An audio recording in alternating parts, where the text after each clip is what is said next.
Martell. Narrated by Gabriel Vaughn. Chapter 1. West Wendover, Nevada. Buck woke up, opened his eyes, and saw himself in bed. Why is there a mirror on my ceiling? He blinked to clear the fog from his mind.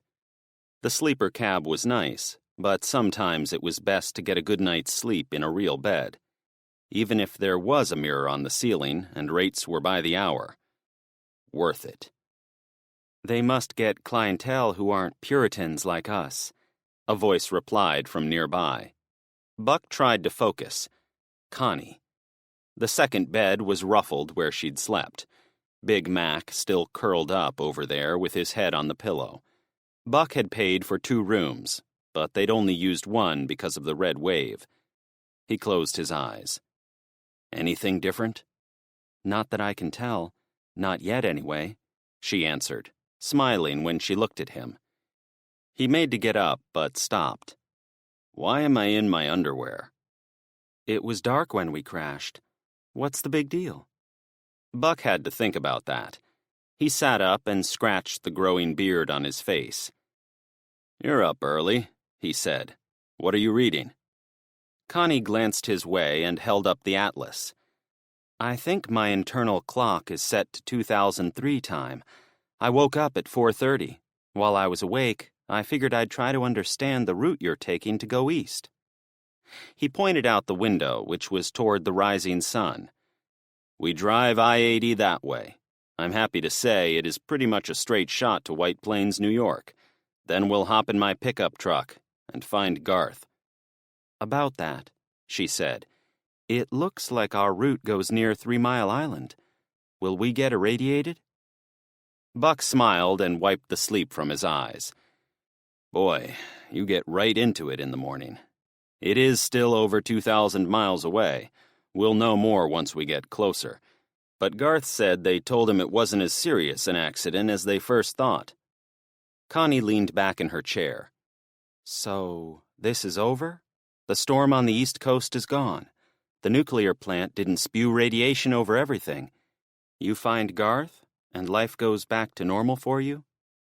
He detected the worry in her voice, so he slid out of bed, putting on his jeans while Connie giggled. He pulled out a clean Hawaiian shirt from his overnight bag and buttoned it. Are you kidding me? She exclaimed. Oh my God, it's terrible. Didn't your mama teach you how to dress? What, this old rag? He laughed. What don't you like about it? His yellow and green shirt was decorated with AK-47s, shaped like palm trees, and grenades dressed as pineapples. The guys at truck stops loved it, and he wore it all the time on the road, although he didn't wear it much in the city because it did upset some people. It's so damned bright, she continued to chuckle between words. People are going to see you coming from over the horizon. He shook his head slowly. I need to take a shower. Then we can catch some chow and hit the road. Only one towel, she told him. Buck hesitated. I'll use my shirt so you can use the towel. She leaned back, wearing a confused expression. She pointed to herself with both hands. You think I looked like this before a shower? That's sweet. I already saved the towel for you. You shouldn't have. I'm kidding. I didn't save it because I knew what you would say, big tough Marine. How about you just use my wet towel so we can get some chow, as you called it? I hope it looks like breakfast. She motioned for him to get moving. And whatever you do, don't think of that towel all over my naked body. Now shoo. Buck's mouth worked, but no sounds came out. He was rooted to the floor. Don't make me eat breakfast without you. She pointed one finger at the bathroom and returned to her study of the atlas. He took 3 steps to the bathroom door and stopped, then looked over his shoulder and said softly, I don't know what just happened, but I like it. He closed the door behind him. When he finished, Connie had the television on. Their eyes met for a moment, and she smiled in a way that was comfortable. For her, for him. A movement pulled Buck's attention away. The 50-pound puppy was standing on the bed, tail wagging. "All right, Big Mac. Let's get you outside." Buck was glad for the distraction. He needed time to think. He'd told her the truth about being glad he found her, because it felt like he'd known her for a long time already. Almost like they'd been friends all their lives, but they'd been away from each other until this disaster. It was strange, but overwhelming. He was too old to be swept away. His mission was to get home to Garth, and that would take all his focus. It was true even in normal times, because the road was a dangerous place. One blown tire could be fatal. When he came back in, he put some kibble in Mac's bowl and let him have his breakfast. Connie fiddled with the television while the pup wolfed it down. The first thing that came on was a local news channel talking about Denver. She changed it immediately because they wanted something more local, like Salt Lake City news. That was the nearest population center. However, when she found the next channel, the reporters were also talking about Denver. "What's this all about?" he said aloud. The talking head sat inside 5 or 6 graphics streaming across the screen. One was a ticker of stock prices, which showed nothing but red 3-digit numbers. Another was a temperature ticker with numerous American cities and numbers behind them. Some cities were in triple digits, but others showed negative readings. "Look at that weather," Connie blurted. "It explains the snowstorm yesterday." "Well," she hesitated. "Maybe it doesn't explain it, but it does confirm that it wasn't normal." "No, it wasn't," he admitted. "This is unbelievable." The other ribbons on the screen showed news around the world, but he focused on the anchor hemmed in between all the graphics.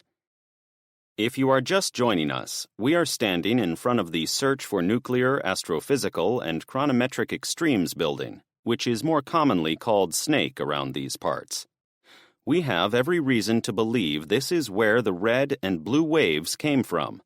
Aside from the multiple reports from nearby residents, we have eyewitness accounts from several members of the staff of the facility who have told their families what happened. "Oh, shit," Buck said with disappointment.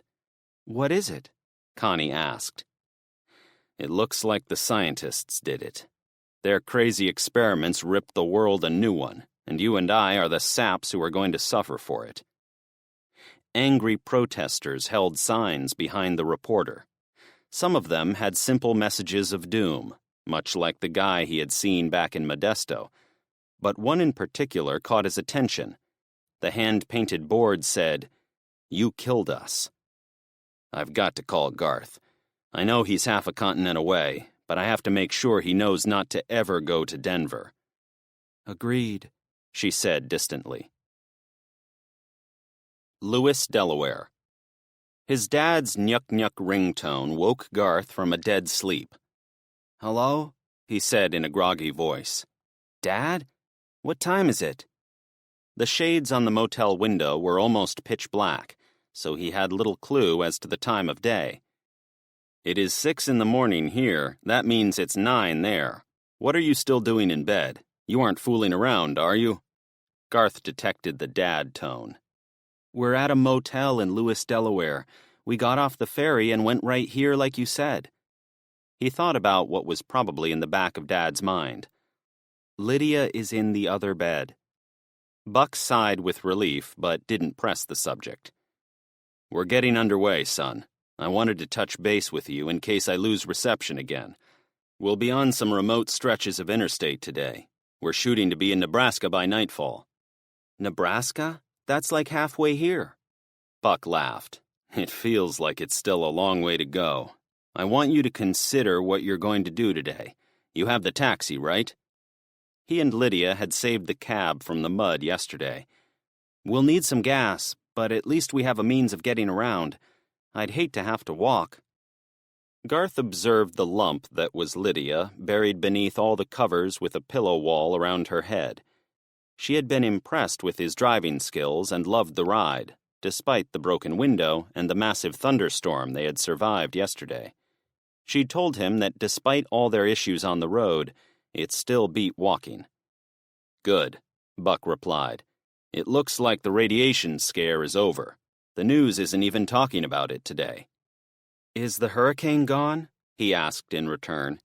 I don't see anything about it. All the news channels we have out here are talking about a science facility in Red Mesa, Colorado, near Denver. It looks like that's where the blue and red lights came from. Are they going to fix whatever they broke? I think Lydia might like to go back home. They'd talked about it briefly the previous night, but after she climbed into her own soft, clean bed, she found new enjoyment in modern conveniences. With no one waiting for her in the 1840s, Garth thought she might be more amenable to changing her mind, but everything she had known was gone, and almost none of it had prepared her for the 21st century world. I don't know. We'll both stay away from there, okay? Buck suggested. Garth chuckled. I doubt I'll ever be in Denver, Dad. I'm anxious to go home and wait for you to get here. That's probably the smart thing. While you're in the motel, make sure you watch the news. See what to expect when you walk out the door. Be safe, okay? I will. Love you, Dad. He and his dad didn't typically exchange such emotional goodbyes, but the last couple of days made him realize how much he missed his father. They'd had their argument, and he'd been mad as hell for a little while, but seeing the plane crash and too many people dead had made him appreciate how lucky he was. Plus, Lydia was sound asleep, so he could speak openly, although she didn't seem to care about the things that teenagers of his era thought were important, like their social image. Love you too, son. Keep in touch. Will do.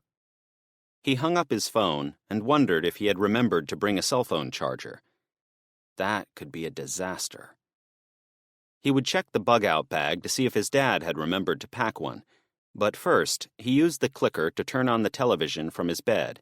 He had to check on the world outside the motel's windows. The first channel showed a metallic building surrounded by giant red-colored rock walls. Snake is off limits to reporters, but there are now hundreds of protesters gathered at the front gate. Oddly enough, there is a contingent of Air Force police guarding the scientific facility.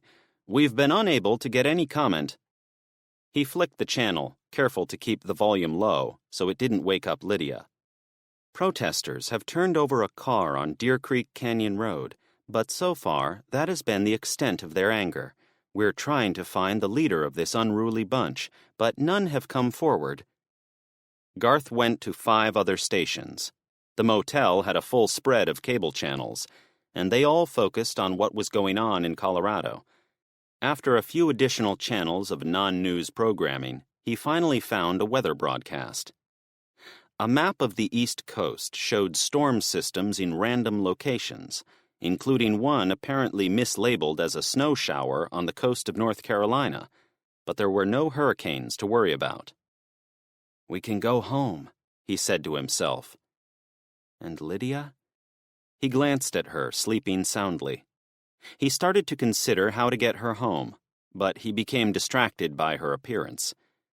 She looked different without all the dirt on her cheeks, which had come off in another modern convenience last night, the shower. When she came out of the bathroom with a clean face and her blonde hair streaming over her shoulders, her natural beauty surprised him. Seeing her again reminded him of that. The thought made him look away. Stay on task, Garth. That's what Dad would say. Get gas for the car, he whispered. Get back home, wait for Dad. Lastly, I'll see if I can get Lydia back where she came from. Garth took a long look at Lydia to make absolutely sure she was still asleep. Once he was certain, he scooted to the edge of his covers, then ran into the bathroom because he was only wearing his boxers.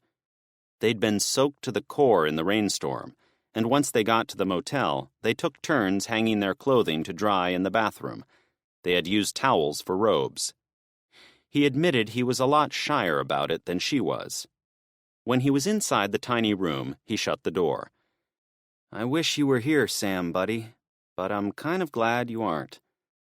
He figured Sam's overbearing womanizing would have long since chased her away. She'd probably have preferred to stay under the overpass where he found her. I've got to avoid pulling a Sam. Garth looked in the vanity mirror and recited his day's mission. Gas, home, wait for Dad, don't be like Sam. He paused for a few seconds. And help Lydia go back to 1849. The thought saddened him greatly. As Dad would say, you create a bond with someone you've spent your life beside. She was his foxhole partner. Together, they'd pull through. Chapter 2. Search for Nuclear, Astrophysical, and Chronometric Extremes. Snake, Red Mesa, Colorado. It was dawn outside, but the orange light peeking over the distant plains only served as a reminder of how little sleep Faith had gotten in the previous 2 nights. She looked longingly at the hogback close to her building and wished she could go out and jog for a couple of miles to wake up. On a normal day, that was part of her routine, but General Smith didn't want anyone to leave for any reason. Thanks for working all night, guys. I mean it more than I can say. She turned to her staff, who were assembled at the conference table. One of the computer guys sat where her name was scratched into the wooden tabletop, but he'd placed his laptop right over it. No one was joking around this morning, and they all looked as strung out as she felt. Dr. Stafford replied first. We have a better handle on what was happening before the beam was shut down yesterday, but we still don't know what to expect going forward. Dr. Bob Stafford was the head of computing, and he was in charge of the handful of computer men and women in the small room. He and Faith had butted heads in the past, but he'd been surprisingly helpful once he'd confessed to having a part in the secret experiment run by Snake and CERN. To her, his new attitude suggested things were worse than they seemed. She nodded at him. I was helping with the equations drawn up by the physics team. My mind is jelly after all the late-night work, but I can think straight enough to compliment your people, Bob. They were a big help. Bob looked surprised. Well, thanks. Glad to be of service. What did you find? She went on. The beams were designed to pierce the upper mantle of the Earth and effectively dredge for residual dark matter locked into the atomic structure of the rock. Over thousands of miles, the experiment figured to encounter traces of the substance. However, it appears it struck a lot of it. Faith took it from there. And that's what our equations were trying to solve. Unfortunately, we don't know any of the properties of dark matter or dark energy, even though the blue beams appear to contain the latter. One of the particle physicists on her team piped up. The beams were co-opted by the new form of energy, almost like tapping into oil deep in the shale with a drill. Drill, baby, drill, someone said from the back. Exactly, Faith replied. It jibes with what the computer guys and gals have found. There isn't enough energy in the entire Front Range power grid to produce the scale of energy bursts we've seen go out from our collider. It is being amplified in some way. Another physicist joined in. Without being able to observe and quantify dark energy or dark matter, we can only guess at their properties. We've had teams look at the remaining 3 beams, but we can't isolate their constituent parts. So, she began, we know the beams go into the ground and travel to CERN under the curvature of the mantle, but we have no way of knowing what we've tapped into. Bob broke in. We'd have to dig a tunnel hundreds of kilometers deep to see what's down there. Well, that ain't gonna happen, she said in frustration. We need to beat this thing. Keep working at it, before those people get too feisty. Faith pointed outside, but then got up and went to the window again. Protesters held signs at the front gate. They were still hundreds of yards away, but she saw a giant sign held high above the others. End of days, she read aloud.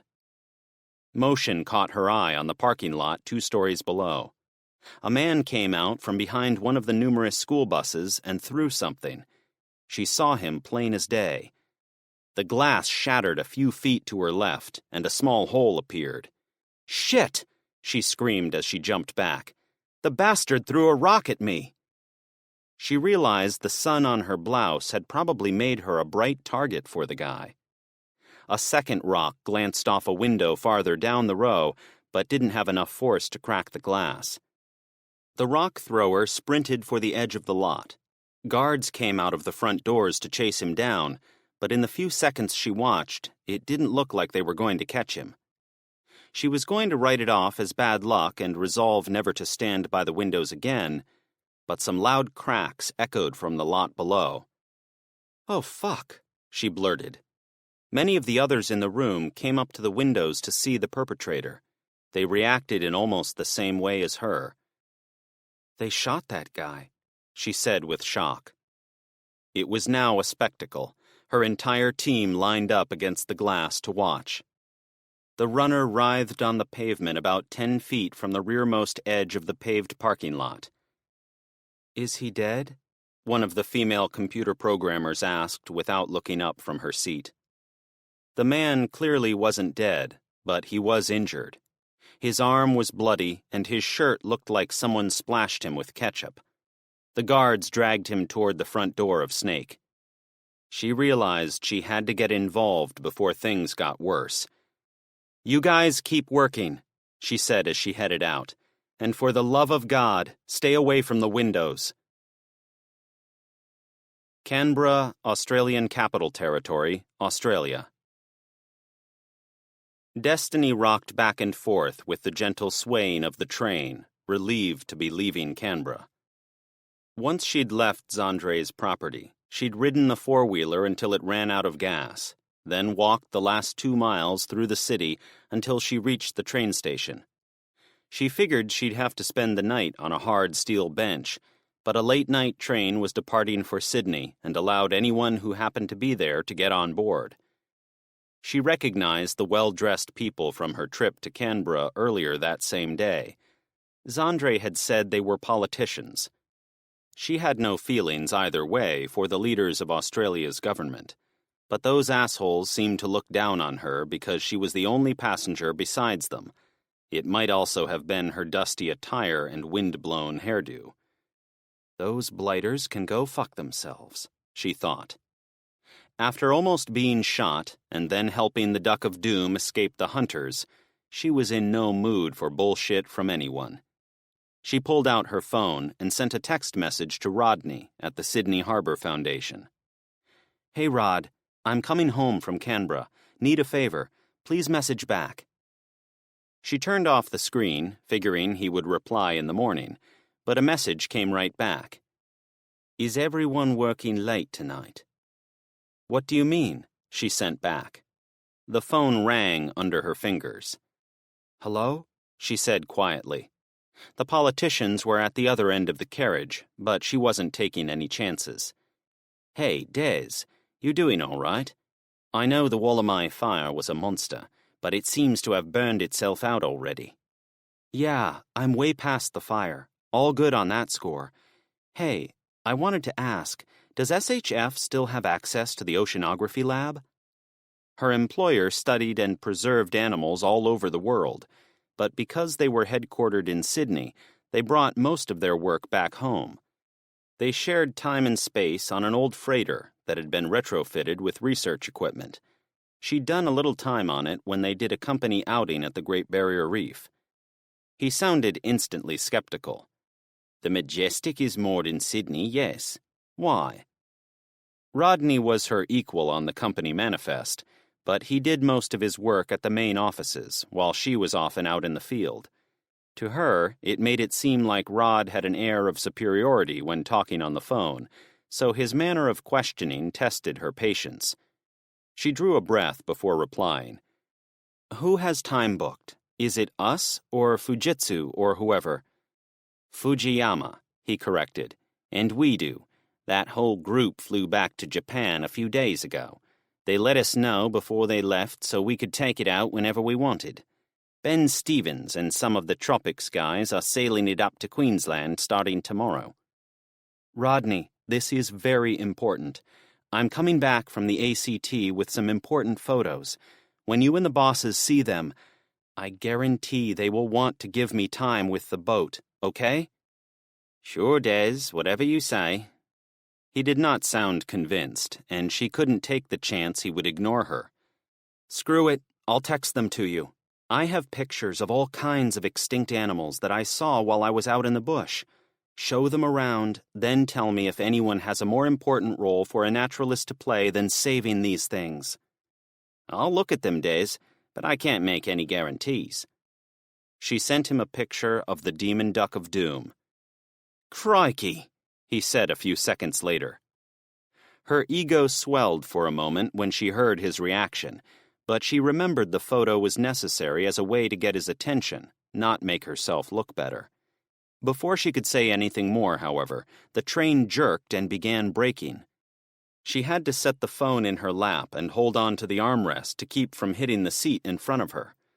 The grind of metal on metal announced their unplanned stop. I'll call you back, she said to Rodney as she looked outside into the black of night. Something is wrong. West Wendover, Nevada. Buck and Connie listened to the news as they finished getting ready for the day. They tidied up the small amount of gear they had brought in, stowed Mac's food and travel dish, and moved around each other like a well-oiled machine. You would think we clear out of motels all the time, he said to her after they had most of the things organized by the door, including the rifle. She smiled and chuckled, but didn't reply. Do you mind if we skip the convenience store? I want to start logging some miles today. We can pick up what you need when we get to the next truck stop. Those places have everything. He eyed her dress innocently. Except stylish clothing for women. I'm not sure where you'll need to go for that, but I do have some shirts you could borrow. He waggled his eyebrows and pointed at his Hawaiian shirt.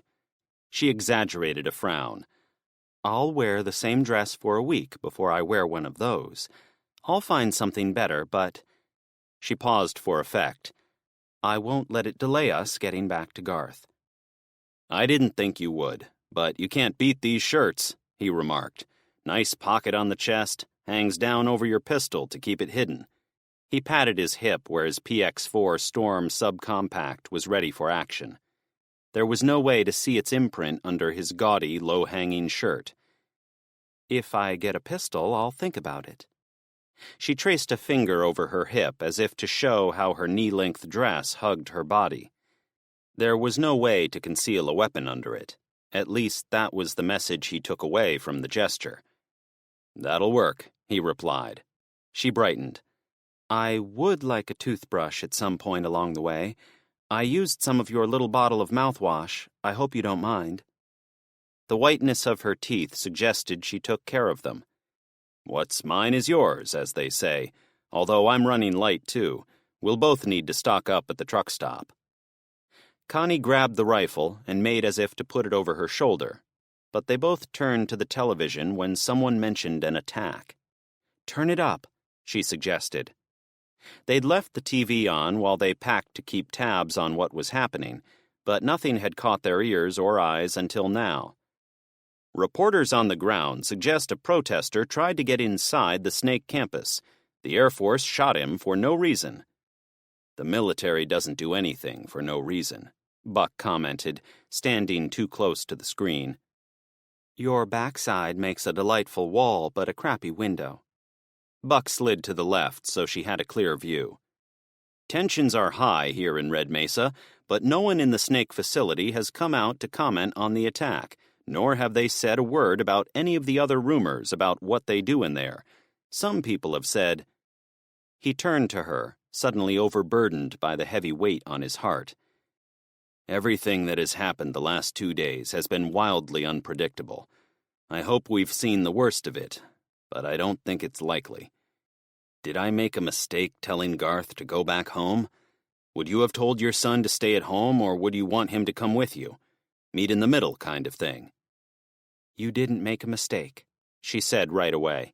Stay home, stay safe. That's good Mama Grizzly advice.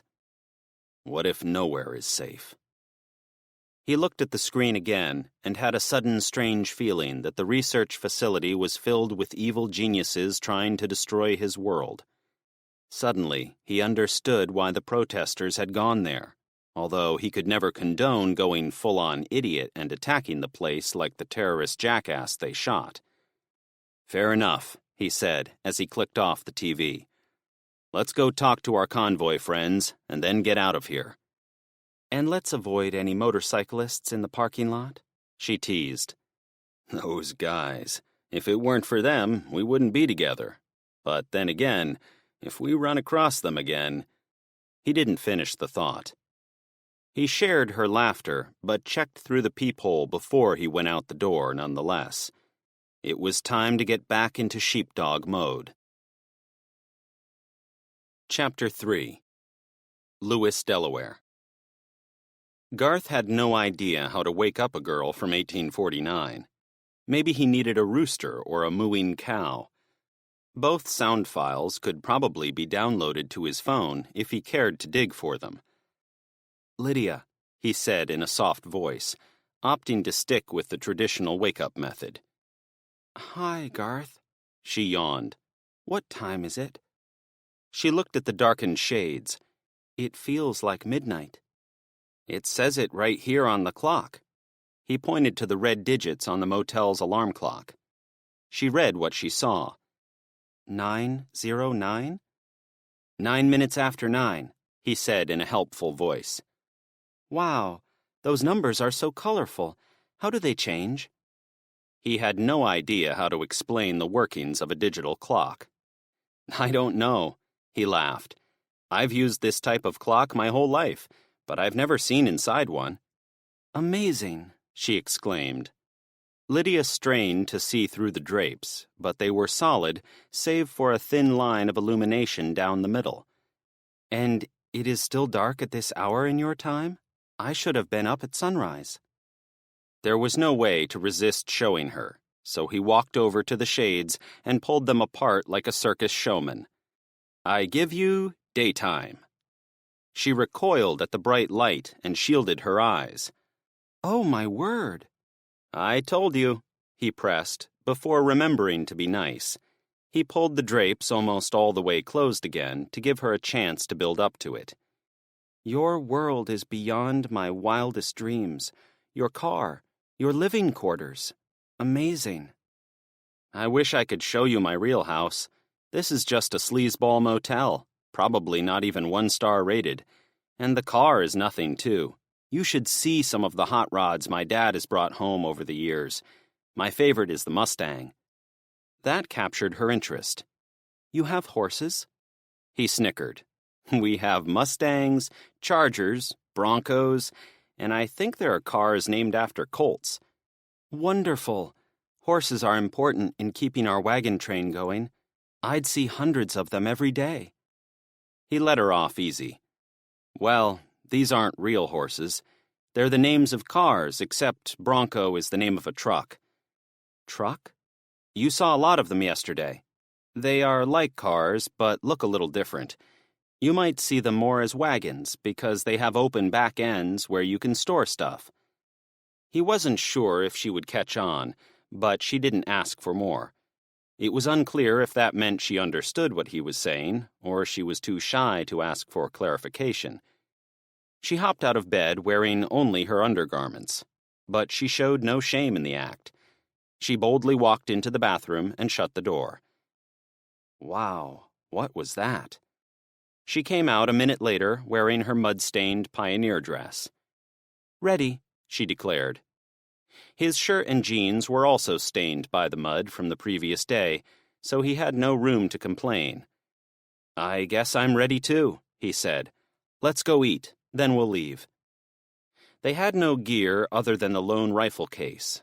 He had made a big deal of bringing it in after it was dark outside, so no one would see what it was. Dad often made a big deal about how it was dangerous to transport firearms in states with strict gun laws. He said crossing from one state to another could make you an instant criminal, depending on the laws of the new state. However, Garth had no idea if Delaware was better or worse than New York and New Jersey, so he assumed it was worse. That was how Dad would play it. He left the gun case in the room while he and Lydia went to the motel lobby for breakfast. "I'm sorry this won't be very impressive, but it will be enough to fuel us up for the day and get us back to my house. They'll probably have a few types of cereal and some milk." Lydia practically drooled when she saw the spread. "Bread, eggs, bacon? This is just like home." She pointed at all the foods and beverages. "But we never had this much. We can eat as much as we want?" He smiled and nodded. Instead of grabbing a plate and loading up, she walked over to the tray of eggs and used the scooper to serve herself a huge mouthful. "Whoa!" He ran over before she managed to stick it back in for a second helping. "You can't do it that way," he said in a low voice to keep from being noticed by the smattering of other diners. "Are you sure?" she asked with surprise. "It seems so simple." Garth grabbed the scooper and was going to set it on the counter, but he ended up tossing it in a small sink. Lydia scowled. "I wasn't done." "No, you aren't done. I had to do that so no one would eat from it. They'll get your germs if they put it in their mouth after you've used it." "Germs?" That's going to be a tough one to explain. Remember how I told you yesterday that radiation was like little fires in each drop of water? Well, germs are like tiny crocodiles that swim around in drops of water. They also swim around in our mouths and all over our bodies. She spat on the floor. "Ew, disgusting! In my mouth?" There were so many things he took on faith, such as germs being bad, but he had little understanding of how they worked. She'd have to take it on faith like he did. "You'll have to trust me," he whispered. "Lydia, let me get your food, okay? We don't want to cause a scene." He didn't think it was too big a risk. There were only a couple other travelers in the eating area, and none of them seemed put out that she'd hawked a loogie onto the tiles.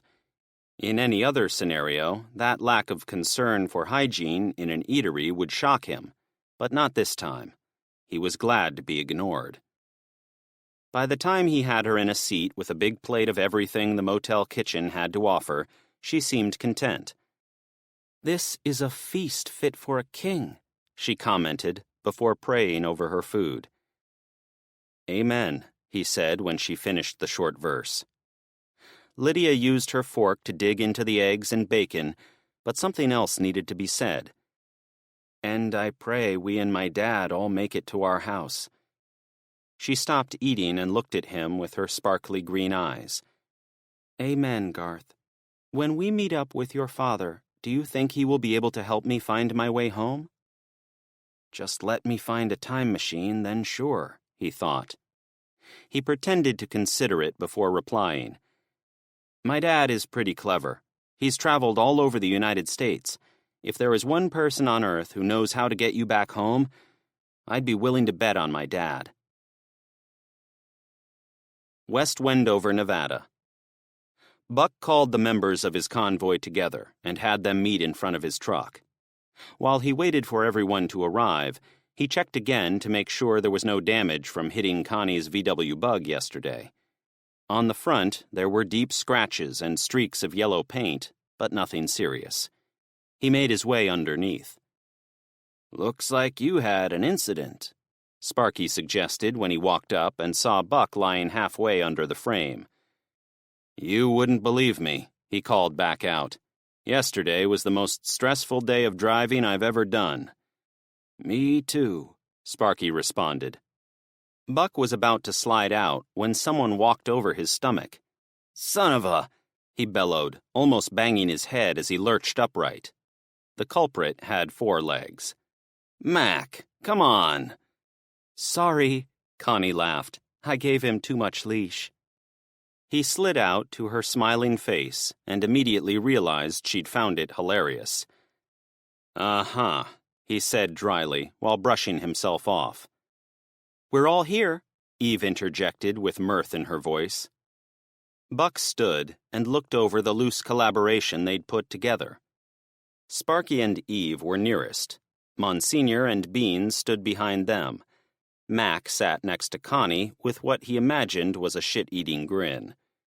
He took it all in stride because it was funny, after the fact. "Cool shirt," Sparky added politely. Thanks, guys. The news is consumed with that place in Colorado, but we don't have to worry about it because we aren't going to touch that state. Out here, we only have to worry about escaped prisoners and flooding, Monsignor replied. They didn't catch them yet? Eve shuddered. Even if they didn't, Buck replied, the point of being in a convoy is that we don't have to be frightened by one or two bad guys. I promise you, if anyone has thoughts about attacking one of us, they are going to run for the hills when they see 5 of us in a line. Convoys work, people. And the flooding? Beans asked. All eyes went to Monsignor because he'd brought it up. Well, they said Salt Lake has been filling with water due to heavier than normal rainstorms the past couple of days. I guess it can become a hazard to driving because the highway planners never anticipated the lake would add water again. It has been drying up for thousands of years. Buck was impressed. Monsignor went on. That's what they said on the telly. I'm just repeating what they said. But the highway is open? Buck asked. They never said anything about the interstate, Monsignor answered. Good, Buck said with relief. Then let's get the hell out of here. If things go well and none of you need anything, I don't plan on stopping until Little America, Wyoming. I'll fuel up when we get there, but we also need to go in and buy some supplies. He pointed at Connie. Eve interrupted before they could break away and go to their trucks. Hey, before we go, does anyone know what that red light was last night? They weren't giving any answers on the television. She looked squarely at Buck, and the mantle of leadership hung heavy on his shoulders. Keeping his people informed about what was happening fell to him, although he had the same amount of information access as everyone else. I don't know, he began, but I can tell you almost for certain what the blue light did. It affected the sky, so storms got worse and weather became unpredictable. It brought things back from the past, like missing planes and stuff like that. It also brought people forward in time, like my friend Connie here. She is from 17 years in our past, but I've seen even older things, like a Model T Ford I'm pretty sure was mint. The weird light broke time, if you ask me. He had her attention. It is too early to say what's going on with the red blast last night, he went on. I'm cautiously optimistic that it rolled back the effects of the blue light. Wouldn't that be nice? Eve flashed a frail smile. Her question suggested she wasn't convinced about being in his convoy and pressing forward with her delivery. He'd have to treat her delicately to keep her from taking off. We'll follow you, boss, Sparky chimed in. He stood there for a moment, appreciative of his good fortune in having found them. Guys, you don't know how much it means to have you watch my back. I feel like we can do anything with the right people guarding our 6, you know? We feel the same way, Eve replied. I'm happy you know what you're doing.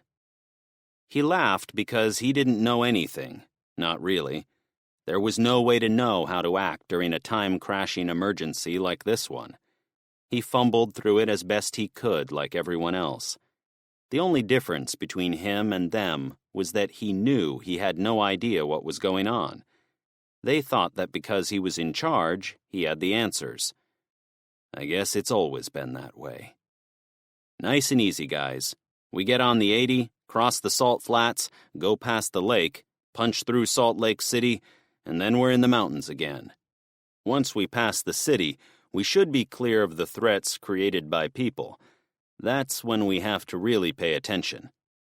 He didn't want to frighten them any more than necessary, but he didn't want them to blindly follow him without also paying attention to their own safety. Buck turned to Connie, who still appeared happy to be there. He spoke to everyone, but mostly to her. And we stick together. That's the best way to get through any crisis. After nods and grunts of agreement, the group broke up. Let's go see what the highway holds for us, Connie declared as she helped Mac into the cabin. Charlie Mike, Buck replied automatically. Continue with mission, she answered, nailing the military jargon. Chapter 4. Search for Nuclear, Astrophysical, and Chronometric Extremes. Snake, Red Mesa, Colorado. Ladies and gentlemen, for your own safety, please vacate all offices and conference rooms at the front of the building. The military police officials arrived a couple of minutes after the protester threw his rocks. Kicked out again, she mumbled. Her whole management of the Snake facility had been upended by General Smith and his men. I'm going to see if we're in any danger, she said to her team as they cleared out. We'll reconvene in one of the interior conference rooms in 30 minutes. Bob, you pick. I'll bring Donald if he's up to it.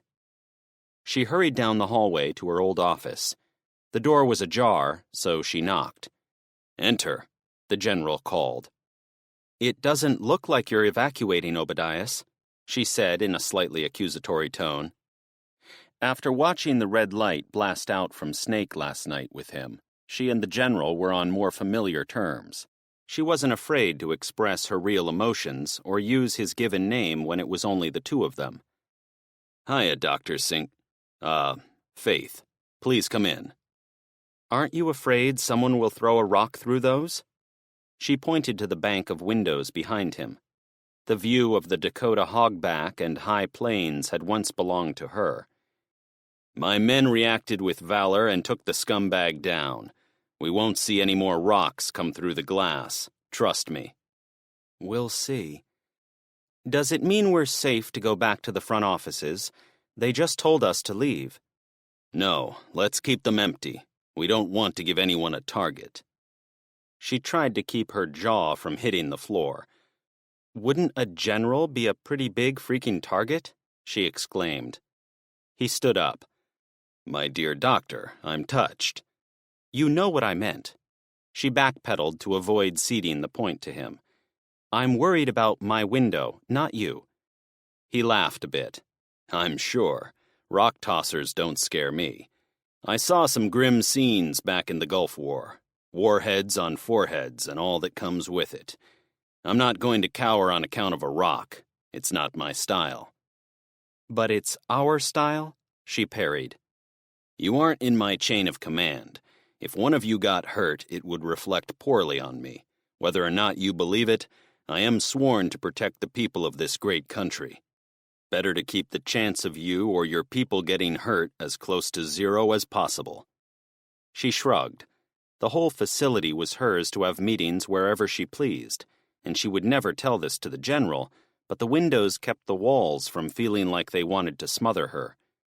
Being inside the tunnels for days on end tended to make people go a little nuts. He peered directly at her. Your friend was right, it turns out. There was a military component to this experiment, but it wasn't easy to find. I had to report my suspicions directly to the president, and he had to knock over some huts to smoke out the department responsible. I got the call this morning. Who are they? What do they know? I don't know, and I don't know, he said cryptically. But I did find out where they were. We grabbed them overnight and should have them here in the next 6 to 8 hours, depending. Depending on what? General Smith tapped his desk. It depends on whether the highways are safe to travel. Planes aren't moving, and trains don't run where I need them. The FBI went in and grabbed them, but now we have to see if the Bureau is similarly skilled at driving. This is a real mess, she said sympathetically. He gestured outside the windows. You have no idea, and you'd probably prefer it that way, wouldn't you? No, General, I would not. If there's a threat to my people, I want to know about it. I mean, let's start right here. What's going on outside? Why are you shooting protesters instead of arresting them? Deterrence, plain and simple. Your snake is all over the news, and every one of those news reports paints your team as the villain. They're blaming the weather on you. They're blaming missing persons on you. Hell, probably the only people on Earth who like you are the passengers on that missing Malaysian airliner. He chuckled, but not for long. But, General, she countered, we're the only ones who can make things right. The man's eyes were sympathetic. I know it. You know it. Everyone here knows it. but we can't go to the news and explain what's really happening." "Why not?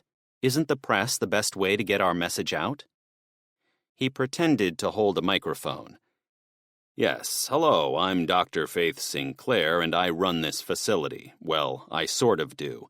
The experiment that screwed you all was not my fault. I didn't even know it was running, in fact. But I'm sure I'm the one who can fix it, even though I have no idea what it is." The brutal truth pierced her soul. "It won't sound that bad," she said without convincing herself. "I take no pleasure in saying it, Doctor, but you were never going to win against the military. Your leadership was doomed as soon as the military work order was signed. I'm glad I followed my instincts and didn't sack you when I walked in. This was too complex an operation to blame on any one person." "Thanks, I think." "My instincts in keeping you around paid dividends, too. If you hadn't fought me, I would have turned off all 4 of the CERN beams, as you call them, and we'd likely all be dead right now." He took a short pause as if to chew on his words. "None of this can be said on TV either. They would crucify us both."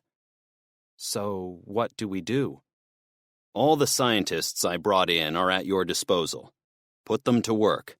Make them take out the trash if you need to keep them busy, but use them however you see fit. My job is going to shift toward getting better security for your property. That man should never have crossed the parking lot and gotten within throwing distance of a window. If he'd had a gun, well, let's just say he might have found a juicier target." She noticeably gulped. "But to shoot them? Is it the right thing to do?" General Smith smiled. "The more distraction we can sow among the television-watching public, the better. By shooting the rock chucker, we've tossed down the gauntlet for all to see. It will be the only thing they talk about on the news today. As an afterthought, they'll be theorizing what you do here. It should buy us the time we need." "Time for what?" "For me," the general answered. "I've got more troops coming in to keep the peace on this property. I've got to stretch what's here until relief arrives." "And for me?" "You need to give me answers to the only question that matters. How do we shut this merry-go-round down once and for all?" She smirked.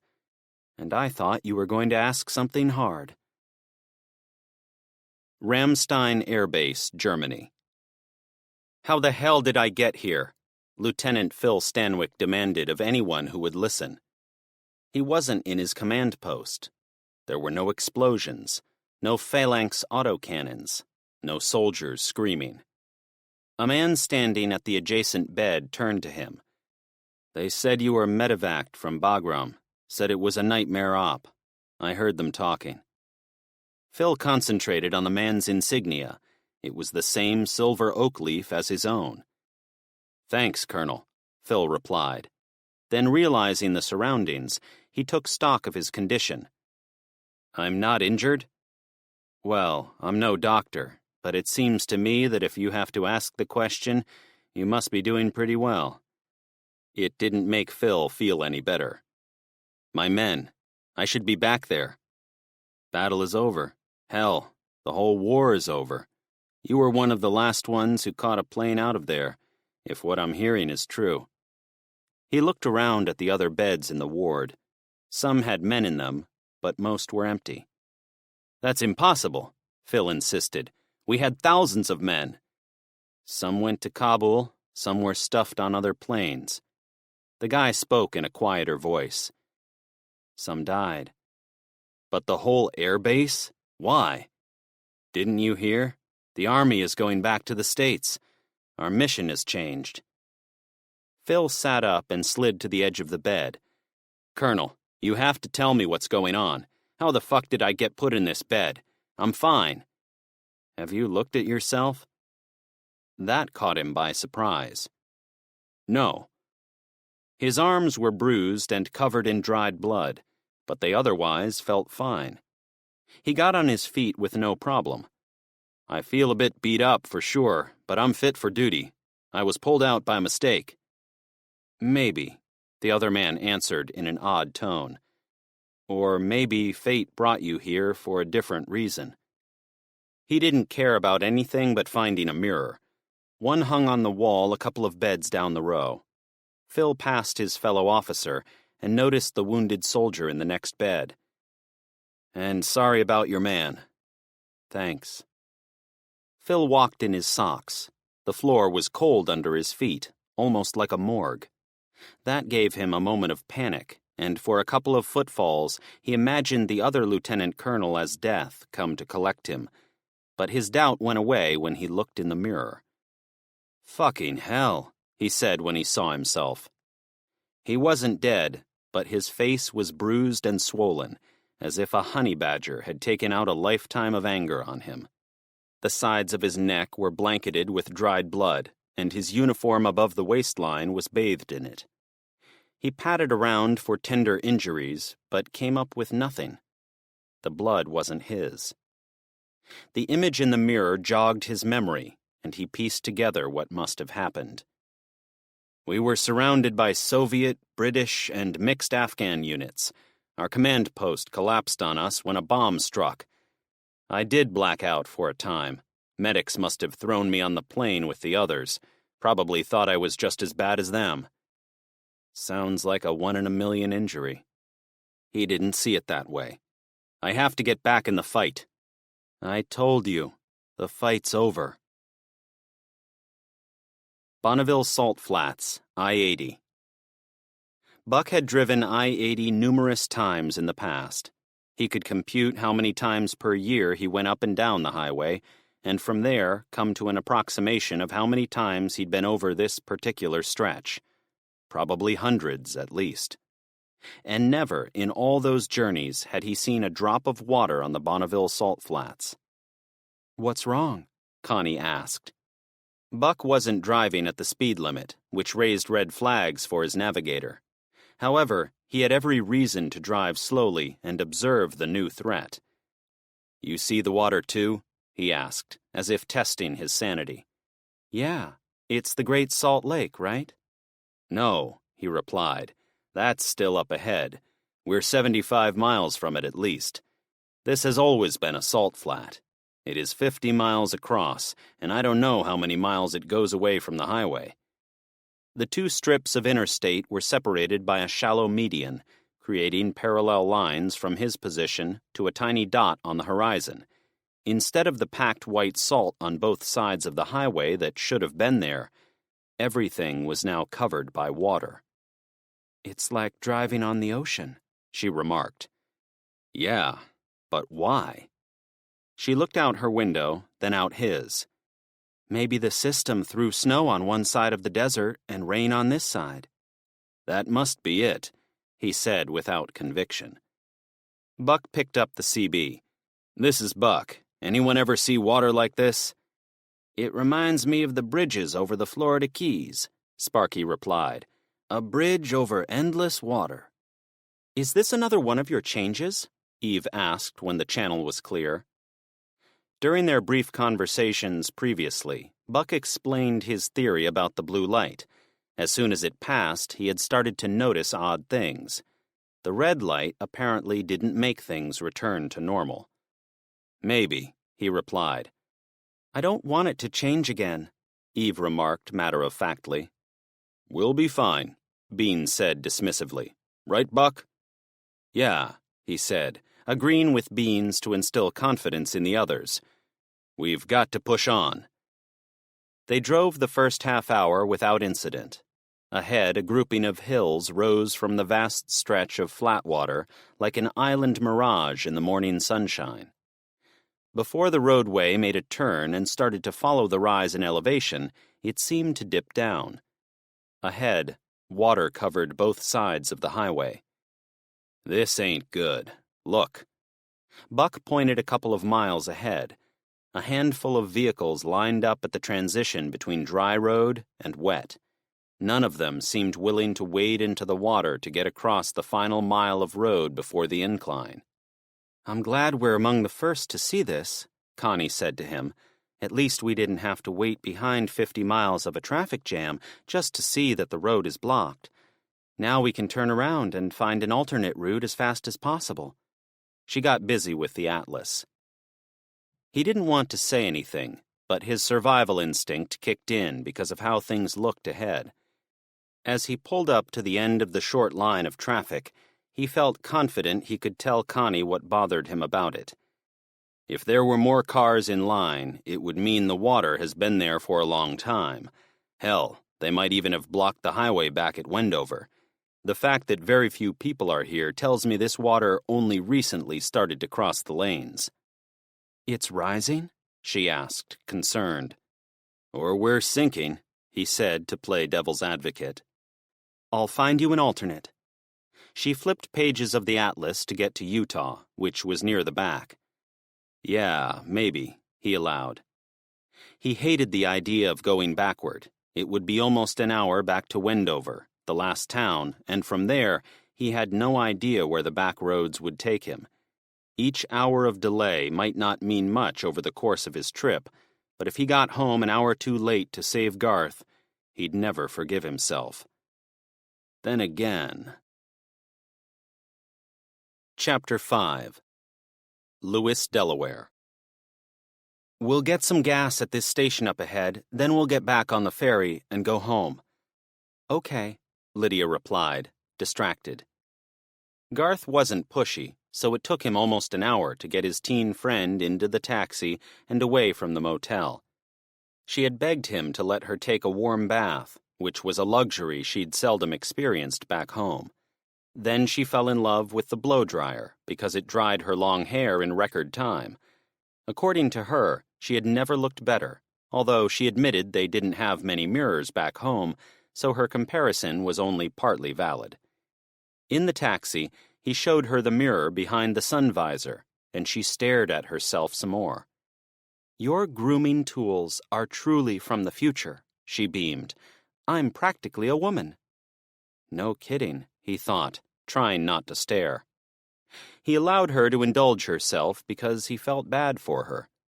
Getting pulled out of your time and stuck in someone else's would suck, he assumed, and having no parents or family only rubbed salt into the wound. She had to wonder if anyone from her time missed her.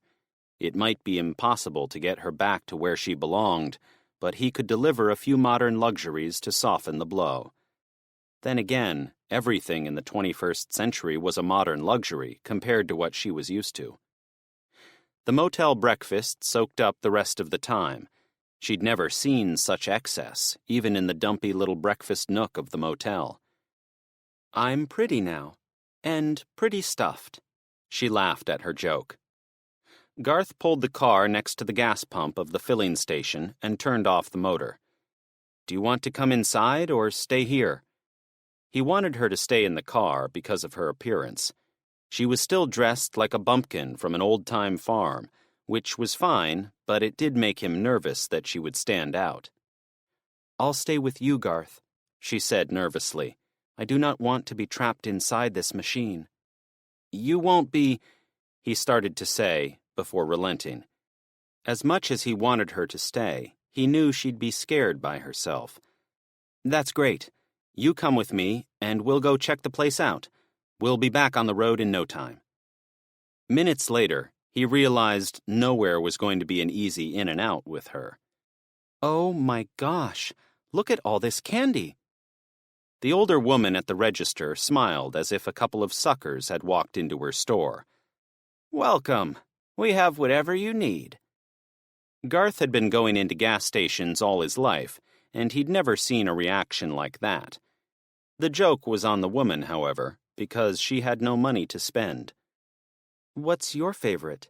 Lydia asked him as they stood in front of a massive display of handmade candies in a glass case. There were chocolates and fruit chews of all shapes and sizes. "I don't think I could ever pick. We have candy stores back home, but we only have a few choices to make. This place is like heaven." Garth pointed to the rack of packaged candies. Her eyes brightened when she saw the colors on the packaging. She looked closer to see the pictures. "It's like the best party ever." He tried to see things through her eyes, but it was tough. To him, there was nothing remarkable about the store. Sure, it was filled with candy, bags of chips, and refrigerators for energy drinks and soda, but so was every other store. If we ever get to a Walmart or a Costco, you would shit your... He swung his head to see if she'd heard him, but she was engrossed with a giant Kit Kat bar. You would just die if you saw them. He walked away, hoping she didn't hear him swear.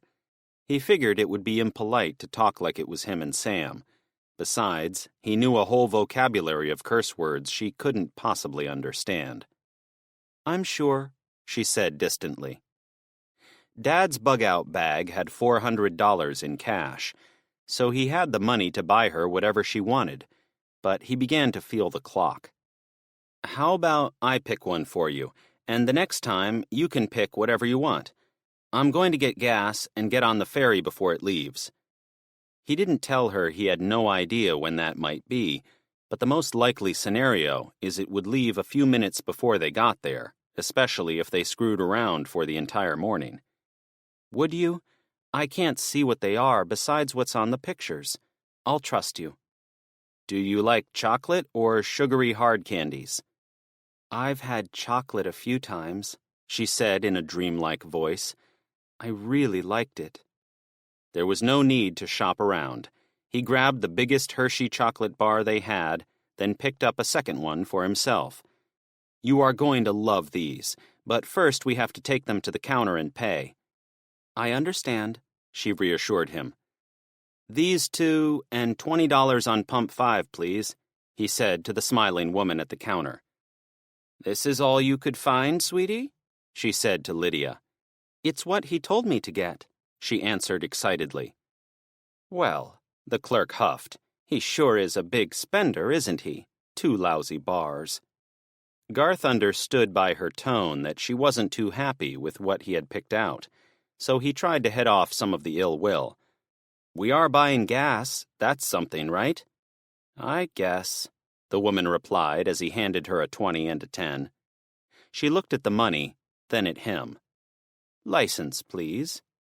His eyes must have rolled around in his head as he tried to figure out what she meant because it made her even more impatient. "I need your ID, son. Big spender like you getting a whole $20 in gas? And you drive a taxi? I'm going to need to see your identification before I can sell gas. You look like you might be a minor." It was his first time buying gasoline, so he wasn't sure how to act.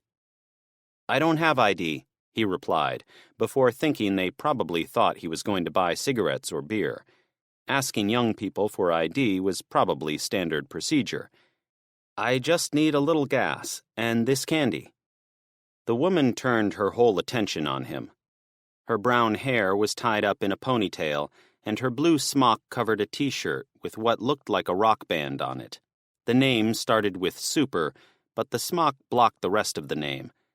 "Son, the state of Delaware requires that I don't sell gas to anyone too young to drive. If you drove your taxi into my station, you have to have the proper ID, right?" "Right," he replied. "Let me go get it." He had no idea what to do next. Canberra to Sydney train, Australia. Destiny sat on the stopped train for over an hour while the crew took care of whatever delay or obstruction was up ahead. It wasn't unheard of for a train to strike an animal, and she assumed that was what it had been, rather than a bushfire. She had no interest in mingling with the political jerks in the front of her carriage, so she watched through the window. There wasn't much to see in the darkness, but eventually she caught sight of someone walking below her beside the train. "I have to know what's going on." She got up and headed for the exit from her car. Once she got there and made like she was going to go outside, one of the group finally said something to her. "You can't go out there. You're supposed to wait until you're told what to do." She looked at the well-dressed woman and could tell by her tone of voice what she was trying to do, but Destiny's respect for authority was jaded from working under bad leaders for too long. That was why she preferred working with animals. She opened the door while staring at the woman, then hopped down the 3 steps without looking back. A man stood near the back of the train. "Oi, what's the holdup?" she inquired as politely as she could. The lights inside the carriage acted as a dim lantern, allowing her to get a good look at the young man's face. "I'm just a trainee," he whined. "They said this might happen. It's been happening." "What are you talking about?" Destiny replied sympathetically. "What did we hit?" She figured he was upset about hitting an animal. In her profession, she'd seen lots of pictures of trains and other vehicles after big animals had splattered all over the windscreen. He pointed behind the train. "There's track back there, see?" There was no denying he was right. The moon was only half full, but it gave her enough light to see the parallel metal rails heading off a kilometer into the night. "I do see tracks, yeah." The man hustled toward the front of the train, so she followed. The engine was only pulling one carriage tonight, so they didn't have far to go. When they reached the front, the giant spotlight on the nose made it possible to see well ahead of them. "And what about this?" he said breathlessly, as if the short jog had been too much for him. "Do you see this?" The tracks seemed to stop about 50 meters away. She also saw that the sides of the tracks were choked with trees and vines up ahead, like they'd driven into the edge of a rainforest. "It looks like a tree fell. You guys can cut through it, right?" Was it unreasonable to assume a train company would have ways to cut trees if the service line went through a forest? The man seemed unnerved. "Will you walk with me?" She was touched that he wanted her to go with him, but she couldn't figure out why. "There's a carriage full of political types back there. You're sure you don't want one of them to help you? They probably fund this line." She'd help anyone in need, and the guy seemed innocent enough, but she was wary about walking alone far from the train with him. The politicians were an easy way out for her. "You came down first. I didn't think anyone was going to come outside all night." She tried to keep the moment light. "You could have come in and asked for help." He kicked the rocks. "They said we're not supposed to bother the passengers." She was glad it was dark, because she rolled her eyes so hard they banked off her eyelids. The guy was not too keen. "Fine," she exhaled heavily. "I'll go with you." "You're a lifesaver," he remarked. He took off down the path of light thrown by the engine's high beam. It took her a few paces to catch up to him, but the guy didn't slow down until they reached what turned out to be the end of the rail. She saw what had him shaken. "How the fuck did you know this was here?" she asked. "Safety systems, miss. I stomped on the brakes as soon as the warning came on. I had to come out here to see what it was, but then I didn't know what to do." Ahead, where the train was supposed to cross a steep ravine about 20 meters wide, there was nothing. No tracks, no bridge, just a rocky crag. "The bridge is gone," she said, amazed. "And the tracks. There should be tracks on the other side, but there's nothing over there besides trees. How is that possible?" Destiny was aware of all the changes taking place around her. Ever since the blue light had sent her running from her campsite, nothing had been normal with the world. Faith said Snake had time all messed up. If Tasmanian tigers could come back from the past, then perhaps the land itself was restoring things to how they were before humans got too involved in reshaping things. If it snuffed out a bridge or the Sydney Opera House at the same time, then so be it. She stood in silence, absorbing what it meant to see the change taking place so close to her. "Do we have time, or don't we?" she thought. "I need to get a hold of Faith." Bonneville Salt Flats, Utah. "This may be crazy," Buck said into the CB radio, "but stick with me." Buck turned the wheel to the left and guided his Peterbilt into the breakdown lane next to the median. The emergency shoulder gave him room to pass the 2 lanes of stop traffic. There were only about 10 cars lined up ahead of him, so there wasn't far to go. Connie braced herself on the front dash like he was going to try to flip the truck over. "What are you doing, Buck? There's water ahead." He laughed. I know that, Connie, and thanks for noticing. I figured you'd like to go for a swim. Buck revved the motor to tease her. I have to admit, I'm a little worried, she replied, sounding nervous for real. Trust me, he said in a soothing tone.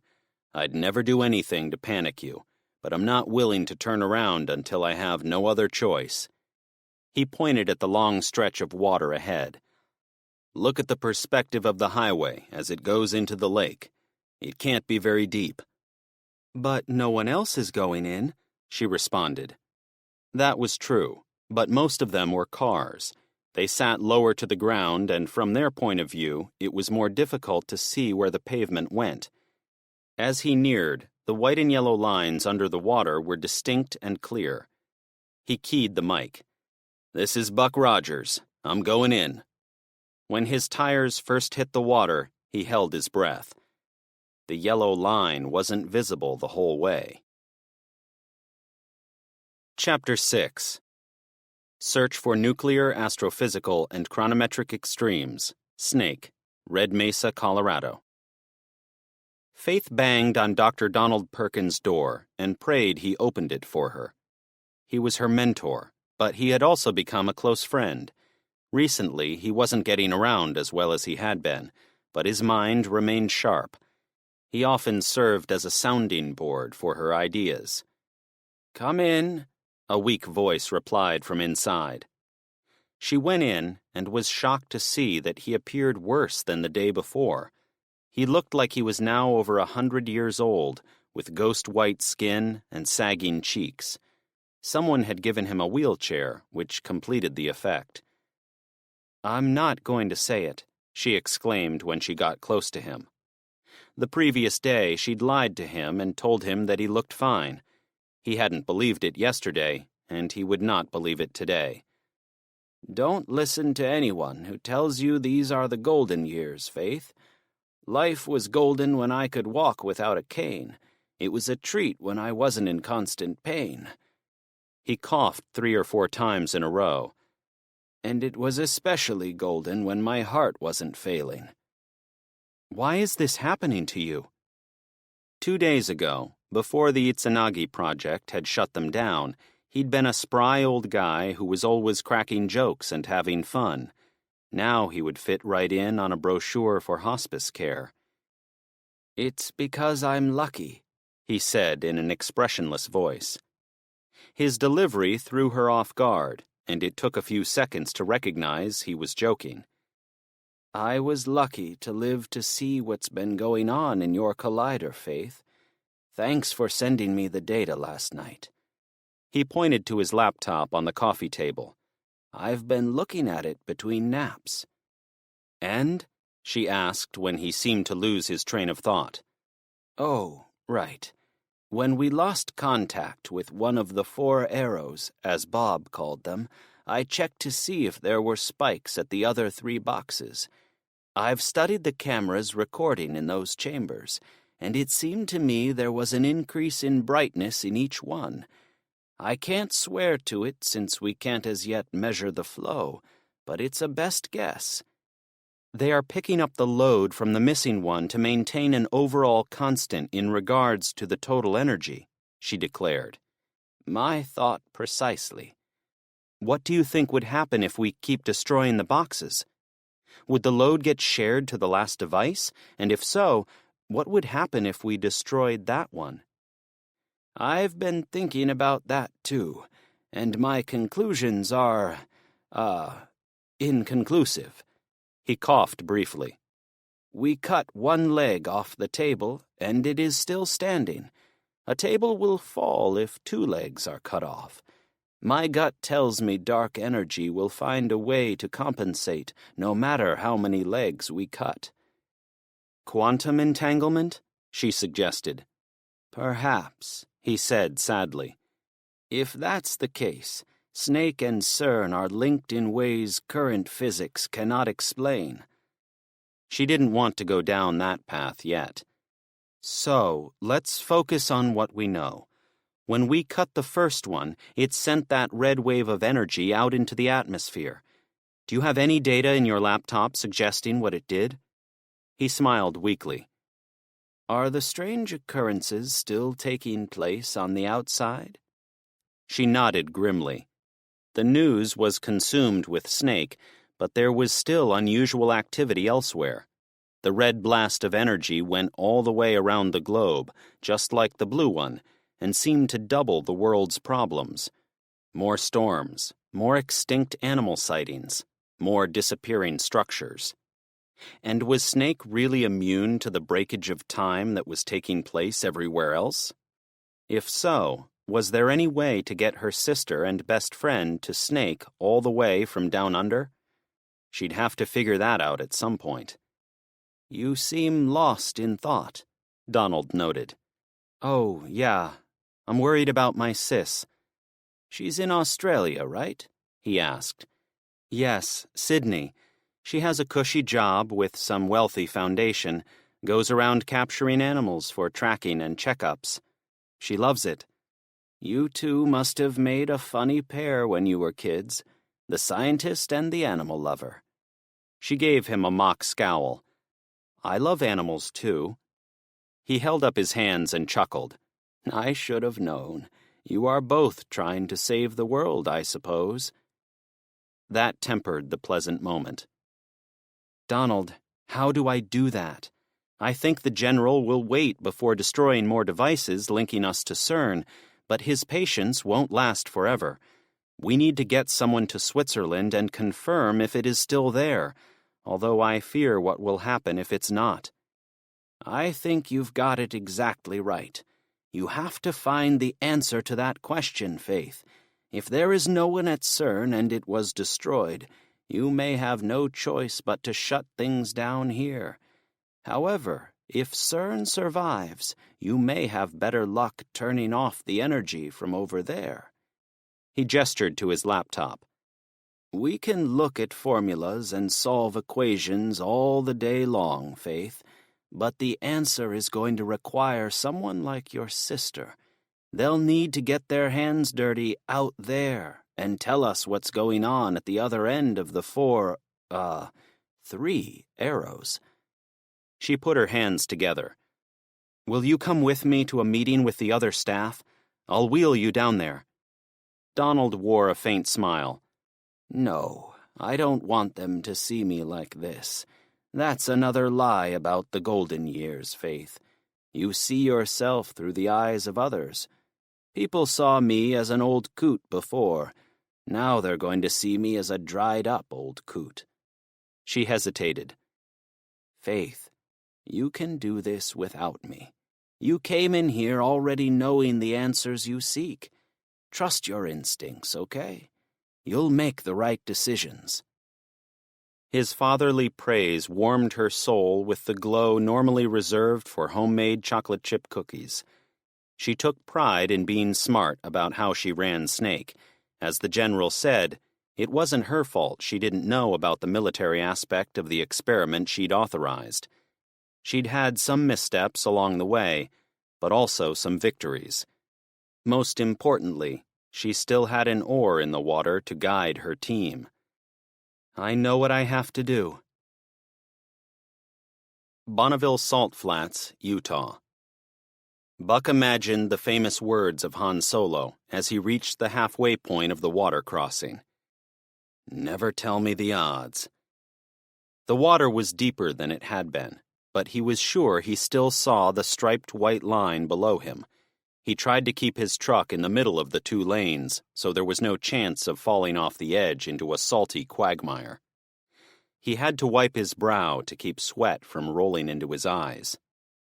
Connie sat up in her seat so she could see over the end of the hood. Buck, are you sure?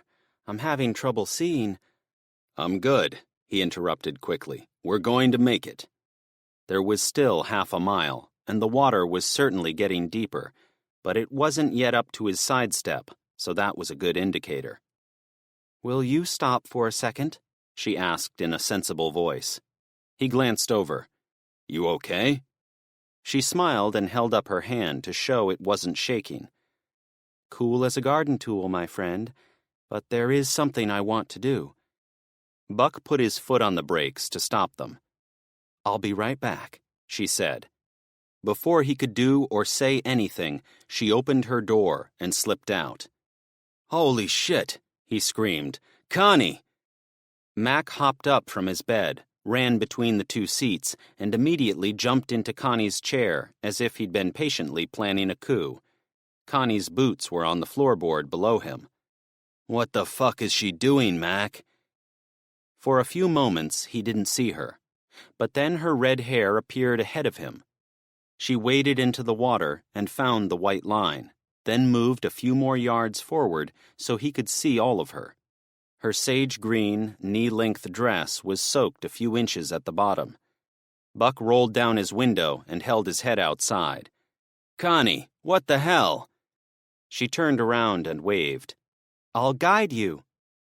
"Damn, woman, give me some warning next time," he mumbled. He was a little perturbed at her taking matters into her own hands, but a much larger part of him had a lot of respect for her because it was a great idea. He was upset that he hadn't thought of it. Maybe he did need a partner. He'd made decisions without her input, so turnabout was fair play. "I will work on that," he vowed. After watching her walk for half a minute, he hit the gas on the big engine to catch up to her. The water soaked the fabric of her dress, but she used her hands to hike it up and keep the rest of it out of the water. For the first time he could remember, he hoped a pretty woman wouldn't expose more of her legs, because that would mean it was getting deeper. They'd gone about 100 yards without her raising her dress, and he couldn't help but enjoy the view. Small waves crested in the deeper water, and the flatness of the giant lake went for miles to the north and south. Connie looked tiny and almost seemed to walk on the water ahead of him. His mind wandered as they made it another 100 yards, but he came to the conclusion she was slowly raising her dress. Connie stopped, turned halfway around, and pointed around his truck. Buck looked in the side mirror and realized he'd been so wrapped around the axle of Connie's leadership methods, he'd forgotten about the other trucks. He gave her a thumbs up. The members of the convoy had stuck with him. Monsignor's rolling firebomb was directly behind him, followed by Eve and Sparky with Beans in the back. They were the only vehicles in the water, but they looked like a fleet of battleships to him. Buck hopped on the CB.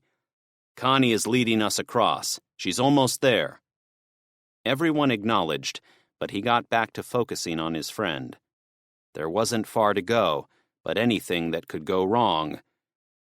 His fully loaded truck would probably survive still water 3 feet deep, which would be about up to Connie's waist, but he wouldn't push it beyond that. That much moving water could push him off the road, no matter how much his rig weighed. The only reason he had tried this crossing was that the lake water wasn't flowing in either direction. He looked at Mac when he noticed movement inside the cabin. What the? The golden retriever had his back feet on the passenger seat, and his front legs were on the top of the dashboard. He'd gotten himself up so he could see over the top. He's worried about Connie. He was impressed by his pup's ability to look after his pack, but when he glanced ahead to the object of their shared interest, Connie was in water up to her neck. Shit! Ramstein Air Base, Germany. Phil sat on the edge of his bed, facing his peer. "I'm Ethan Knight, by the way." "Phil Stanwyck," he replied. "I came here to see this soldier." Ethan pointed to the man in the next bed, who appeared to be sleeping. "Is he going to be all right?" Ethan's face hardened.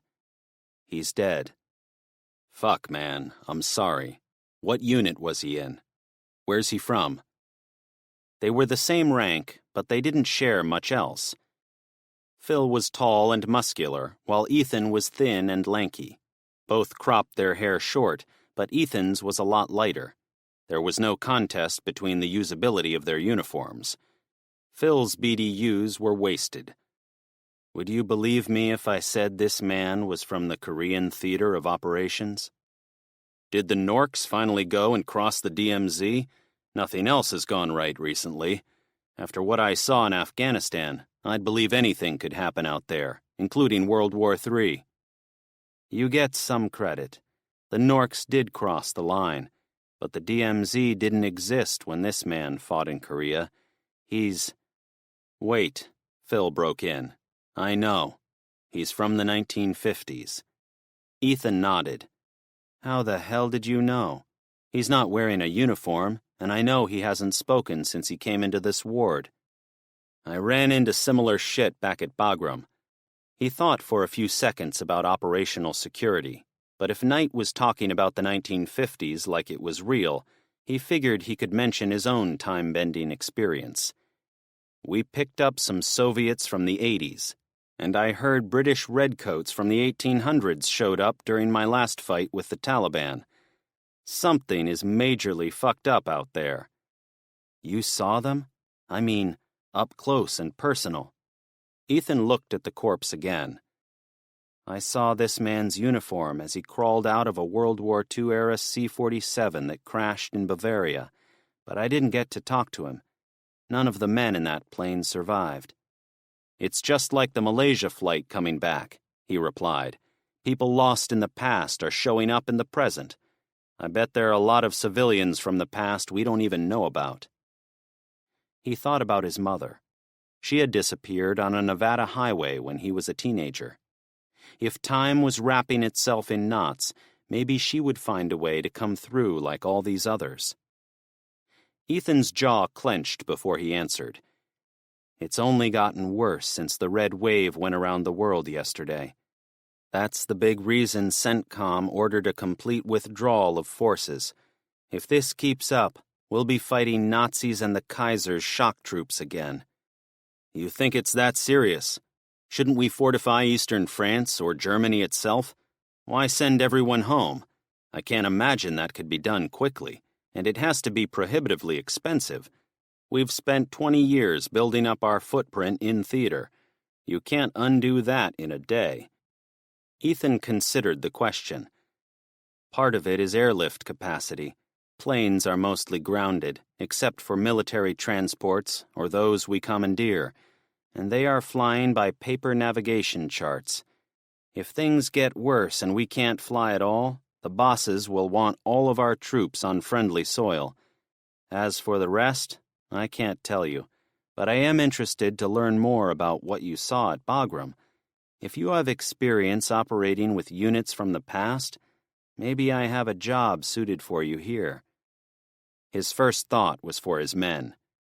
I can't, really. Ethan cut in. The active battalions of the 75th Ranger Regiment are scrambling back to the States as we speak. The wounded went first. The rest dumped their gear and got the hell out of there. I promise you won't be missing anything. Work with me now, and I'll get you back to the States to meet up when they get there. He still didn't like the idea of being away from his command, but it could take a week to find and then catch up with them. The Air Force probably had them over Australia by now, if he knew their skills. It couldn't hurt to see what the guy wanted, especially if it got him better informed for when he rejoined the battalion. I guess I'm free, for now. The other man smiled. Great. I think you've just volunteered for the same mission as me. Have you ever been to Switzerland? Chapter 7. Lewis, Delaware. Garth headed for the swinging door of the convenience mart, but realized he still carried the candy bars, so he set them on a shelf full of potato chips. Lydia, could you come here for a second? The pioneer girl was infatuated with a display of hair barrettes, but she begrudgingly acknowledged him once she heard her name. We aren't staying? I could shop here all day. And the food! You have so much more to eat than hardtack. It might have been fun to stand around and show her all the junk they sold at gas stations, and if she wanted real food, he knew exactly what fast food place he'd take her, but all that would have to wait for another time. Right now, just come with me, please. She dutifully hung the barrettes on their proper hooks, then strode over to him at the front door. Her smile was impressive until she saw that his hands were empty. Aw, she pouted. "You said we could get chocolate." "We will," he replied, pulling her through the door. "But not here. We have to get back in the taxi." His shirt clung to his chest as he walked across the hot asphalt. They got into the car, and he had a moment to wonder how much hotter Lydia must be in her dress and bonnet, but he didn't start it up when she slid inside. Instead, he watched the storefront. "What are—" she began before he shushed her. His heart beat like a racehorse sprinting for the finish line, and at first he didn't know why. However, the longer he sat there and waited to see if the woman would come out looking for his ID, the more he understood what had him worried. It wasn't just the clerk. "Anyone could take this away from us, Lydia. They could decide I don't deserve it because I don't have a license." He paused for a moment. "And I guess it isn't really mine." That was what scared him. Someone owned the car, and they might be out there looking for it. All it would take was one bad incident, and someone might report him to the police. If Sam was here, we'd have already been caught. Under the radar wasn't in his vocabulary. "We have to find another station," he reasoned. "As long as we can get that chocolate, I'll be a happy girl." "You can get that anywhere," he reassured her. "We can't risk losing this vehicle. Like you said, it would be impossible to get home if we had to walk." "How far away do you live? I walked from Missouri to Wyoming before you found me." "Damn," he blurted. "That's amazing." She seemed surprised. "Don't you ever walk? You look a little soft, but you still appear strong." He tried not to take offense. While he could run and jump with the best of them, there was no way he could walk as far as she did. Garth had a new appreciation for the wiry girl. "Thanks. I'd rather not find out how far I can walk, not while we have a perfectly good car.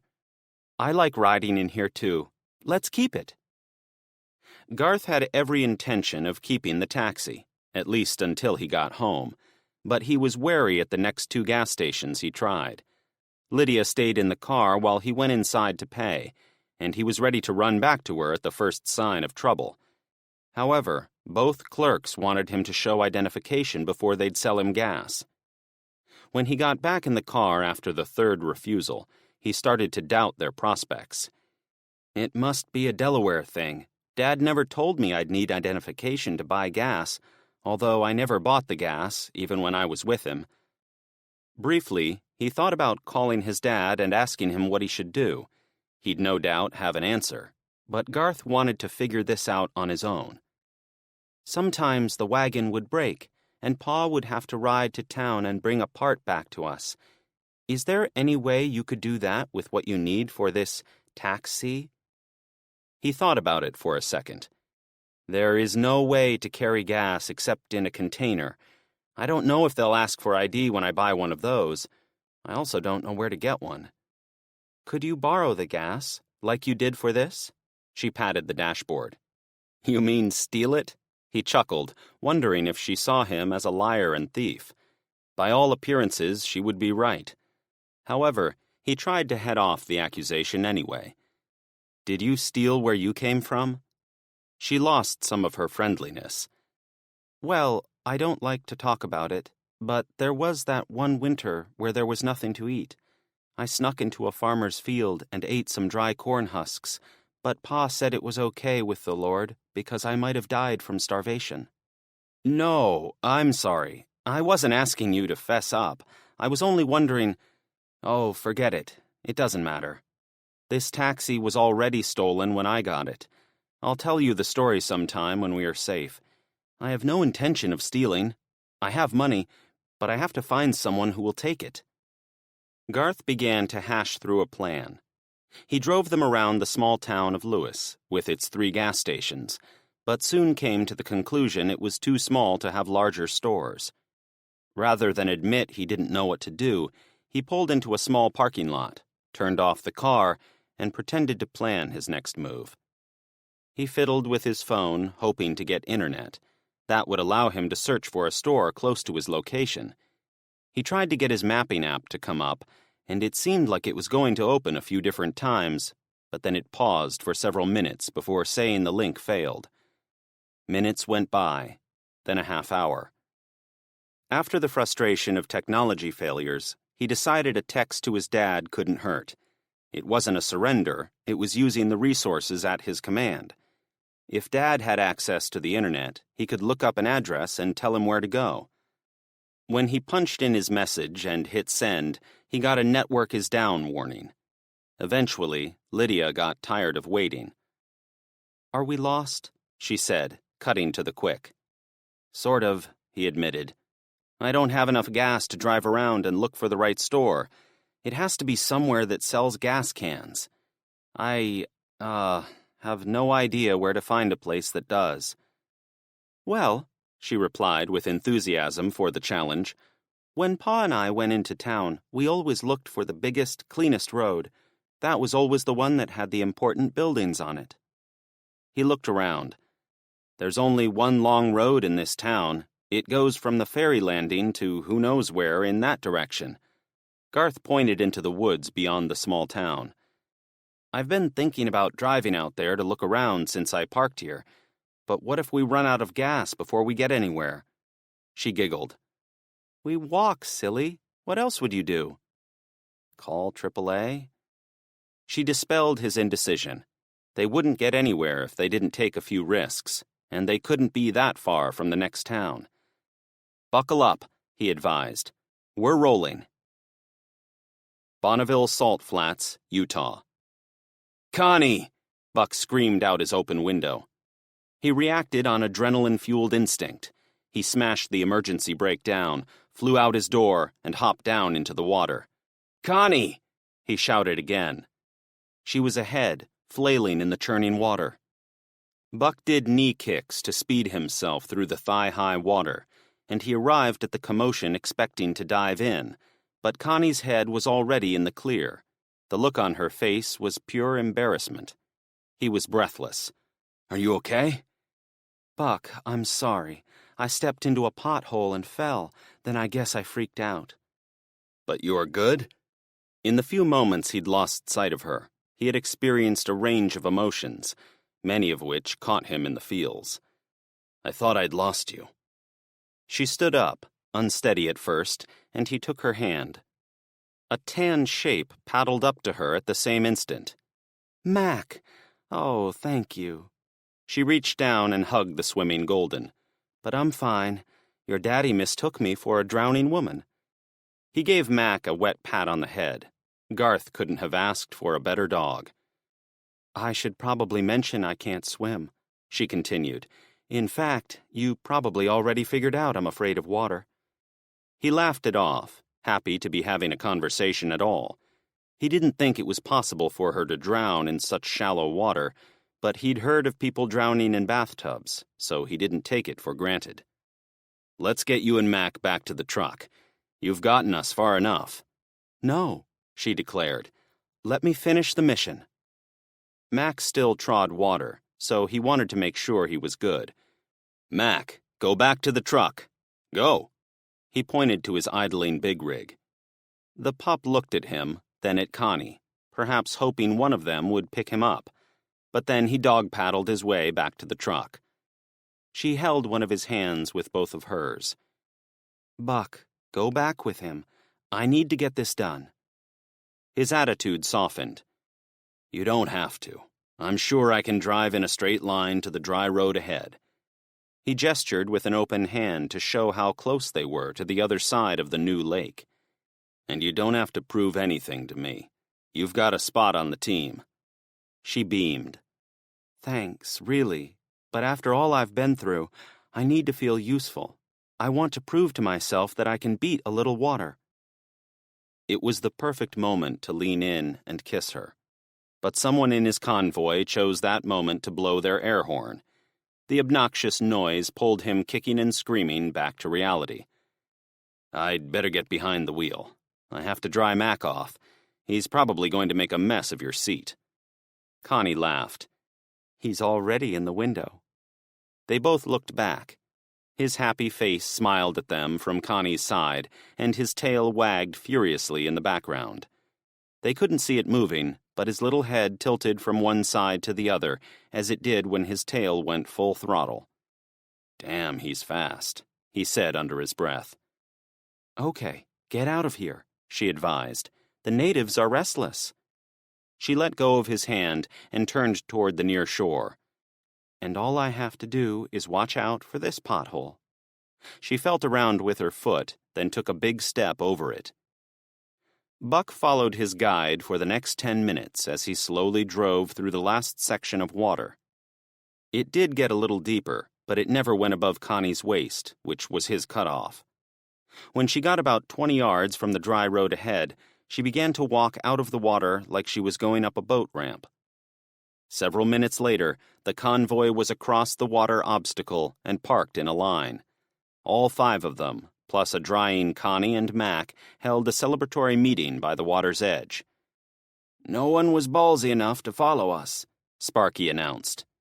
I think the water is rising, Connie added. She wrapped herself in one of Buck's blue showering towels, her red hair hanging limply on her head. Beans motioned to Connie. We didn't know you fell in, or I wouldn't have sat on the horn. I was screwing around. Didn't mean nothing by it. It's no problem. I panicked. There's no way around it. Next time I'll know before I write myself off as drowned. Besides, he would have rescued me. That seems to be his role in my life. She pointed to Buck. This guy helped, he said, deferring to Mac. He was off the leash and running around in the median, probably looking for rabbits. I filmed the whole thing, Buck, Eve said matter-of-factly. I'm going to use this for my company's recruiting videos. This is the kind of shit drivers do when they work for us. In fact, if you want to join a new employer... I've already got a boss, and neither he nor the owner of my cargo would be happy to know what I just did. He laughed. But really, you guys did the hard part. You followed me in, and you, he directed everyone to Connie, made sure it was successful. That's what I call a team effort. Monsignor snickered. Buck, I was watching for your trailer to go under. Then I'd know we were beat. I'm glad it worked out. But there was a time I could have sworn my trailer started to float. Some nice Mormon family might have had a nice Christmas present wash ashore. 28 pallets of potato chips. A few of the others argued back and forth about how far a trailer would float, but Buck's mind wasn't following them. He hadn't considered the weight differentials in the other trailers. His was filled to the brim with cans of chili. Some of the other trucks were probably a lot lighter. He was lucky that hadn't bitten him in the ass. He reminded himself to take everyone's situation into account. Cars and trucks had gathered on his side of the lake and would soon turn around and create traffic for his convoy. He wanted to get out of there. Okay, folks, we got over one hurdle, but we still have thousands of miles to go. I propose we head out and find the next problem. May this be the last, Eve suggested. Amen, Connie replied.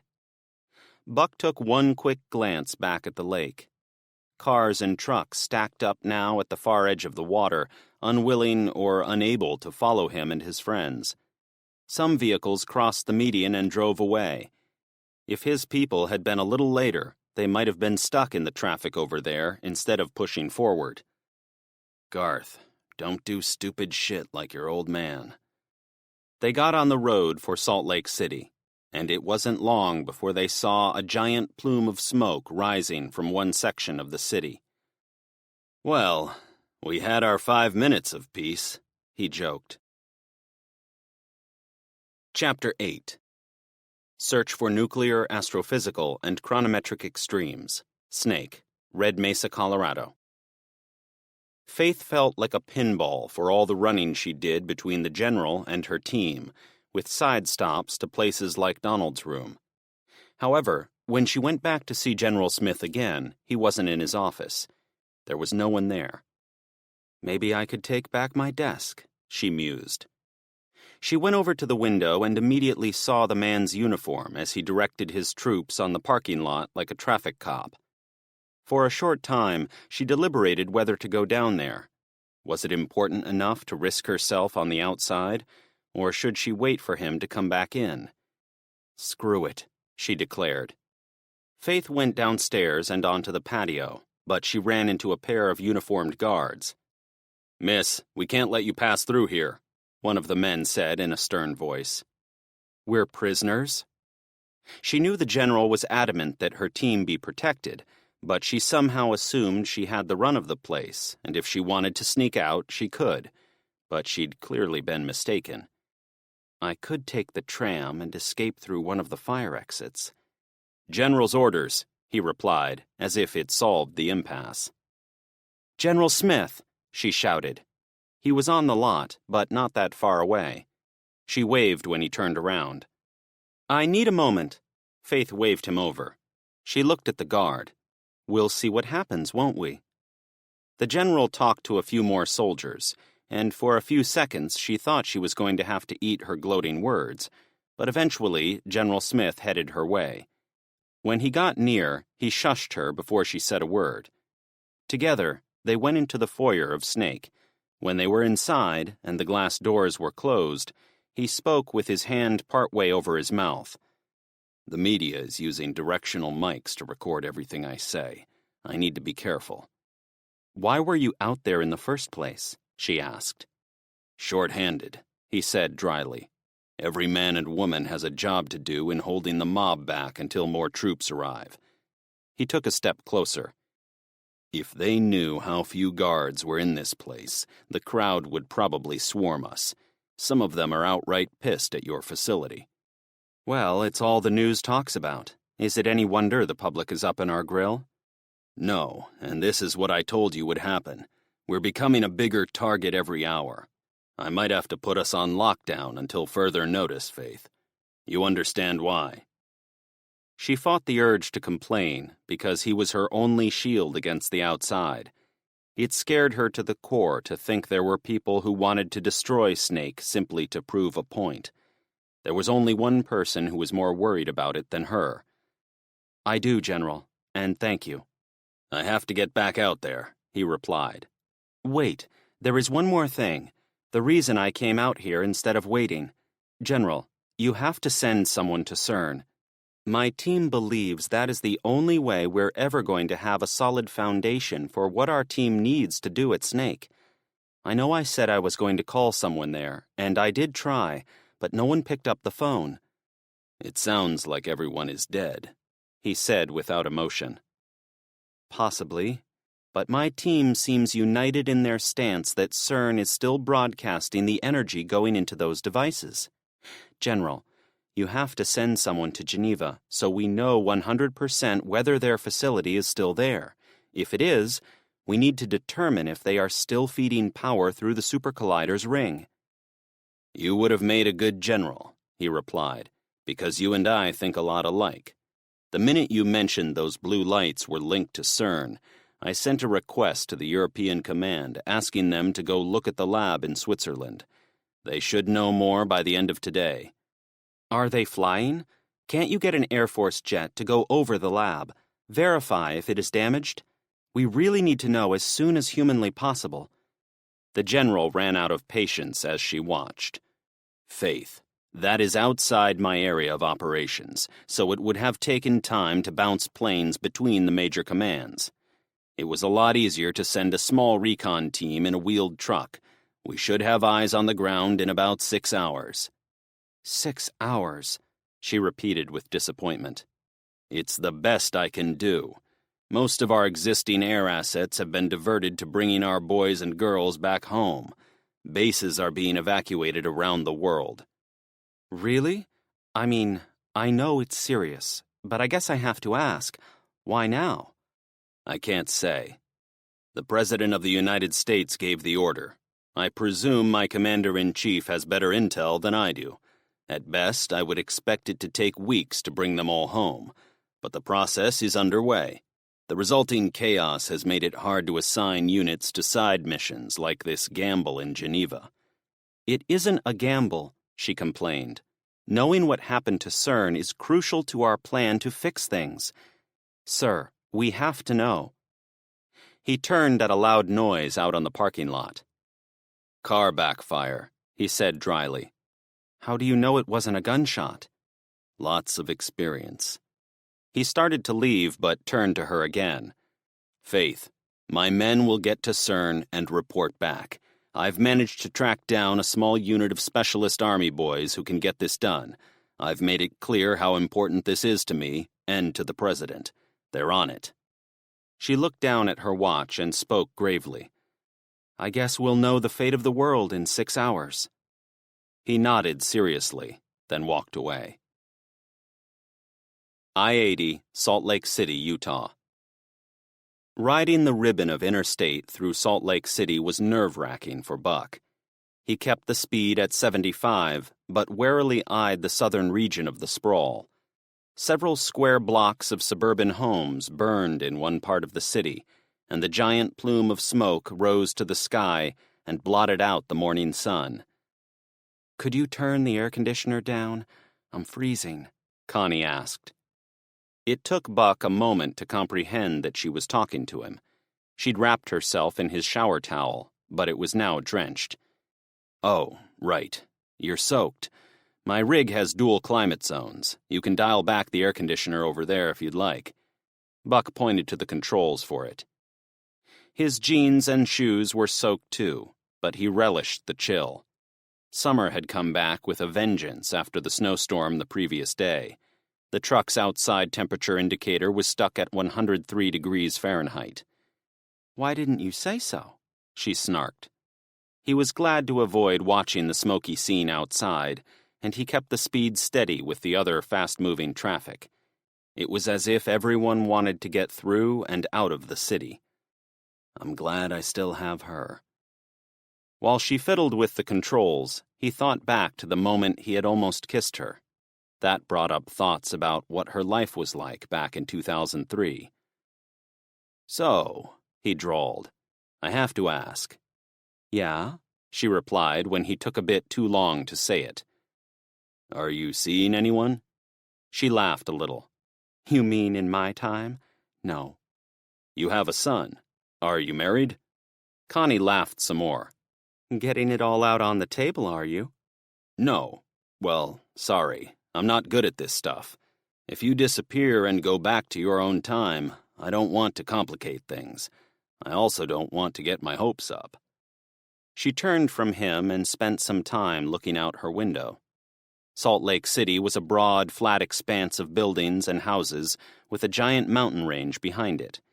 He had done a few drop-in hooks there over the years, and the wide streets and friendly people always made him want to go back. After a long pause, she finally replied. My husband and I split a long time ago, right after Philip was born. He was in the service, the Navy, and was out on deployment more often than he was home. I was able to handle it, but he confessed to some infidelities in some of his ports of call. We tried counseling for the sake of our son, but one time he went out on his tour and never came back. I got the papers in the mail. Ouch, what a fuckstick. She glanced at him. At first, he thought he'd put his foot in his mouth, but then she smirked. Yeah, that's right. He was a big fuckstick. Sorry, I can't help the cussing. I've tried to tone it down, especially around my son, but after 15 years, it is still a work in progress. Don't fancy it up on my account. If you can keep driving like you have, you can use the F word in every sentence as far as I'm concerned. They laughed, despite the scene outside. I'll try not to. I want to be a better man. For my son, of course. Buck drove with one hand on the wheel and the other on his windowsill like he was having the best day of his life. It would have cost her nothing to lie and say she had a man friend back home, but she hadn't. He'd put himself out there, and she hadn't shot him down. Buck picked up the CB microphone a short time later. Goodbye, Salt Lake City. Hello, Wyoming. They still had 75 miles to the border, but they were as good as there. The rising plume of ash haunted his side of the mirror almost the whole way. Ramstein Air Base, Germany. Gentlemen, that's all I have for you. We hop in an APC in 15 and we'll be on our way. Lieutenant Colonel Ethan Knight's briefing was about as thorough as he could make it, given that there was almost no intel on what to expect at the destination. The 8 enlisted men headed for the depot, but Phil stayed behind. Ethan spoke quietly. They are probably wondering what the hell is going on, working for 2 colonels on such a small team. These are strange times, huh? Can't argue with that, he replied. These men are professionals, but they don't have much experience. You came from a hot zone, so I'm glad we ran into each other when we did. They were both lieutenant colonels, but Ethan had seniority based on time and grade. Phil was fine with it, though, since he was tagging along on the other officer's op. It's been a while since I've been on such a small team, Phil joked, but I can't believe we're it. There has to be something more effective than 2 colonels and an ad hoc squad that could go snoop around. Ethan shook his head vigorously. I told you, everyone is jumping on whatever floats, drives, or flies to get to America. Most of the guys in Germany are heading north to the ports. I had to scrounge to find what we've got, including pulling a couple of men out of hospital beds. Is that going to be a problem? He asked. There would be nothing worse than taking injured men into battle, himself excluded. His face still hurt, and it was bruised, but the pain was manageable even without painkillers. Nothing would interfere with his ability to fight. This is a simple recon mission. We're going to see some scientists, or, if they aren't home, see their bunker. If this were peacetime, I could have driven my car down there by myself. But my orders were to head out in at least squad strength. If we get into trouble, the 173rd Airborne Brigade Combat Team is pulling duty as a quick reaction force for all of southern Europe. They're on standby in Caserma Ederle Army Base in Italy. Shit, how far is that? Far, he deadpanned. So let's not get into trouble. I didn't want to ask this in the meeting, but why not have the Swiss Army go in and poke around for us? I asked that same question of the colonel, Ethan remarked. You know what he said? He'd been in plenty of briefings where no one up the chain wanted to divulge important pieces of information for the men at the tip of the spear. He tried to be diligent about not doing that to his own men whenever possible, but there were times he had to keep them in the dark. However, he could tell by Ethan's tone what he was going to say. Go fuck yourself? Ethan laughed.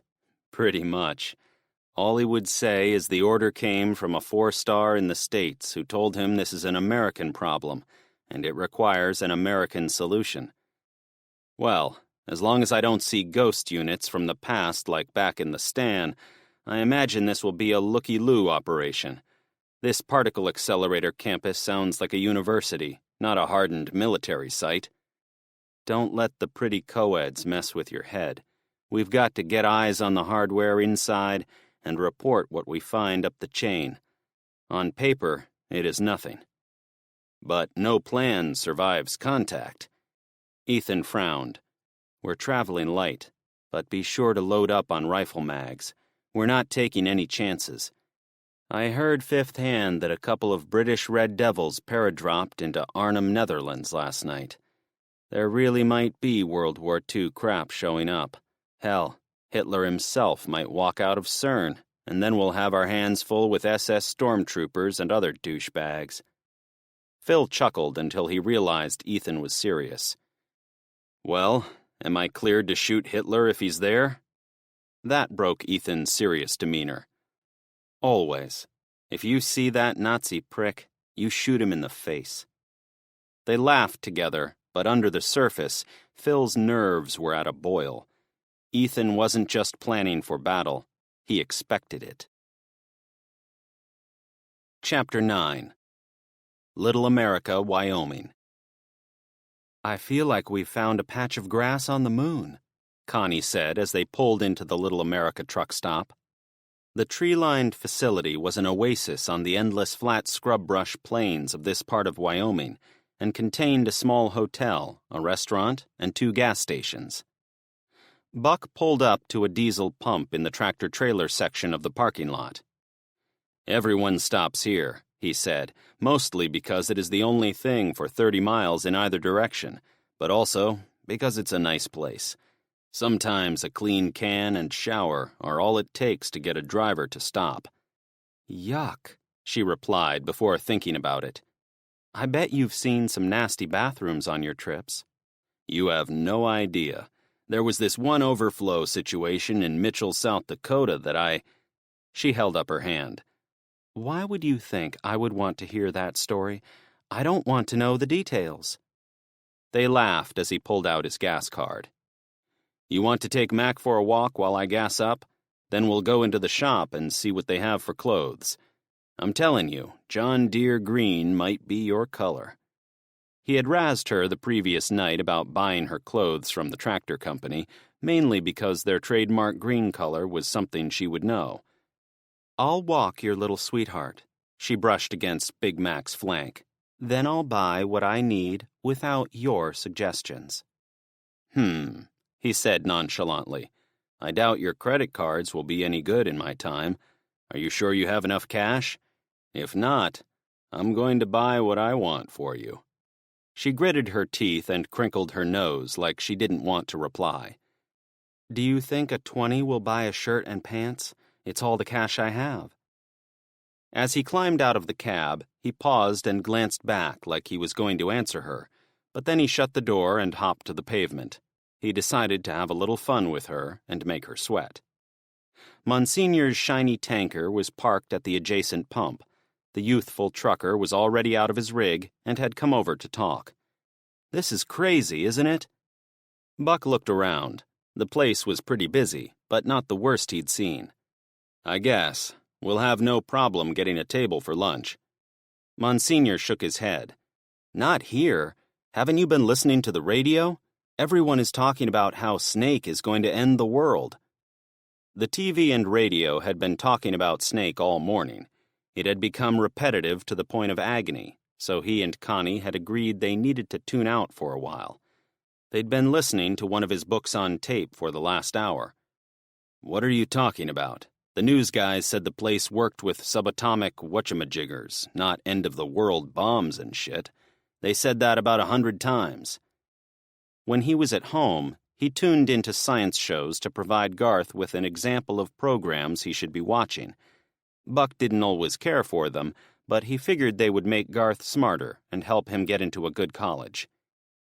Everything has changed in the last couple of hours. The security guards at the site shot some people dead, then kept protesters from getting closer. They think terrorists have taken over inside. Buck was always skeptical of the news. Terrorists have taken over a super collider? How are they going to work it? He sighed.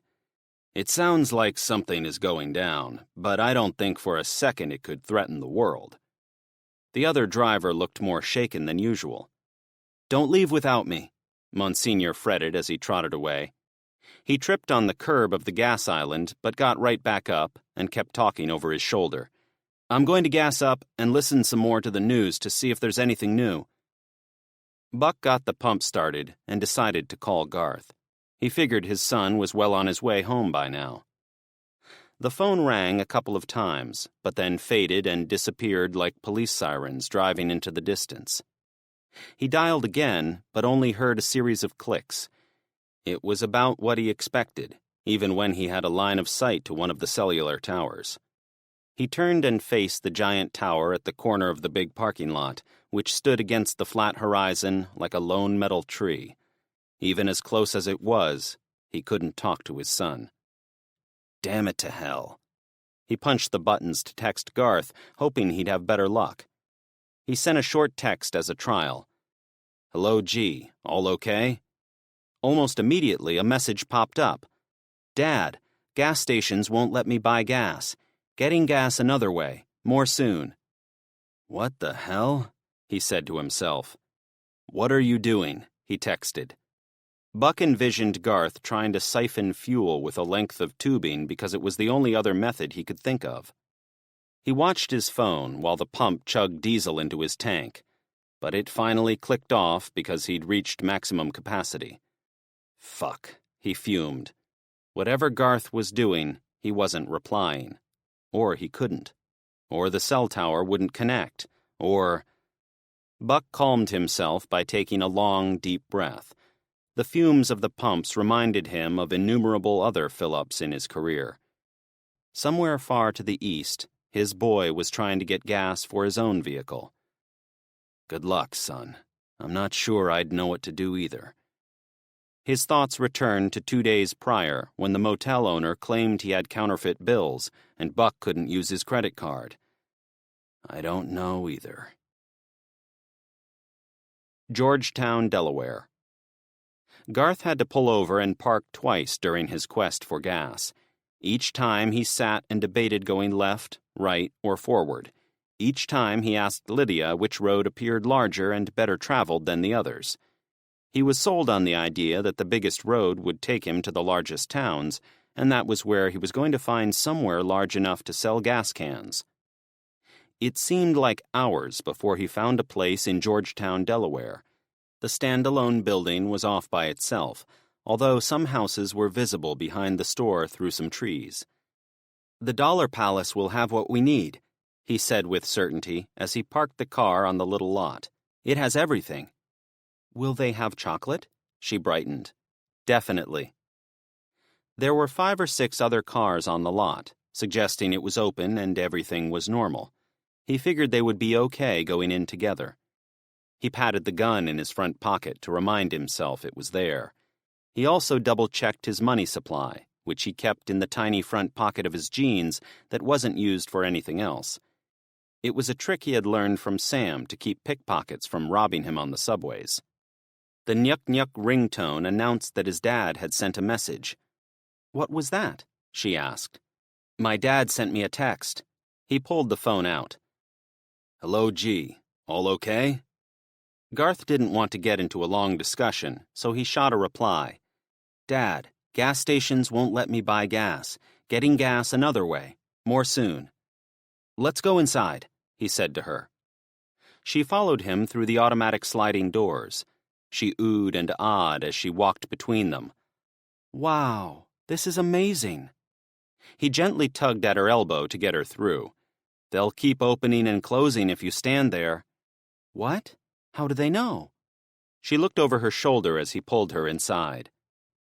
The elderly woman pulling clerk duties didn't even look at them. She appeared to stare at the floor or was daydreaming about being somewhere else. "Oh my gosh, look at this stuff. These food tins have cute kittens on the cans." She hesitated, then spoke with disgust. "Do you eat cats?" He laughed. "No, gross. Those are cans of cat food. They are for cats to eat." She looked at it for a second, then back to him. "You have enough wealth to give your feral cats their own food?"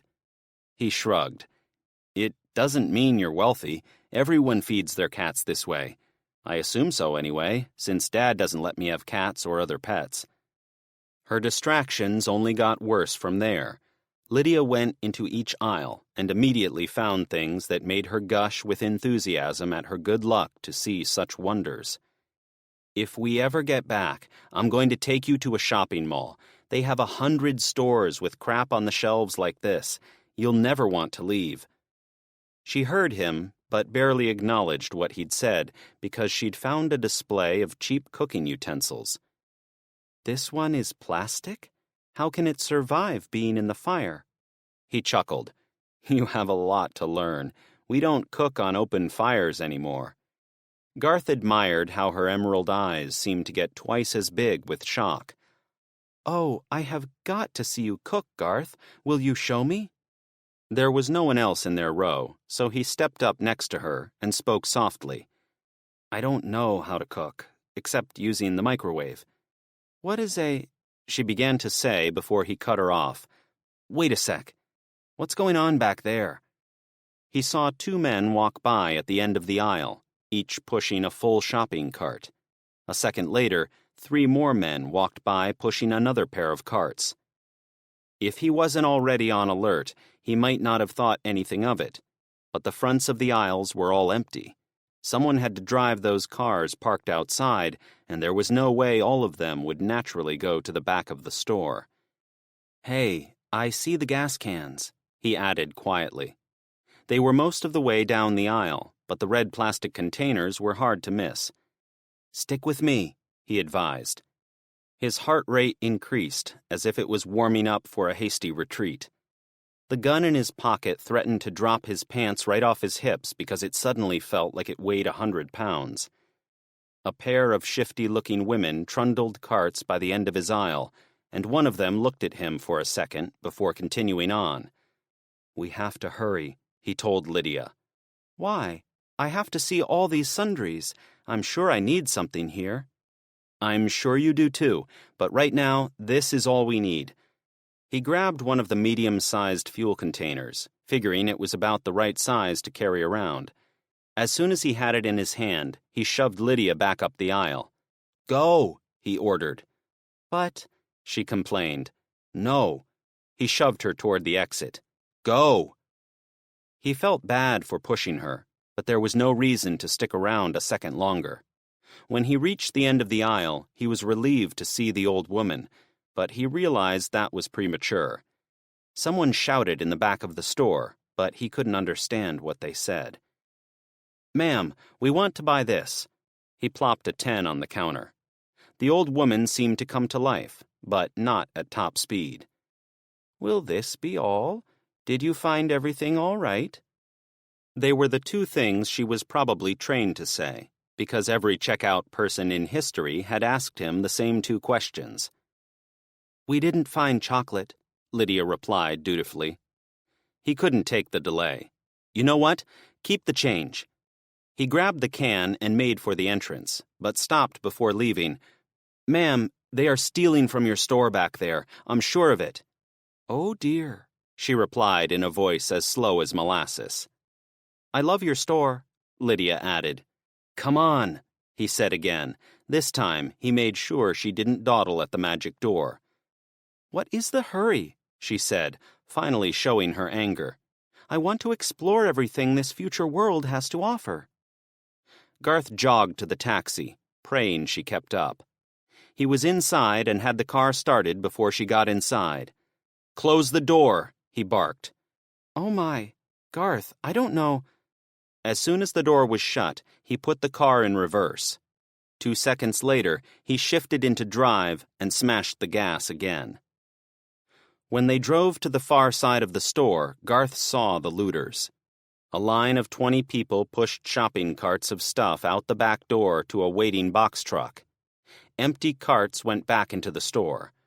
A couple of guys with shotguns stood near the rear dock, watching him. "Drive safely," he said to himself. This was no time to slip off the road. Garth fully expected the rear window to explode like they always do in the movies, but as he got onto the 2-lane road, no one shot at him. He breathed wildly in and out as the panic abated. Lydia seemed to zone out for a short time, but then she looked at him. "You are sweating, Garth. Were you really that scared? Were we truly in danger?" His slippery palm slid along the steering wheel as he got the taxi up to speed. "I'm sorry for being like that, Lydia. I didn't have time to explain. Those were thieves. The worker in the front was too lazy or too old to know what those people were doing in the back of her store. If we had gotten caught, they might have hurt us for seeing them. They also might have taken this cab, especially if they knew we had guns." She chewed her lip as she worked through it all. Garth thought she looked cute in the pose. "So you protected me?" she gasped. "Of course. That's what guys do. We protect." His dad taught him to look out for the weak and stand up to the bullies. Lydia wasn't exactly weak, but she had the street smarts of a newborn infant in 2020. It fell to him to watch over her. She reached over and gently touched his wrist while he held the wheel. "Then I should say thanks. I did not see the threat, and I was more enchanted than I can say about the products you have in this world. Next time, I'll listen to you." He leaned back in his seat, proud to have won her over by doing what came naturally. But all his pride went out the broken window when the engine sputtered once, before sounding normal again. "Oh, shit. We're finally running out of gas." Chapter 10. Canberra to Sydney train, Australia.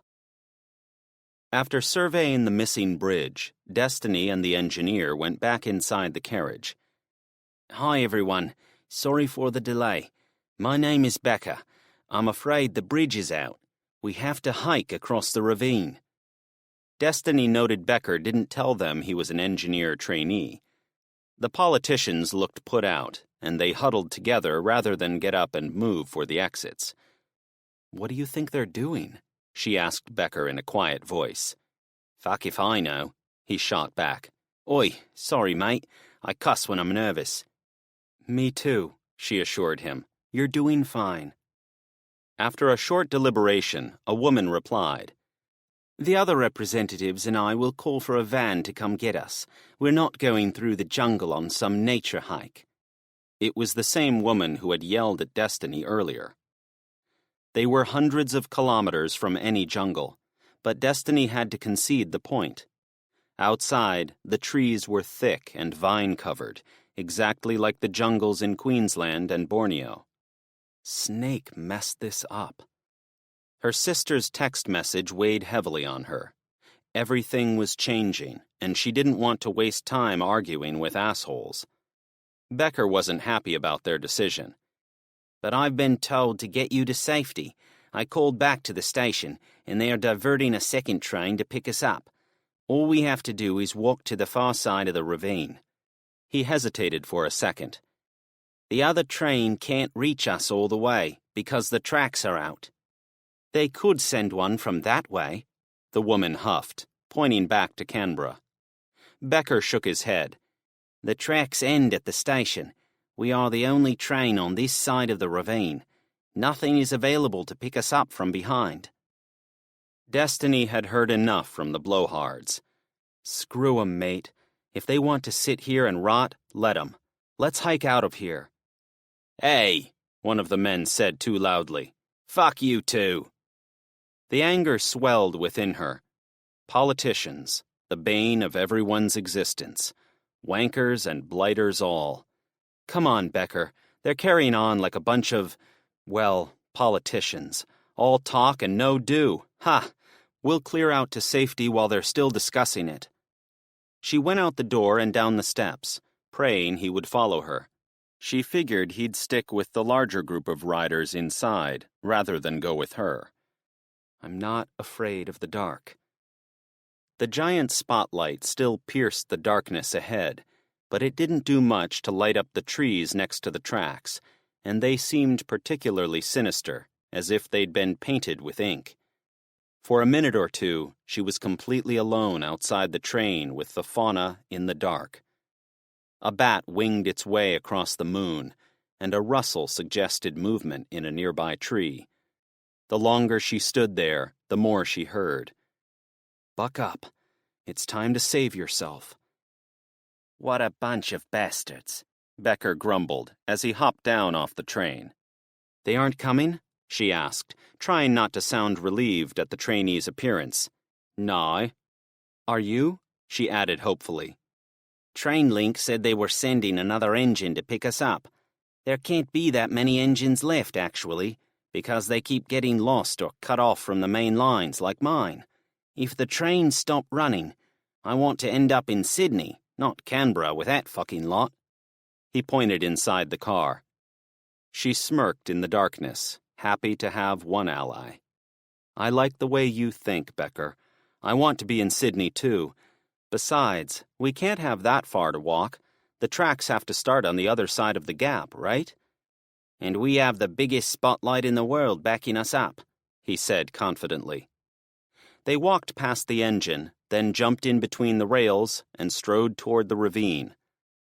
How long have you been doing this? She asked to break the silence. Just under 3 weeks, he said like he was embarrassed. Well, I'd say you did pretty damned good in this emergency. A wave of nausea washed over her, and she crumpled to the tracks. Becker fell next to her. The train's headlight extinguished, leaving the area as a big pit of darkness. Search for nuclear, astrophysical, and chronometric extremes. Snake, Red Mesa, Colorado. Faith was glad General Smith already had a team going to CERN to confirm what was happening on that end, but she didn't plan on sitting around for 6 hours waiting for a report. She put out a call to her computer and physics groups and requested the leaders meet her in the tunnel where the first box was moved. She rode the Silver Bullet with Bob and Son, giving her a few minutes alone with them. "Do you think this tram is safe?" she asked, absently looking out the window at the white blocks of light shooting by. "You mean, will it crash?" Bob inquired. "I don't think so. It seems pretty safe to me." He knew about her irrational fear of being in cramped quarters, although she hid it fairly well from everyone else. "No, I'm talking about the energy bursts and time-shifting weirdness. Maybe the Silver Bullet will run over someone who appears on the tracks out of nowhere, or the three of us will disappear and wake up in a dinosaur nest." There was no consistency to the news broadcasts. Some things appeared from the past, but modern people also went missing. "What are you saying, Dr. Sinclair?" asked the always formal Indian scientist. "Oh, just a theory I shared with General Smith and the NORAD jerks when I was trying to stop them from removing that box. I think I confirmed it later. I saw the red wave shoot out from the ground with my own eyes. It came out exactly in line with the collider ring. The energy then formed a growing ripple broadcasting outward from Snake, but it did not come inward. I think that is significant." The three of them fell silent. Faith was sure she was right about that one small piece of the mystery, but she still didn't know what it meant. A quiet chime announced their arrival, and the car decelerated gently. Seconds later, they pulled into the well-lit station and stopped. 3 guards greeted her and motioned them from the car. NORAD scientists and some of her people gathered along the collider ring where the 4 Arrows boxes had been pulled out of service. "I'm glad to see the research is ongoing," she said quietly. Sun gestured to the device sitting about 10 feet from where it had been. "My team has been working on isolating the power supply inside the box, Dr. Sinclair. If we knew what it was, we might have a better understanding of the nature of the energy flow." Faith turned to Bob. "Do you have anything to add?"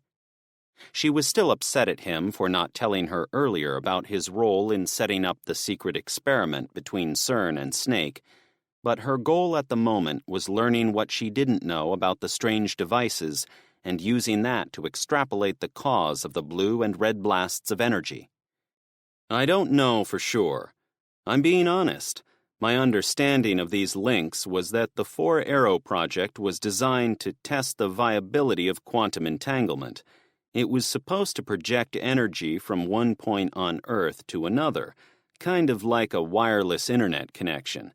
They told me the goal was to power both boxes with the colliders and link them with their proprietary technology." Faith groaned but didn't say what she wanted to. He'd let the project go forward without a full understanding of the science or the hardware being used. "Well, that at least tells us something," she replied. "Can we open the box?" Bob breathed in through his teeth. "I don't think so, Faith. They sealed the cabinets by welding them shut.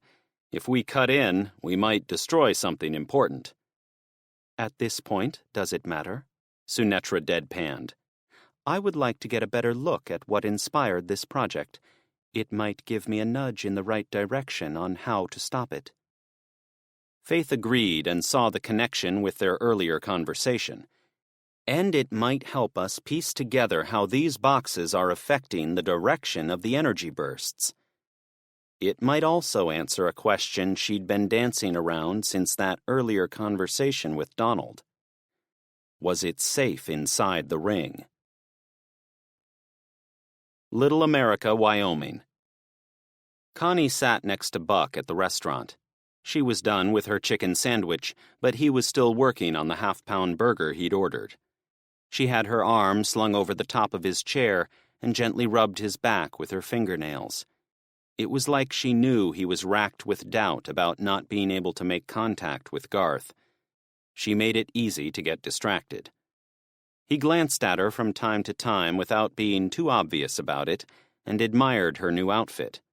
After joking about buying her something tasteless, he had let her buy whatever she desired in the truck stop's clothing department as another payment for his role in destroying her Volkswagen. She bought faded blue jeans, something she described as a darling leather cowgirl belt, and a long-sleeved white blouse that exposed both her shoulders. As before, he thought she came right out of a country and western lifestyle catalog, but it made her extremely happy to find what she wanted. "Thanks, Buck," she said when their eyes met. "This all fits perfectly. I'm proud I was able to eat without dumping chicken on myself. That's what usually happens with me and new clothes."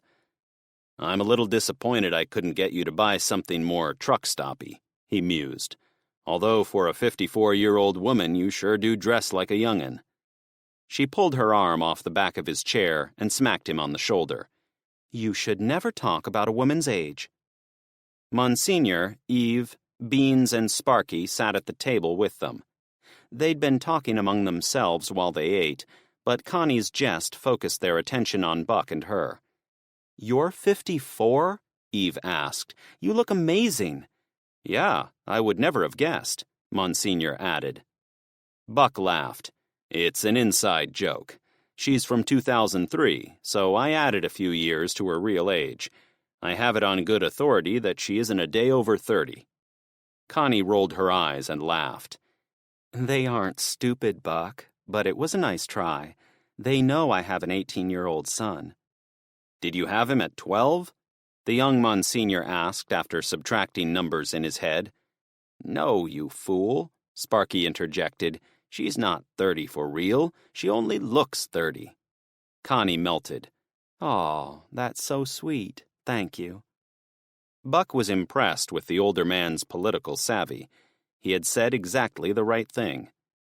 She put her fingernails back on his Hawaiian shirt, signifying their friendly sparring was at an end. But her sympathetic touch immediately reminded him of Garth again. "Come on, son. Check in." "All I know is I didn't realize truck stops were this elaborate," Connie continued to the group. "I'm going to have to remember this place when I write a book about my journey. It really does have everything a normal person needs." Buck focused on chewing his burger while she discussed her background and writing career with the others. He'd already heard her backstory. However, he couldn't help but notice people running to the front counter of the restaurant and waving others to check it out. Danger, Buck. Danger. He put down the greasy slab. "Hey guys, look." Everyone turned to the front where Buck motioned. Beans dropped his knife and fork on his half-eaten plate of ribs with evident frustration. "We finally get a decent meal, and something else goes wrong." "Hang tough, Beans," Buck replied. "I'm going to check it out." Connie stood with him. "Me too." He smiled, glad she was anxious to stick by his side. They went to the front of the restaurant together. He let her lead because she was better able to cut through the onlookers. She directed him to the far right edge of the serving counter where the crowd was thinnest. An old-style boombox radio sat on the shelf where meals were staged before going out to diners. The staff was huddled around it, listening to the news. "We say again, Network 5 has learned from 2 sources that Malmstrom Air Force Base has been placed on lockdown. This site is important because it controls Minuteman III intercontinental ballistic missiles." "Oh no," Connie blurted. One of the other truckers smiled at her. "No shit. This is heavy-duty fucked up." The guy noticed Buck's rifle and grenade shirt. "Nice shirt, man." "Thanks," Buck replied, smiling to Connie. "Is this happening in our time?" Buck asked the man. He'd heard enough out-of-time radio broadcasts to be wary. "Yep, it is happening right now," one of the restaurant managers replied. "The hotel staff is watching this on television, and they called over here to let us know." "What does it mean?" Connie quietly asked Buck. "I don't know, but we've got to get back out there so we can drive on." He and Connie backed away from the radio, But when Buck turned around, he was face to face with a few other drivers who had the same idea as him. First movers. He nodded at one of the white-bearded truckers, who returned the gesture. The man then walked away at high speed, but he shoved another guy, who dropped a plate on the hard floor. The plate breaking and clink of silverware made everyone aware that something was amiss. Connie waved to get Sparky's and the other convoy driver's attention. Buck twirled his finger in the air to signal that it was time to spin up the engines and go. Beans and the others stood as one, which undoubtedly compounded the confusion in the room. Several others who had been listening to the radio now gestured or shouted for their associates to get up and leave. Panic rippled through the restaurant as the news spread. Truckers and travelers sprang from their seats, tipped over chairs, and ran for the doors. His team was on the move too. "Go!" he yelled to Connie. Chapter 11. Georgetown, Delaware. "Come on, car, don't fail me now." Garth let up on the gas, hoping it would get them farther down the road. "Why is your taxi behaving this way?" He sighed with frustration. "I told you, it needs gas. It's a liquid, and it goes in the red container we bought." The gas can tumbled around the back seat. "I need to find a place that sells it."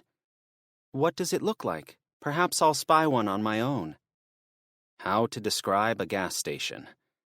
There are pumps on the ground, like big boxes lined up next to each other with hoses sticking out of one side. It usually has a large shelter over it, like a flat metal tent. She seemed satisfied and began to look around, but there was nothing besides trees. Since they left the Dollar Palace, it had seemed like they were driving away from civilization rather than toward it. "It has to be soon, or we'll have to pull over." No good could come of parking on the side of the road in a taxi missing a window. The weather was much better, so people were out. People meant trouble. Plus, the looters had already seen the taxi. If they came along in their box truck full of stolen goods, it wasn't a stretch to imagine them pulling over to look for more contraband in an abandoned vehicle. "I have to do something." The car sputtered again as they came around a curve through the woodlands. He spotted a small gravel driveway off to the side of the road, so he decided to take a chance. "We'll pull off," he declared. He turned downhill into a long driveway, and the motor died on the way. After a slight bend in the path, it came out at the side of an old log cabin. Garth guided the dead car as far as he could, but it ran out of momentum about 50 feet from the isolated house. "They'll help us," she said in a comforting voice. He gripped the wheel, contemplating them being at the mercy of whoever was inside the wooden shack. When no one came out or shifted the drapes of the windows, he let out the breath he'd been holding. "I don't think anyone is home." "In my time, it is not that unusual to pay visits to neighbors or spend the night with strangers. People are very friendly usually. They'll give you some food and a place to stay for the night." He chuckled. "Things aren't like that anymore. If these people were home, they might have come out with a shotgun to tell us to get lost. Dad taught me never to open the door for strangers. If someone came to the door asking to use the phone, I was supposed to tell them I'd make the call for them if they gave me the number." He'd tested that advice with the visitor ringing the bell back at Sam's house. "You are talking about your phone?" She pointed to his pants pocket. "Yes, and he also said 10 times out of 10, those people will run away before you get to the phone because they are scammers and jagoffs." "Jagoffs? I like that." "It's not polite. I don't think we're supposed to use it." She smiled, and he thought she was going to push him to explain it. He was glad she didn't. His dad used the word a lot, and he thought he knew where it came from, but he wasn't sure he could explain it. He wondered if bad words were similar in the 1840s. "Let's get the can and walk to find a gas station. With a little luck, we can get back here before anyone comes home." His dilemma was what to do with the stuff in the trunk. If he got out and hid the guns, anyone laying low inside the house would see him and maybe go snoop for them. If he left them in the car, he took a risk that someone would happen along and break in. "I'm happy to walk with you, though I prefer the comfort of this." She patted the leather seat. "Me too. Once we get some gas, we can make good time and get far away, maybe all the way to my house." "I would like that. At least one of us can reach home." He heard the anguish in her voice, even though she probably hadn't intended to reveal those feelings.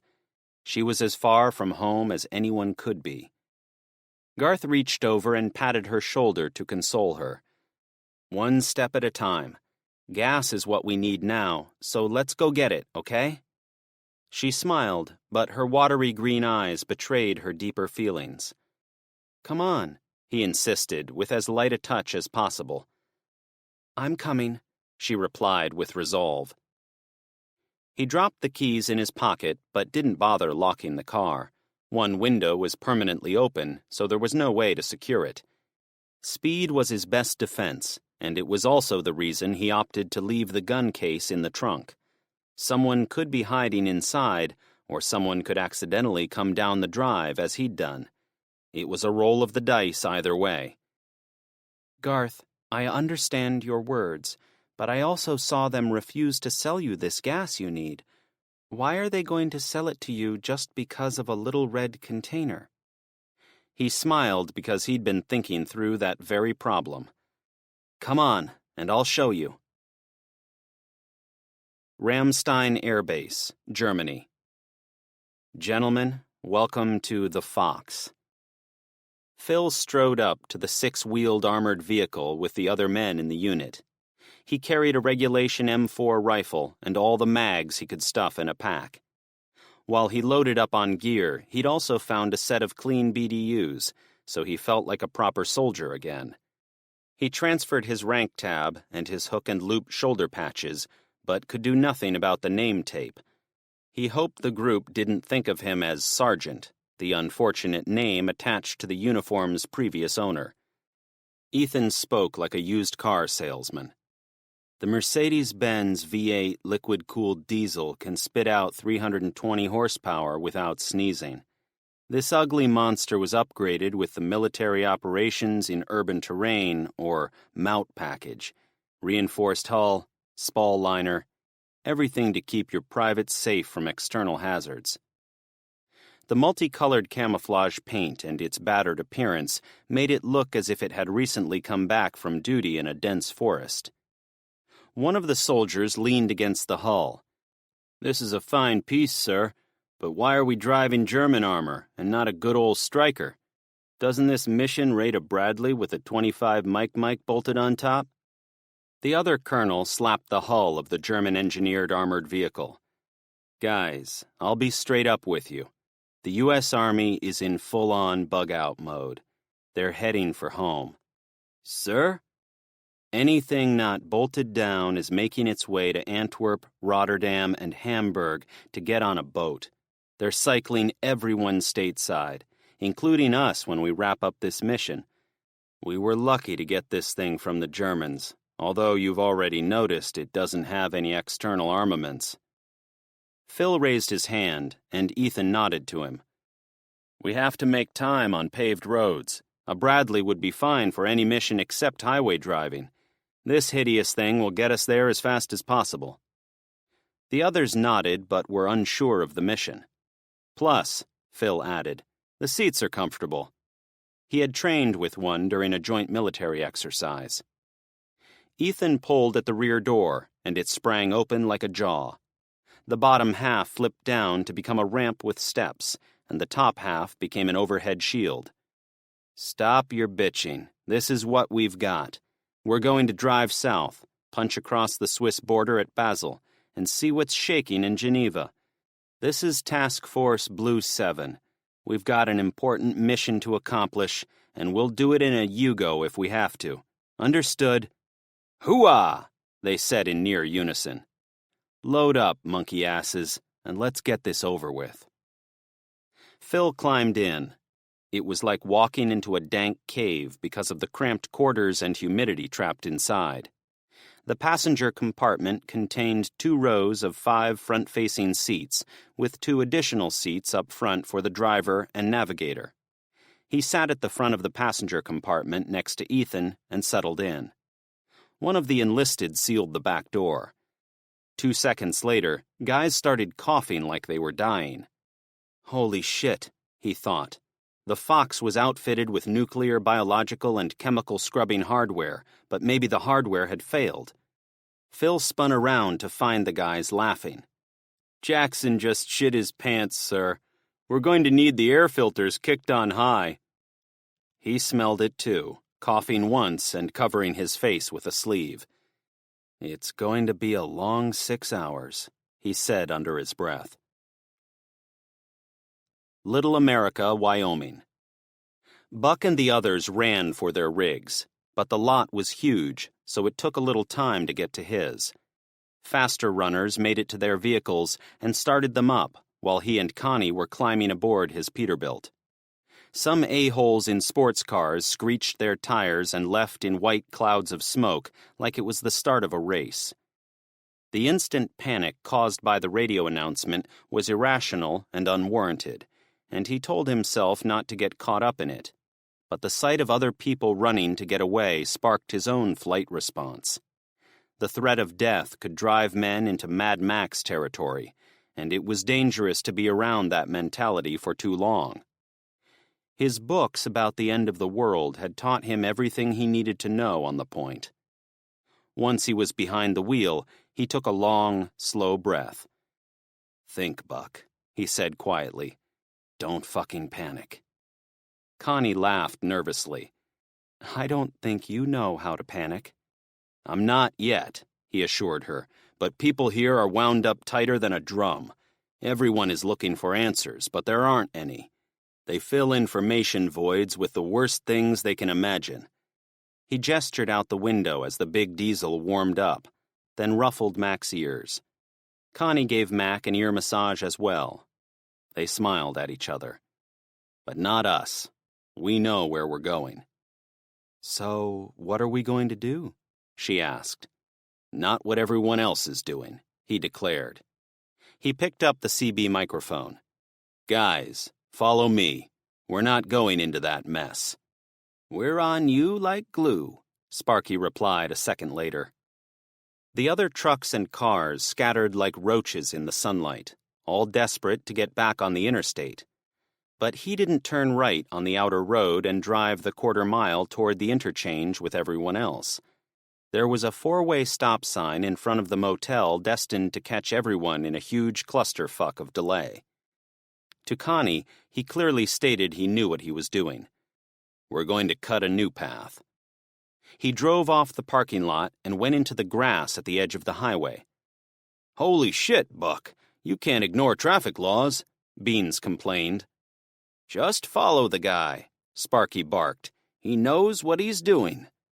"We hope," Buck thought. The ground was pancake flat in all directions. There was a slight rise where the concrete lanes had been poured, but it was simple to drive over the grass and cross over the pair of westbound lanes. There were no cars coming from the east. After a quick glance back to ensure that his friends were tagging along, he looked forward and planned how to traverse the scrubgrass median. The 60 feet between the lanes dipped lower than the pavement, so there was a minor tip-over risk if he hit it at an angle.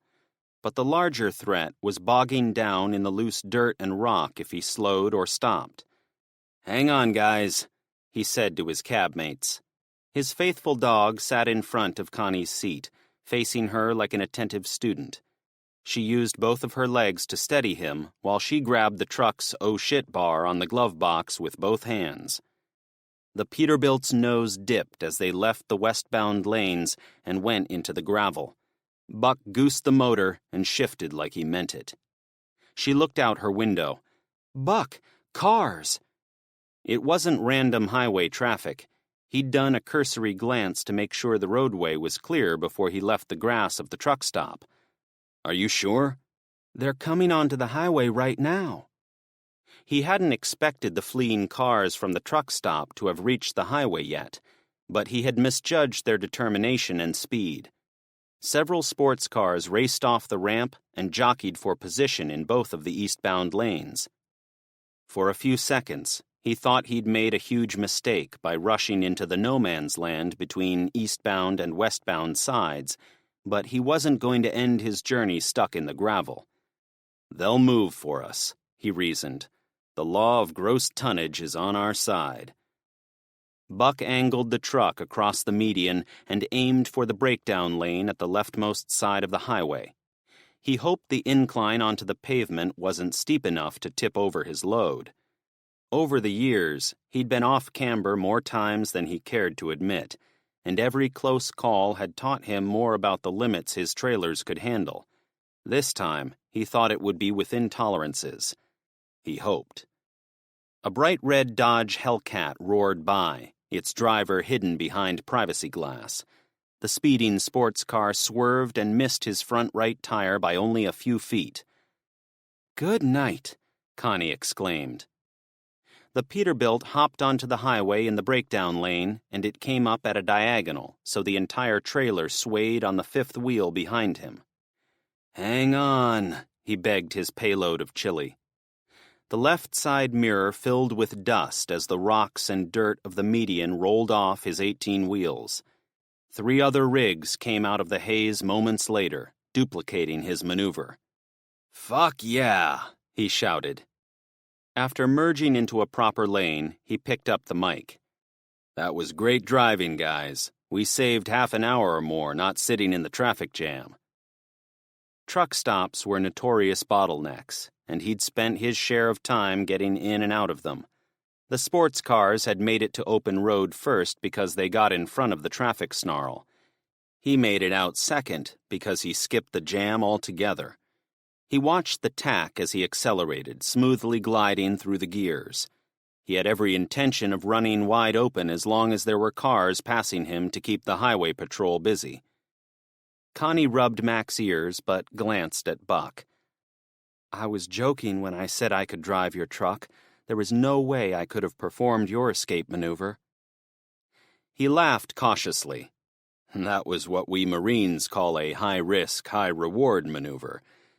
I should have waited with everyone else, but a half hour could become 2 hours, could become a whole day. Garth is somewhere out there, and sitting in a traffic jam burning our precious diesel doesn't get us any closer." A dozen cars cruised past them as he merged into the right lane where he could resume his normal cruising speed of 75. Once all the dust cleared and he got a good look at his convoy, he realized they were one short. "Beans," he called out. "Where you at?" "He's not behind me," Sparky reported. "I thought he was." "This is Beans. Sorry, guys, I'm in the mobile parking lot." He laughed. "You did a good job going around it. I'll be here for an hour. Some dickhead T-boned a pig hauler. It's a fucking mess." "You going to catch up?" Buck asked with reservation in his voice. "Nah, I can't follow you. Driving in water was more than I was comfortable doing. Going for broke over the median was one step too far. If the world is going to shit, I'm headed back to SoCal. I've got to get to my family." He wanted to say it was only a rumor and no nation on Earth would really use nukes, or that the effect of the blue light couldn't stop any of them if they stuck together. But he couldn't deny the guy an opportunity to get to his family.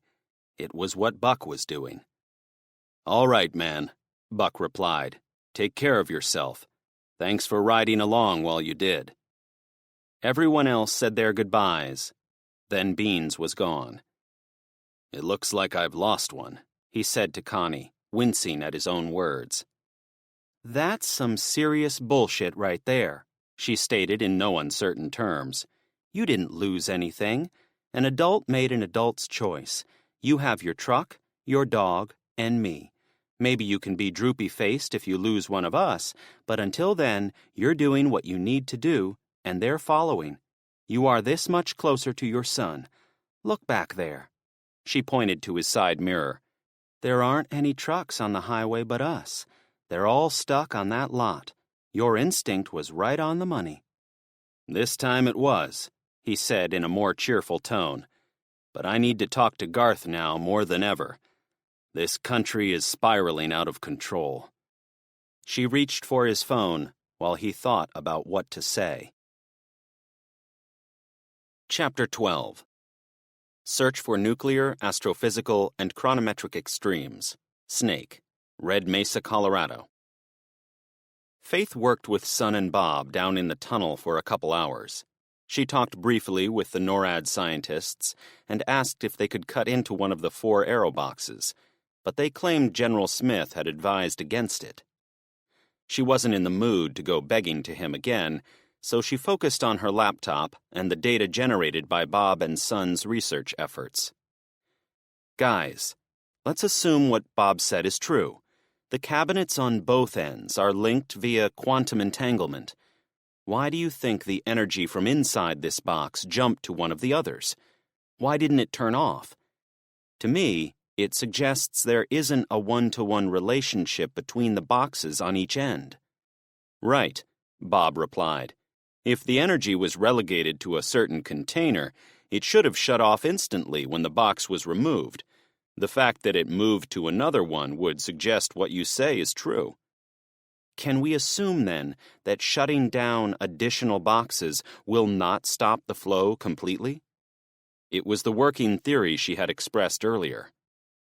"We can't disprove that," Son said in her quiet voice. Faith took a deep breath, not sure how her theory would be taken. "I believe the 4 arrows were designed to ensure the energy joined between the 2 colliders, but they aren't necessary to continue the relationship."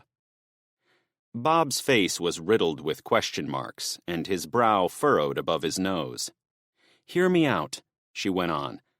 "I believe the first box showed us the way out of this mess, but not for the reason the General and his people think.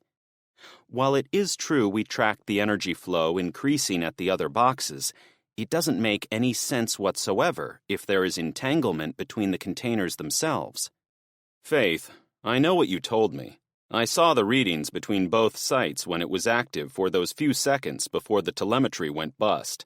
There were 4 links, 4 arrows, just like it says in the name."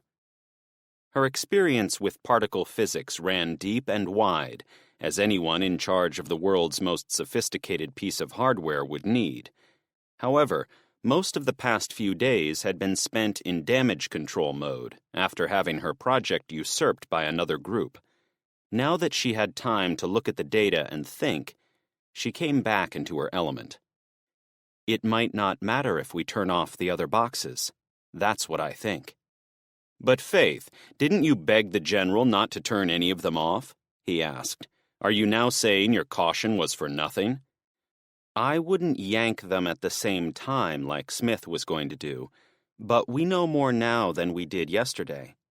She let out a fatalistic chuckle. "I've said it before. Everything we do here reveals more data, no matter how we get it. Kind of like peeling back the onion. Maybe it worked out for the best that he turned one off, because Son's data collection revealed this to us." She typed in a few things on her keyboard, then turned the screen so they could see it. A sophisticated graph appeared on the screen, with what a bystander would see as a tube drawn at a 45-degree angle. One open end was about twice as wide as the other, making it look like a traffic cone with an open top. "You've drawn Snake on one end and CERN on the other," Son acknowledged. Faith painstakingly mapped the data onto the graphing program. It required a black box in the middle, since she didn't know the nature of the dark energy well enough to represent its effects. Instead, she was forced to guess, based on observed results on her end of the equation. "This isn't to scale, nor are the dimensions correct, because the beams cut into the mantle of the Earth, and because CERN isn't directly below us on the other side of the planet, the real circles would appear more like ovals relative to each other. Still, this is a crude representation designed to show what I believe will happen when we remove the other boxes." She tapped a button on the keyboard, and it began to play. At first, it was a tube with 4 points assigned to circles on both ends. A blue line connected each box to a companion on the far loop. First, we have the initial experiment. 4 arrows as it was set up to run. Then this. She pressed another key. One of the boxes was removed on the larger end of the oddly shaped tube. It represented the cabinet pulled aside using the winch. The animation showed the blue line splitting in 2, then getting pulled to the 2 nearest boxes. This is where we are now. The energy of box 1 is being shared with the others. She pressed the button. And this is where we're going. The simulation ran through the scenario she had set up. At the very end, she spiked the flow of energy by a factor of 100. She had to make a host of assumptions, including the designed capacity of each of the 4 boxes and the broadcast power of known energy sources on the CERN end. She also took into account a best guess for the amount of energy shooting out from Snake in the blue and red waves. The result was a new shape. "I think this explains it all," Faith concluded. Near Georgetown, Delaware. Garth decided to take his chances and headed in the direction away from the Dollar Palace and the looters. He and Lydia walked next to each other for about 15 minutes before they saw the familiar shape of a gas station. They were headed into the business district of the town. "Well, we finally got some good luck," he told her. "Now we need it to hold while we buy some gas." "Your time is strange, Garth. You are a man, apparently in good standing. There should be no reason you cannot buy what you desire." Her kind words made his head swell to hot air balloon size. Would a 15-year-old be a man in 1849? Sure. At that age, his parents would seldom insist he was to be seen, not heard, like younger boys.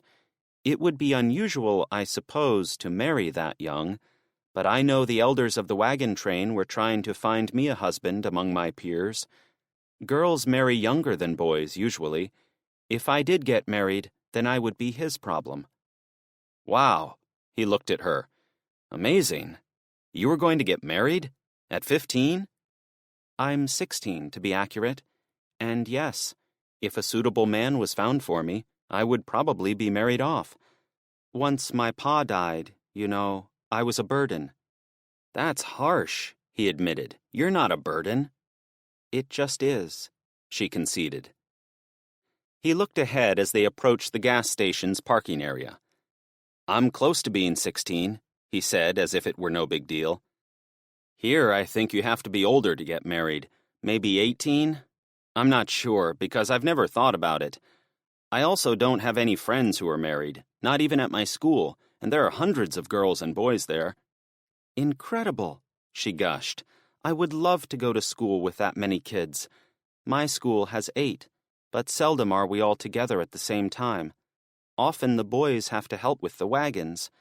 Back in Pawnee, Indiana, I was in a proper school for a short time. There were 10 pupils of all different ages. I have 200 in my sophomore class in high school, all my age. He held the door open for her as they went inside the combination gas station and convenience store. The wafting aroma of wood-fired pizza greeted him when he went inside. What is that? Lydia asked. It smells wonderful. He walked fast, because she would be overwhelmed by the rows of treats, chips, and candy if he lingered. However, before he could get near the cashier to pay for his gas, she dragged him by the elbow to the aisle he wanted to avoid. Can we buy our chocolate now? She said, clapping her hands with anticipation. Hurry, dude. Okay, he replied. You'll still want this one. He picked up another pair of Hershey bars and handed them over.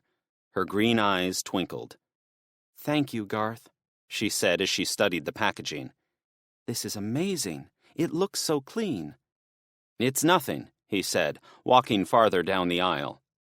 A flash of red caught his eye on the top shelf of the next row, so he went over to check it out.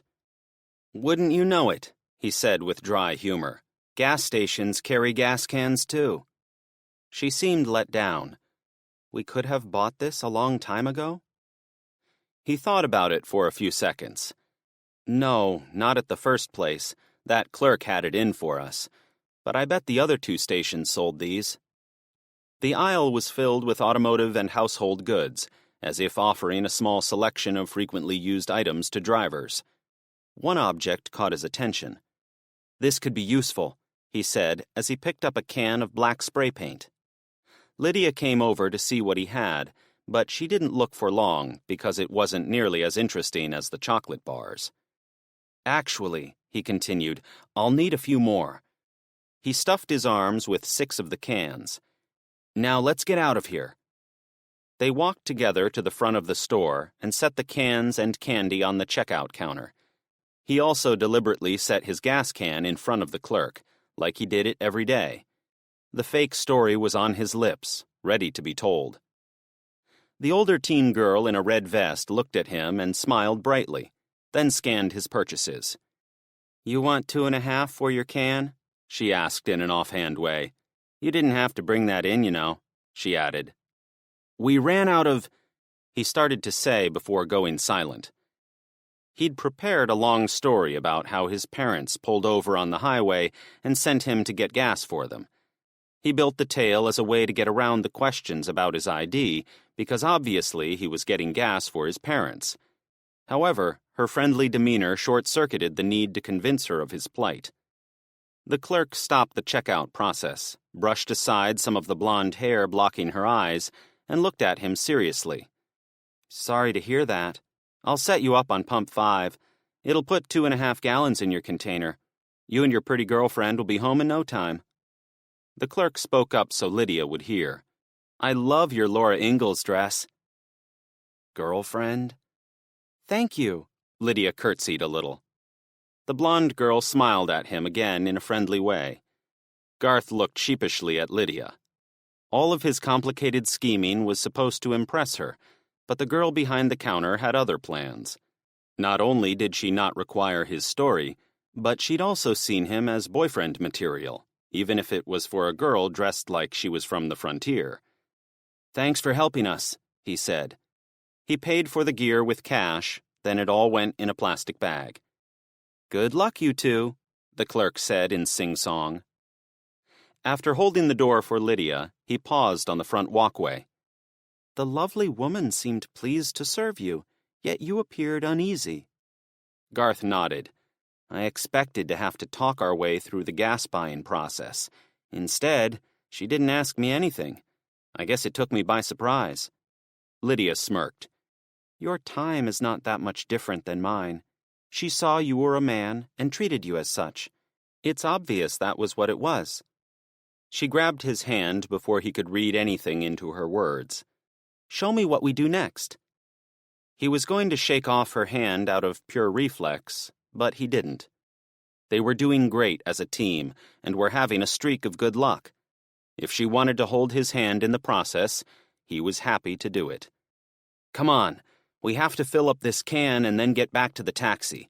When we get there, assuming nothing goes wrong, I want to show you the next part of my master plan." "Is that when we get to eat the chocolate?" He chuckled and respected her single-mindedness. "We'll eat those on the way. Maybe they'll help us maintain this winning streak." "I hope." I-80, Wyoming. Buck and Connie didn't listen to any books on tape after leaving Little America. The only thing that mattered was learning more about the situation in Montana. Even the problems at the Snake Laboratory took a back seat to the threat of a nuclear war. "This is unreal," Connie declared. "America went over to fight in Iraq, and I guess I was afraid of chemical weapons, but I never thought I'd hear of countries using nukes. It's madness." Saddam didn't have shit, as it turns out, but you are right. It has been decades since anyone seriously discussed using nuclear weapons. I still can't believe what we're hearing. The news was all over the place. They often repeated the role of Malmstrom Air Base in managing and possibly launching the big missiles originally designed to crush the Soviet Union, and then the talking heads debated the why of it. There didn't seem to be a consensus. Enough time had passed that Buck expected they should have already heard about a retaliatory strike, if the missiles had truly been launched. Outside, balls of weedy green appeared randomly and in clumps over the dry, flat land. Gashes of white rock and sand appeared where the foliage didn't grow and made long intrusions in the otherwise uniform scenery. "Ladies and gentlemen, the President of the United States is speaking from the Rose Garden. We take you there live." "Turn it up," Buck requested. Connie cranked up the radio, then removed her boots. She drew her feet up and put them on the dashboard, as if hot lava were below her. In reality, it was the sleeping golden retriever. "My fellow Americans and fellow humans of the world, I'm here today for one purpose. I want to reassure every nation of Earth, including anyone who may have been less than a friend previously, that we have no intention of launching our nuclear arsenal. There has been chatter in diplomatic circles explaining how changes in the Earth's geomagnetic field, as well as the loss of many tracking satellites, has made it impossible to target anything smaller than a continent. Some believe the time to use ICBMs is coming to an end and will soon be gone. As God is my witness, I will not give the order to launch unless we are attacked first. The recent voluntary evacuations of New York and Philadelphia because of the 3 Mile Island nuclear plant have reminded us of the dangers of radiation. The specter of all-out nuclear destruction should terrify us all. Mutually assured destruction is not what I want for the citizens of this or any country. Please follow my lead. If these weapons are soon to be obsolete, then let's let them die." The president talked about the events taking place around the country and the world, but Buck and Connie already knew about those. The only thing new was an admission that troops from overseas were coming back home. When the president was done, she turned the radio back to dull background noise. "You think anyone will attack us?" Buck laughed. "We have a lot of enemies, but I don't think any of them are dumb enough to light us up." "Don't politicians still excel at being dumb, or has that changed in the 17 years I missed?" Buck was silent for a long time, since he couldn't come up with a good counterargument. "That's what I thought," she quipped. Chapter 13. Canberra to Sydney Train, Australia. Destiny woke up on the train tracks. The dizzy spell was gone, and it was still the dead of night, but the spotlight of the train no longer pierced the jungle. Becker was nearby.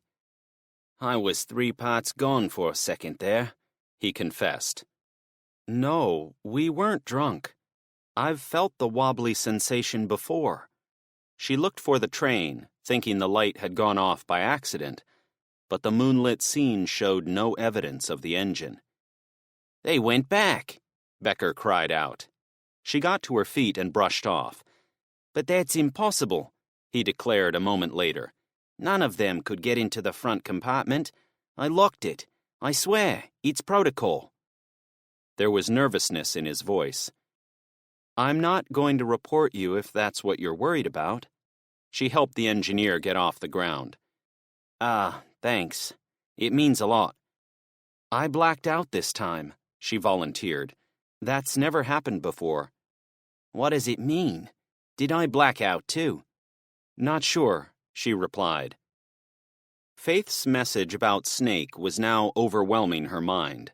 Whatever changes were going on in the world, good and bad, they stemmed from the experiments her sister was running at her place of work.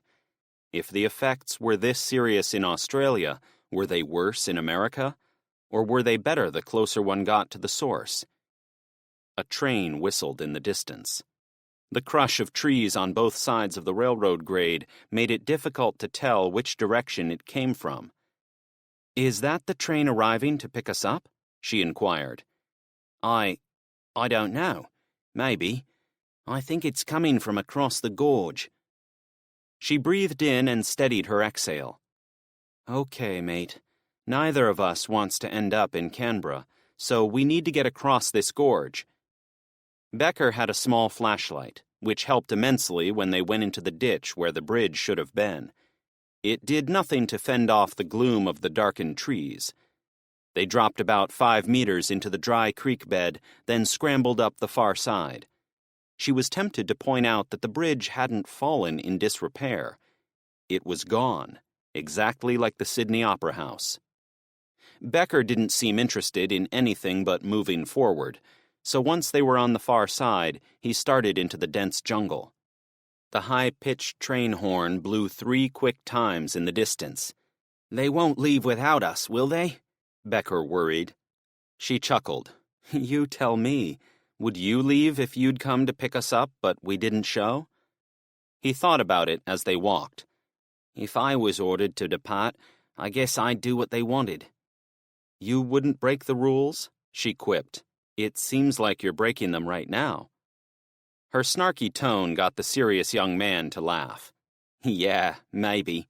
TrainLink is pretty rigid about keeping everything moving on time. They said I might see some weird shit out here, but no one said it would be like this. When tracks end like they'd never been there, even though I just traveled on them earlier in the day, what good is protocol?" "They knew it was bad, but sent you out anyway?" "I thought the other engineers were me mates, but I guess they used me on this route to see if I could make it out and back. Though to be fair, a lot of them went missing too. Still, a few of the last ones think the sun shines out their asses.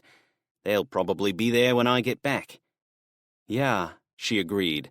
"Every organization you ever work for will have that type of people. For what it's worth, I'm glad it was you out here and not one of them.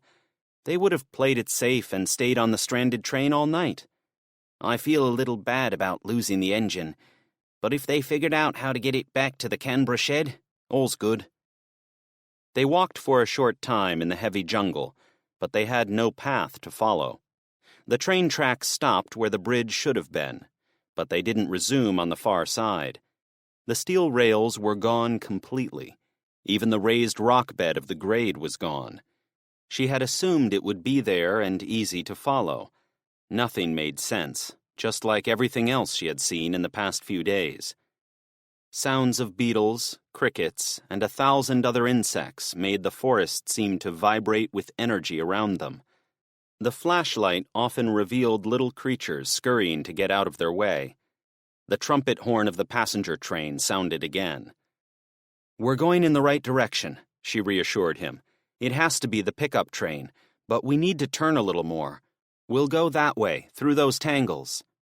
Destiny pointed, and Becker shined the light in the same direction. "I sure don't remember this mess on the ride in," he said. "Maybe we went off on a siding and got lost. But the jungle shouldn't be anywhere around here.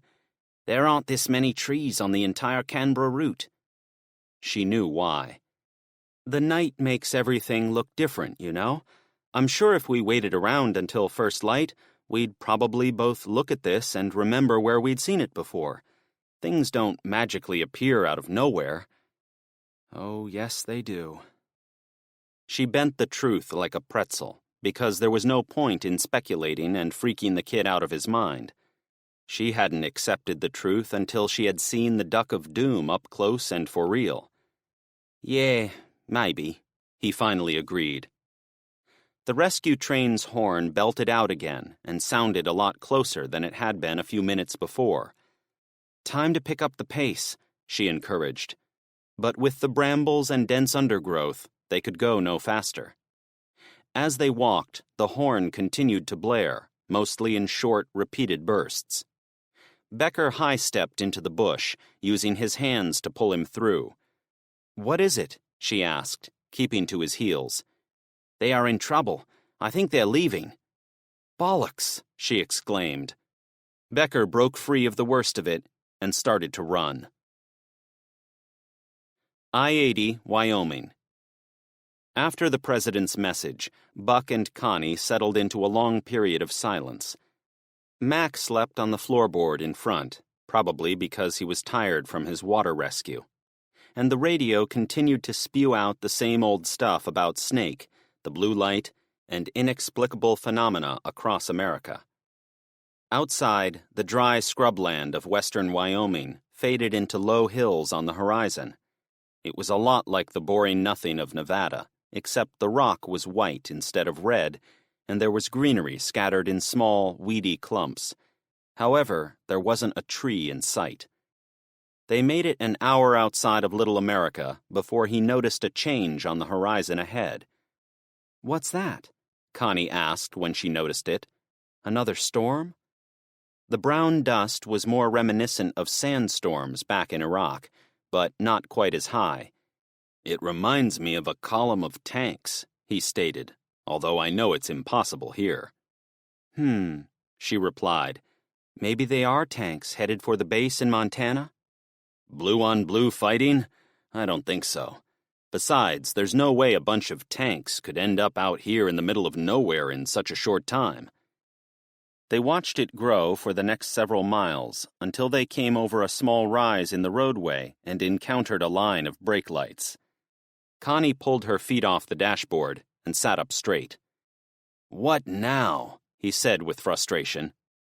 Between the admission by the president a nuclear strike wasn't in the cards and the weird things he'd seen since the blue light kicked off the fun, nothing would surprise him on the highway.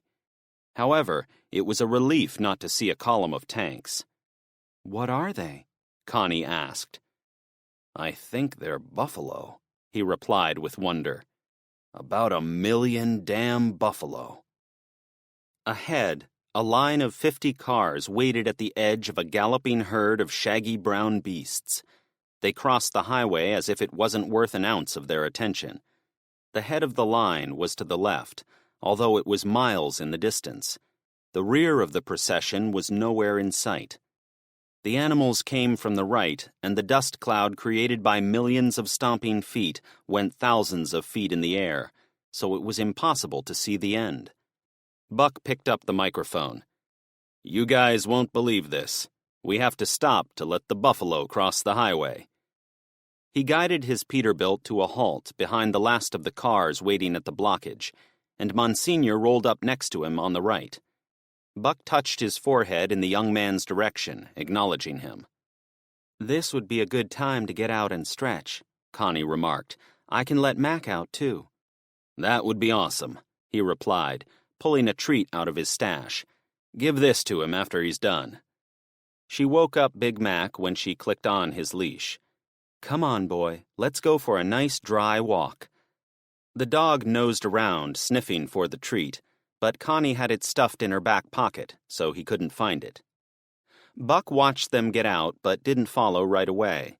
After pulling the phone from its cradle, Buck typed out a message and tried to take a picture of the herd to send to his boy. "Garth, you won't believe what I'm doing. Watching the buffalo roam." He hit send, hoping to get a reply back so he could get an update on Garth's gas situation, but the screen stayed quiet. It didn't disappoint him too much, because disruption was the norm. If it didn't work while sitting next to the cell tower at Little America, it was unlikely to work 50 miles away, but he would never stop trying. Once it was in his pocket, he climbed out of the cab to stretch his legs. Monsignor was the first to reach him. "That was a great idea getting us out of Little America ahead of everyone else, but I bet you didn't expect to stop again so soon." "Nope, I don't suppose we can drive across this river of buffalo," Buck remarked while watching the spectacle. "Could be fun." The young man pursed his lips, then spat out some chewing tobacco. It reminded Buck of being back in the Corps. Sparky evidently overheard the question as he strode up. "I think even the great Buck Rogers is going to have to wait for nature to take its course on this one. The water crossing was brilliant, and I'm glad we're not stuck back there, but I think this is a deal-breaker. It looks like they could push a truck over on its side. Eve is already on the fence about going on." "She is?" he replied with concern.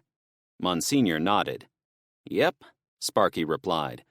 "I don't know her that well, of course, but she seems to always be somewhere else when you talk to her. I get the feeling she's looking for an excuse to give up. This won't help her stay." The other driver pointed from right to left in front of them. The herd of trotting buffalo had to be a mile or two across and dozens of miles long.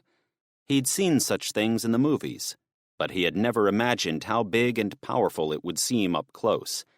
The ground shook under his boots. A person would be trampled instantly if they tried to cross. The vehicles wouldn't fare much better. "We'll be fine as long as nothing shows up while we're waiting for the end of this parade. Hey, maybe we should shoot one of them for the meat. That could feed us all for the entire trip." Buck imagined himself walking up to the edge of the herd and using his 9mm to bring down one of the giant animals. It would be a challenge, but he guessed he could do it. "We have no way to store or cure the meat," Sparky remarked. "Most of it would go to waste, you know." Buck laughed inwardly at all the meat he could stuff in his mini-fridge, but hundreds of pounds would indeed go to waste. However, the thought entered his mind that if he and Garth ever needed to escape together to somewhere with lots of food, the windswept plains of Wyoming would be a good choice, given the return of the great creatures. One man and his son could live a lifetime by feeding on the herd, but he'd read enough books to know that was not how reality worked. 1,000 civilian hunters would probably destroy all the buffalo in a few weeks. A Marine division could wipe them out in an afternoon. Behind them, more big rigs and cars came over the rise and joined the line of parked vehicles. He was part of a herd, too, and it was growing. It brought back the memories of years of stopped traffic and being at the mercy of others. He was going to be trapped, precisely as he had been when those bikers wouldn't let him reverse. The risk he had taken at Little America would be for nothing if he ended up in a huge jam anyway. Buck surveyed the land, desperate for a way out. Chapter 14. Near Georgetown, Delaware. Garth and Lydia walked along the 2-lane roadway with the gas can and his other supplies. He made sure they moved as fast as possible because he imagined criminals stripping the cab down to the frame while it was out of his sight. However, no matter what their speed, he made sure Lydia got her candy bar. "Take it slow, Lydia. You're going to want to devour this. I always do." Garth showed her how to open the wrapper and break off one of the rectangles of chocolate. He tried to be mature about it, but he wasn't one to talk about taking his time. He usually gobbled them down in seconds. She broke off one of them, then put it in her mouth. "Amazing," she said as she chewed. "I like to keep breaking them off," he started to say. Lydia ripped off all the paper wrapper and jammed half the bar in her mouth. "It is so good," she mumbled. "Thank you." They walked in silence as each chewed through what was left of their candy. Once he saw she wasn't interested in portioning it out like his dad might do, he followed her lead and shoved it in his mouth. "We should have bought more of these," Garth admitted. The food experiment was over too soon. Using the sugar rush, he practically power-walked the final 100 yards when he recognized the hard-to-see driveway. "That's the place," he whispered. "Let's head through the trees so no one on the street sees where we go. I don't want to get shot or followed, if you know what I mean." Back on the wagon train, we had lookouts to keep watch on the cattle and other valuables. Sometimes Indians would raid us. They waited until there were no cars on the road, then jumped into the dense woods. They had to stop moving a few times and hide behind brushy undergrowth when cars went by. Nothing would get a driver's attention faster than 2 teens sneaking through the trees. He came out about halfway down the driveway and decided to walk in the middle. While he wanted to avoid being seen by the cars on the road, he didn't want to surprise the owner of the house if they were hiding inside. His dad had often cautioned him about sneaking around on other people's property, although Garth always thought it was to persuade him not to toilet paper the neighbors' houses. Sam was the one interested in TP missions, he laughed to himself. "Come on," he insisted. They fast walked down the incline and made it to the car, but he never took his eyes off the house. Garth was convinced someone was in there watching them. "Get in," he said in a hurried voice. They both opened the front doors, but he realized that was stupid because he still had the gas can in his hand. "Oops, I have to fill us up first." He laughed out loud, but internally his stomach was twisted in 100 knots. "Can I help?" Lydia asked in a similarly quiet voice, as if she shared his worry. "This is a one-man job." He tried to sound casual as he scanned the house, but seeing it made him think of a task for her to do. "Just tell me if you see anyone, in the woods, on the drive, in the house." "Okay," she answered. It took him a couple of minutes to figure out there were 2 locks on the door for the gas tank. The first one was a release button below the dashboard. The second lock on the door itself required the use of a key on the cab's keychain. He dumped the 2.5 gallons into the tank, all the while casually studying the windows of the house for any signs they were being watched. Even after the can was empty, he stood there fighting the certainty someone was in there. What would Dad do? It was tempting to get in and drive away, but nothing besides his gut feeling suggested the house was occupied. If he could fight that for a few more minutes, this was a safe place to enact the next step in his master plan. He might not get a better chance for privacy than what he had there. His phone vibrated in his pocket, and his dad's nyuk-nyuk ringtone blared. "Shit," he groaned. It was a terrible time to get a call. He fumbled with the gas can, spraying droplets down the front of his jeans. After putting the container on the pavement, he wiped his hands on his pants, making them smell even more like gasoline. Finally, he yanked out his phone. The text said, "What are you doing?" It still wasn't the time to engage in a long discussion, so he replied with the single word, "Spray painting." He put the phone back in his pocket, then threw the empty gas container in the back seat. Finally, he pulled out the bag of spray cans, popped the cap off the first, and started shaking. The spray paint rattle echoed loudly off the nearby garage door. "What is that?" Lydia asked. He stopped for a second and handed her his can, then prepared another. "Shake this for a minute," he said dryly. "We need to use it on the car." Lydia looked at the can like it had 3 eyes. "Like this?" To her credit, she shook it exactly as he wanted. He and his dad had once spray-painted some old lawn furniture they kept on the back patio. Garth had taken away a couple of lessons from the experience. 1, it took more spray paint than you thought, and 2, your hand got tired pressing the spray button faster than you'd imagine. "You got it." He finished shaking his, then pointed it at the yellow taxi. Black paint shot out of the nozzle as he steered the jet onto the trunk. "Oh my," she said with amazement. "I never imagined you could change the colors like this."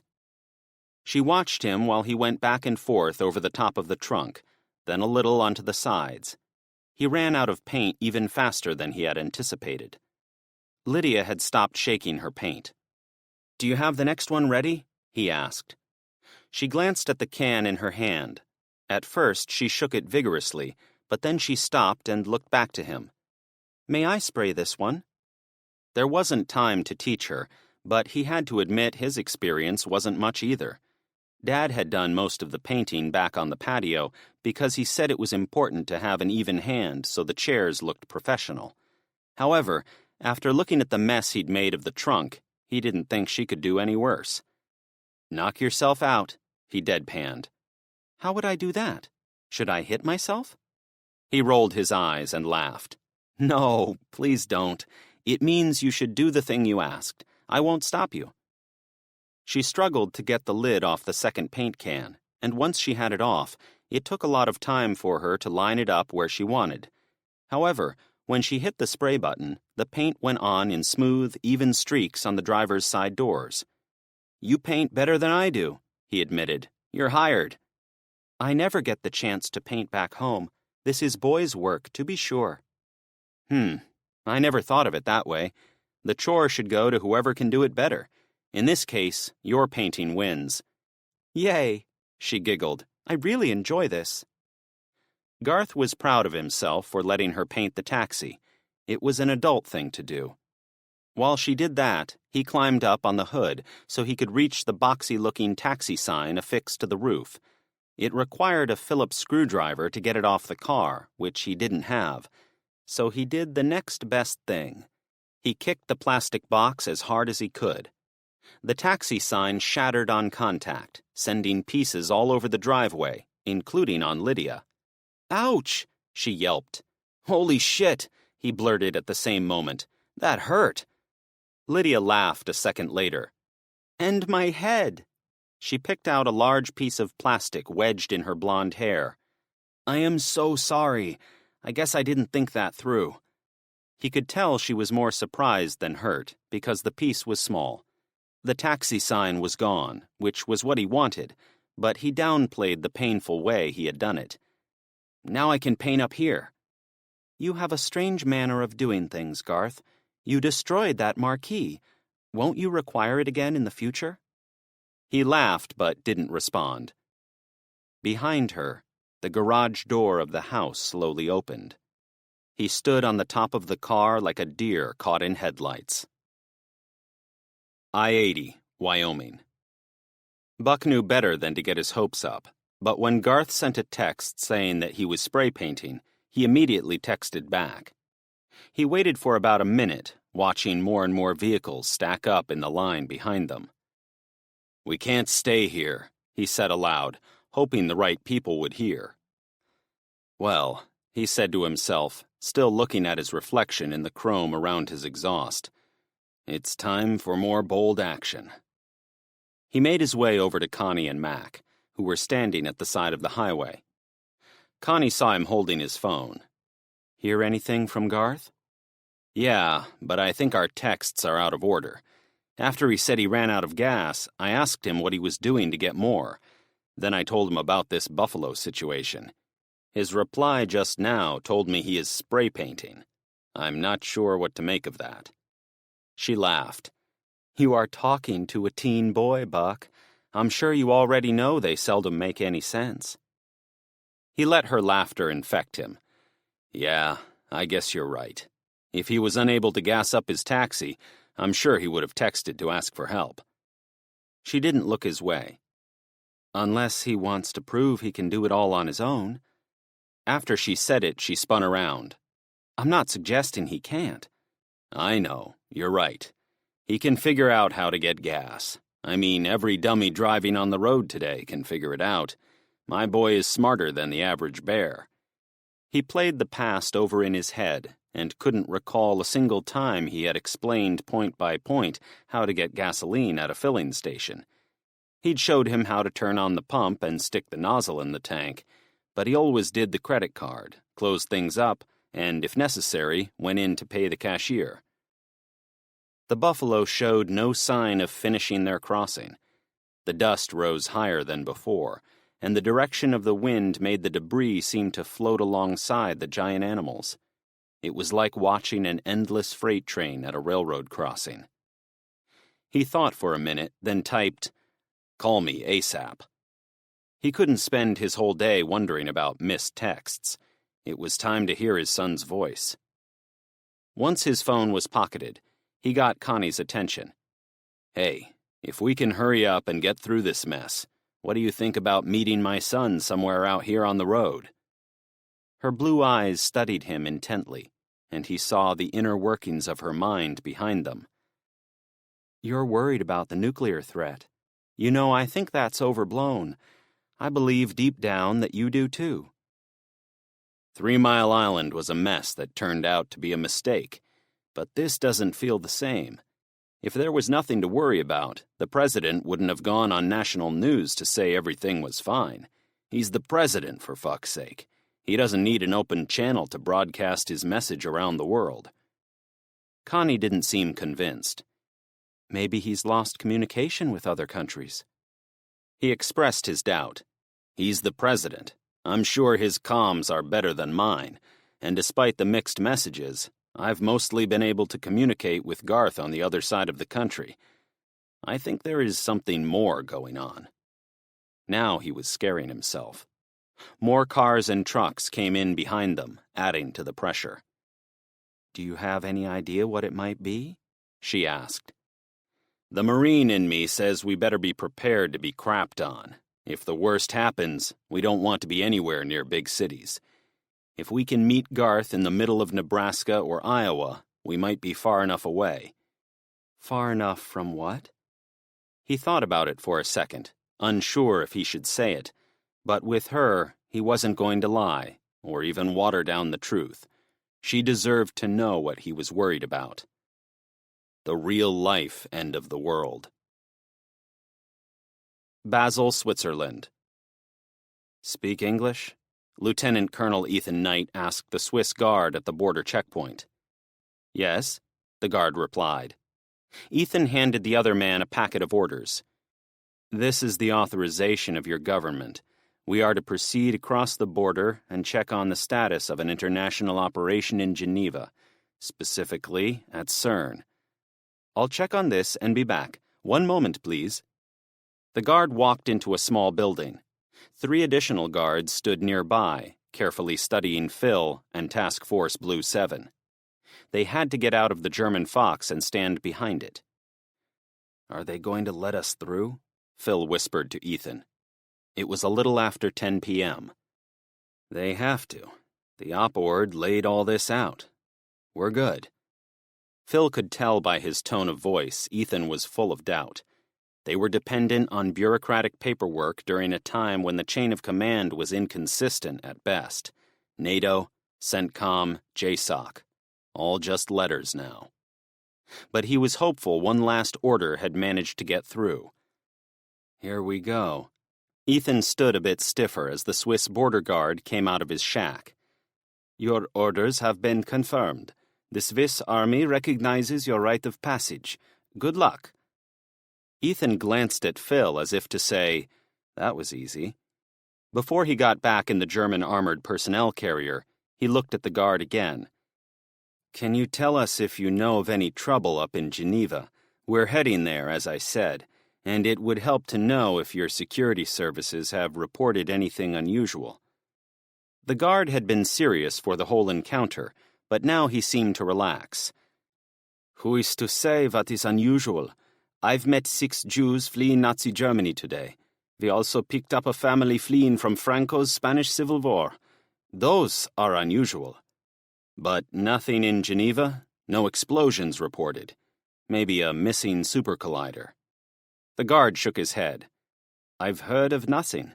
It is quiet." "Thank you," Ethan replied.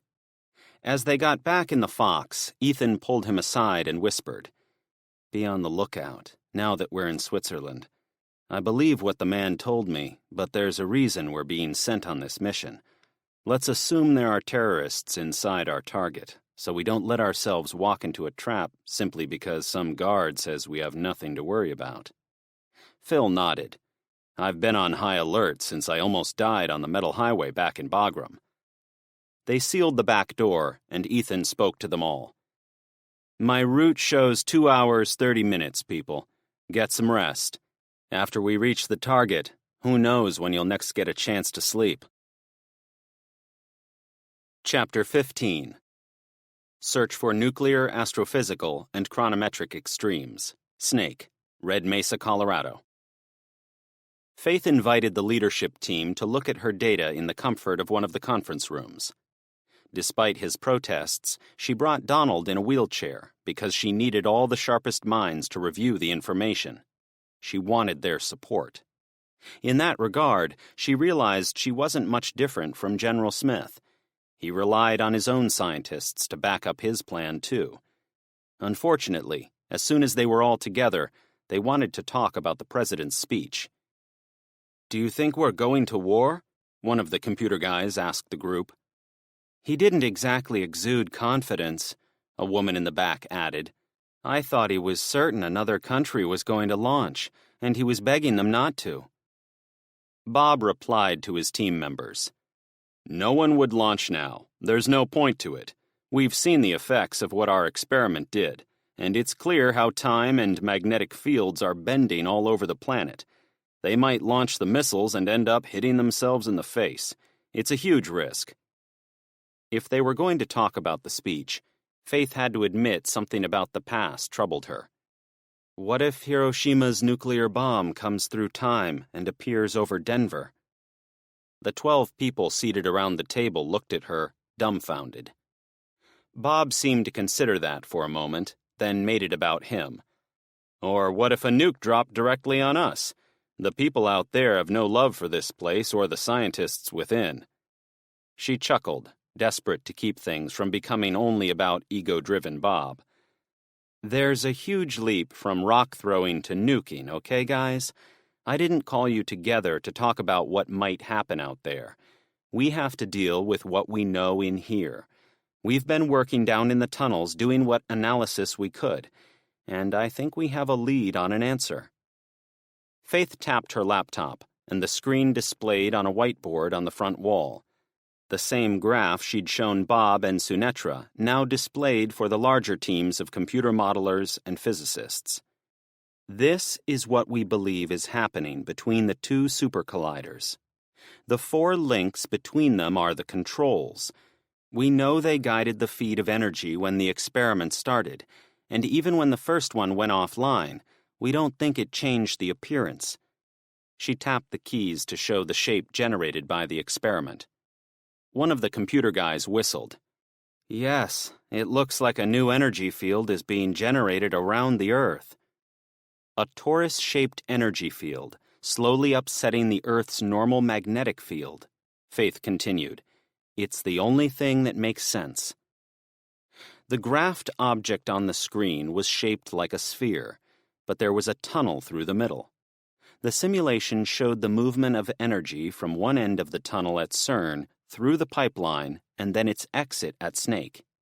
From there, the energy shot up and wrapped around the Earth in all directions until it joined up again at CERN.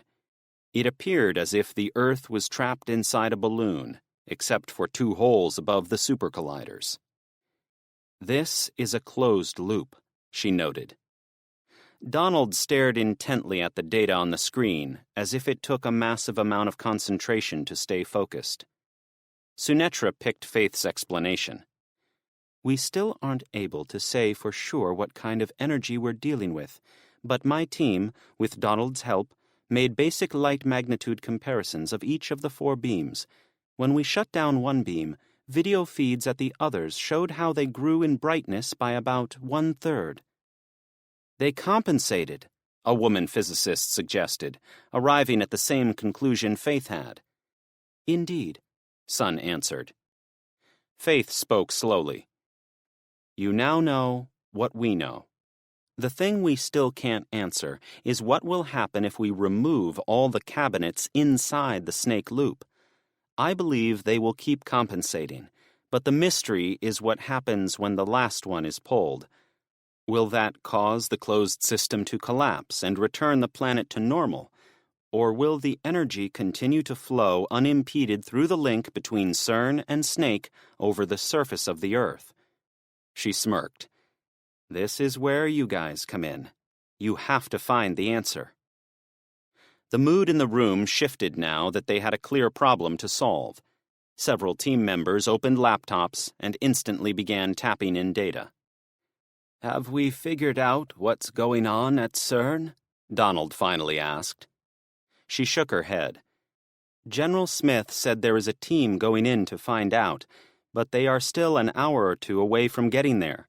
We have to be patient. A computer team member leaned over the table to see her. Is the General going to wait until we know more about CERN before shutting off the boxes? Does he have any plans we need to know about? He said I would have the final say. I think he was surprised when I was right yesterday. I told him not to remove the links until we knew more, but he was in a hurry. Faith glanced to Donald. Dr. Perkins, do you have any thoughts on what's going on here? She pointed to the screen. Much of the meeting had been set up to avoid the need for Donald to go down into the dingy tunnels. Someone his age had no business poking around down there, but she valued his insights. My first thought from looking at the model is the tunnel you've drawn should not be in the middle of the sphere, but closer to the edge. Snake and CERN are about 25% of the way around the circumference of the Earth, meaning the tunnel would sit closer to the edge of the sphere. She didn't want to argue with him. She'd explained to the others that her diagram and simulation were crude approximations. "Can we shut down the system?" she asked with some frustration in her voice. Donald looked at her seriously, then at the screen, and finally back to her. "Have we heard anything from CERN?" She almost cried at hearing him repeat his own question. Her friend and mentor's brilliant mind was no longer as sharp as she had hoped. I-80, Wyoming. After walking Mac and making sure he did his business, Buck waited with Connie and the members of his convoy, but not for long. His nervous energy at the mere thought of being trapped in the line spurred him to think of an exit strategy. "Let's get back to our trucks," Buck suggested to them when he couldn't wait another second. "I have an idea." Sparky, Eve, and Monsignor stood there for a few moments, looking lost. "I'll explain on the CB," Buck prompted, giving them a thumbs up and making the first move to return to the driver's seat. "Roger that, Buck," Monsignor replied. The others broke up and went back to their rides. He and Connie jogged Mac back to the truck. Connie appeared confused, but she didn't question him until they were back in the cab.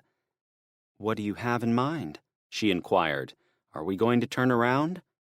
He'd been ready. "I will if I have to. We can't sit here, possibly for hours, and do nothing. Would you mind looking in the road atlas to see if there are any alternate routes in this part of Wyoming?" "Sure, Buck, but what if there's not?" He was almost certain there weren't.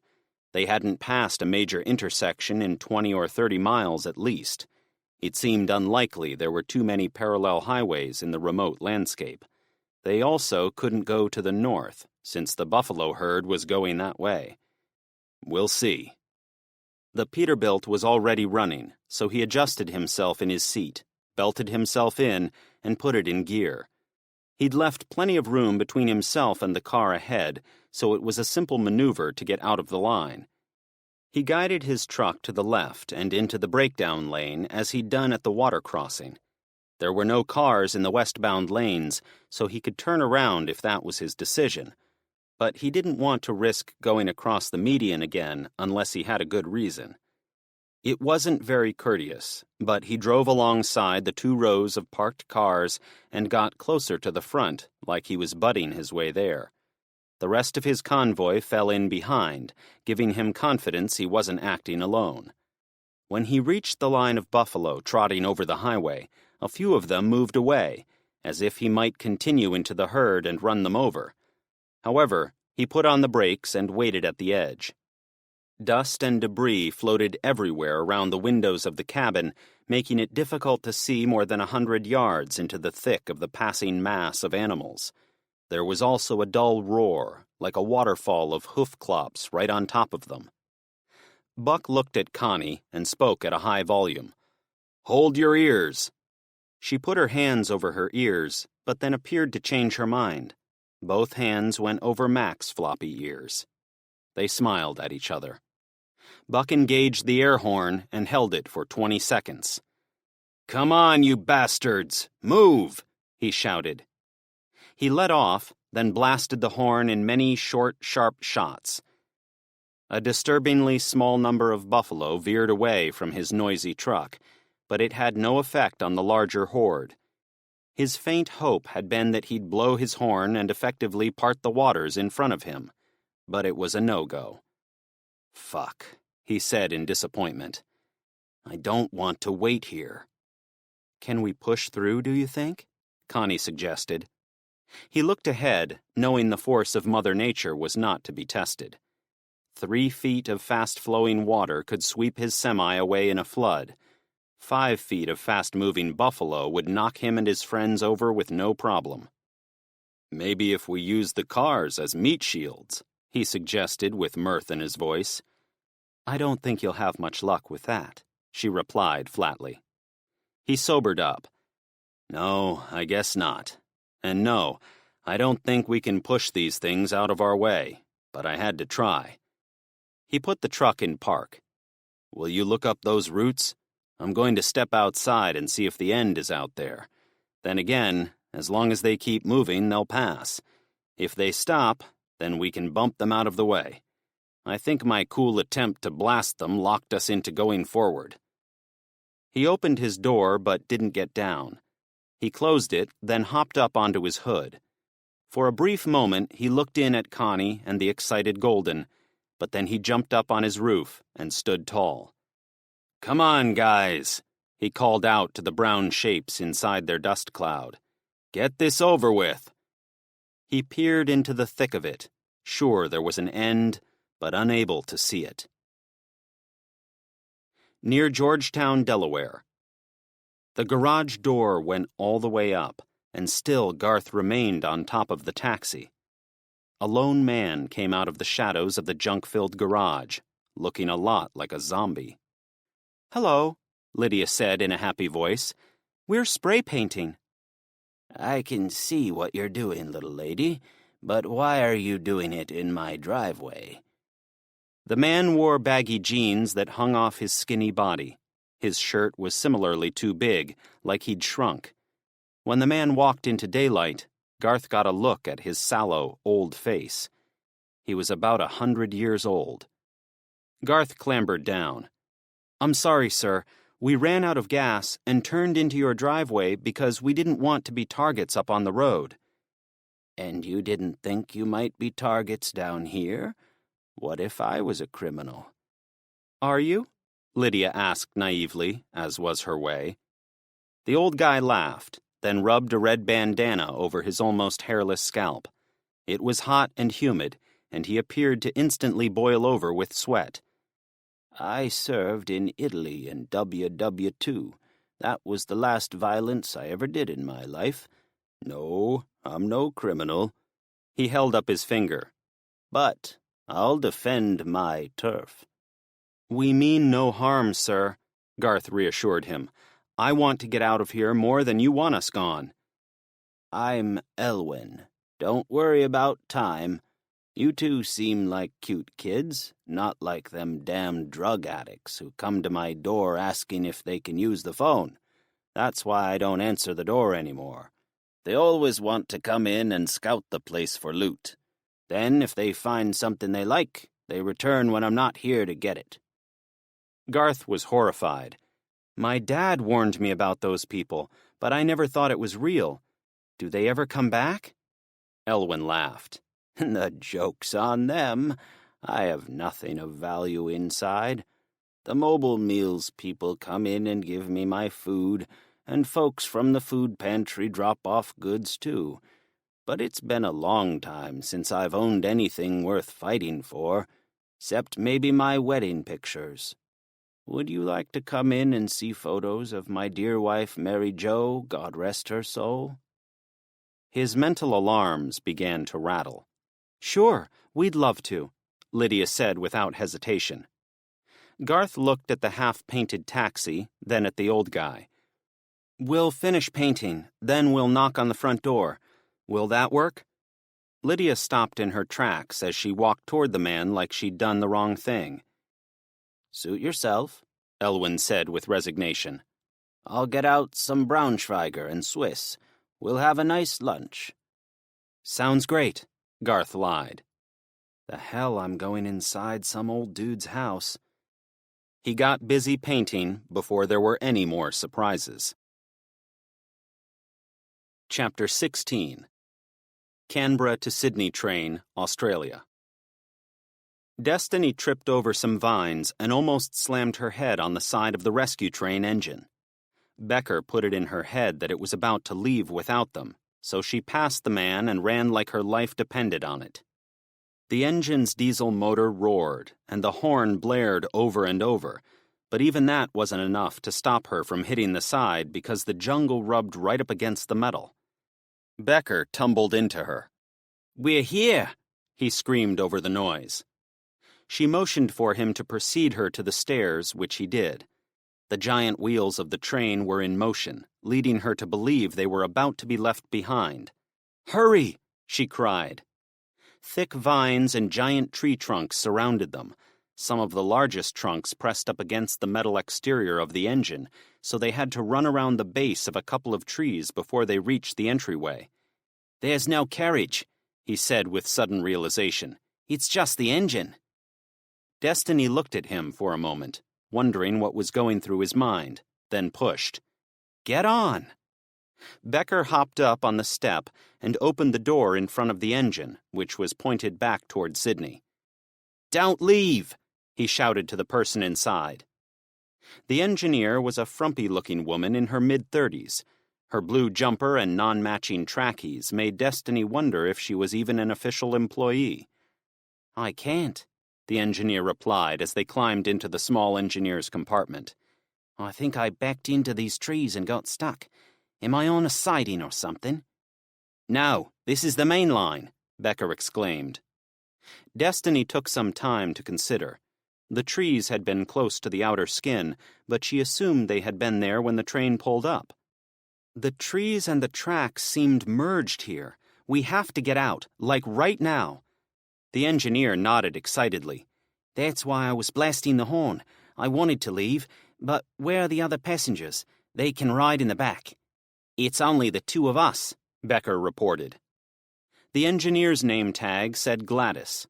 Destiny assumed she was going to ask a host of questions about the missing people, but she wasn't fazed.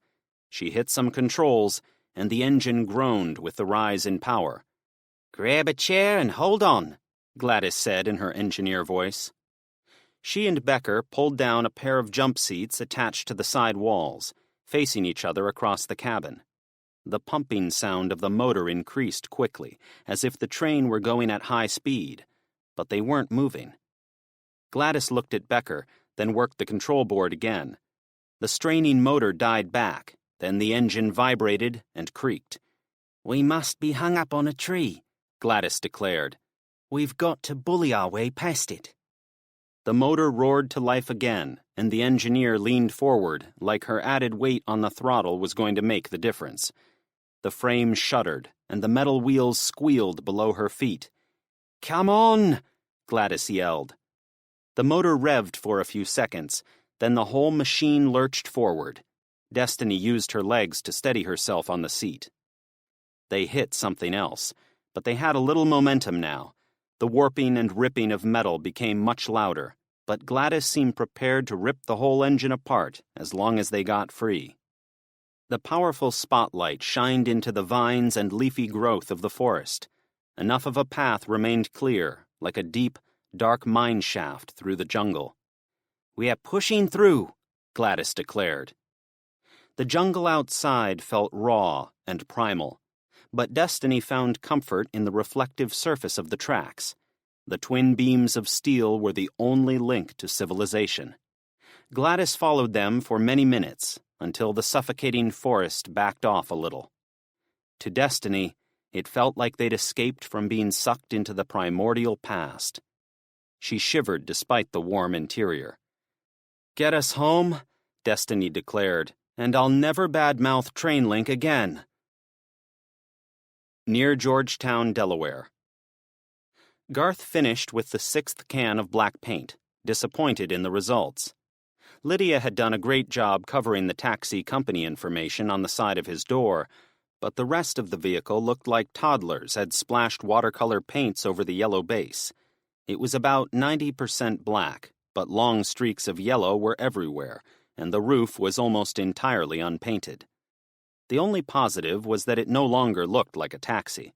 The top plastic sign was broken, and all the words on the side doors were covered. "It will have to do," he said, disappointed.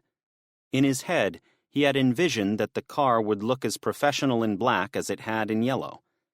"We did a fair job," Lydia added. "It could use some work here and there, but I think it is pretty good for my first time painting with spray." He gained some perspective. "Yeah, it's not perfect, but it does what we need. If we look like a dumpy car, fewer people will be interested in stealing it." "You must live in a world of criminals," Lydia remarked. "You always worry about them." "They aren't everywhere, but it only takes one to ruin your life. Better safe than sorry, my old man says. I'm trying to make sure you don't have to walk ever again." "Thank you," she replied. She smiled at him like he'd saved her life, which made him feel proud. They looked at each other for a long moment, and he was drawn once again to the simple girl's complex green eyes. "Are we going inside for lunch?" she asked. "I'm quite hungry." That brought him back down to reality. "Would it make you mad if we skipped lunch?" He spoke quietly. "I don't trust him. Who waits for an hour to come outside? He's up to something.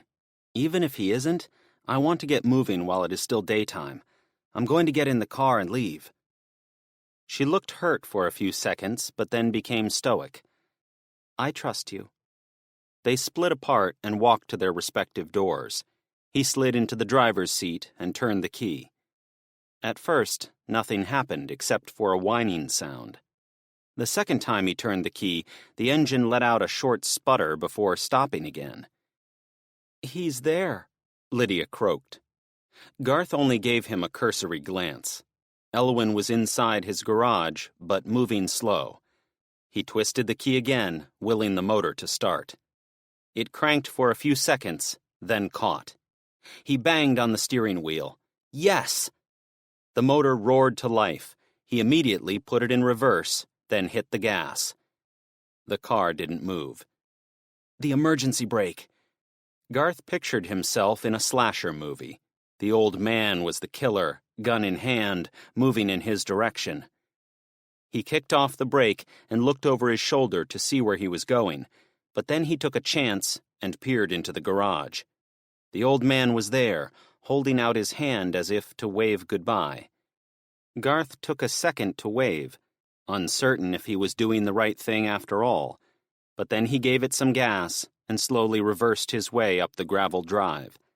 He was no expert at going backward, but he tried to convey the sense that he knew what to do, if only for Lydia's sake. When he reached the road, he did his best to look both ways, but then he goosed the gas and backed out onto the blacktop roadway. He turned so the car faced away from the looters. "We can finally relax," he advised her. "We don't stick out like a sore thumb anymore, and people won't constantly flag us down for a ride. With this disguise, we might be able to get home before nightfall. All we have to do is get back to the ferry." "I can't wait," she said happily. He drove forward, almost positive he'd thought of everything. I-80, Wyoming. Connie and Buck sat side by side on top of the Peterbilt. She'd come up after he showed her how.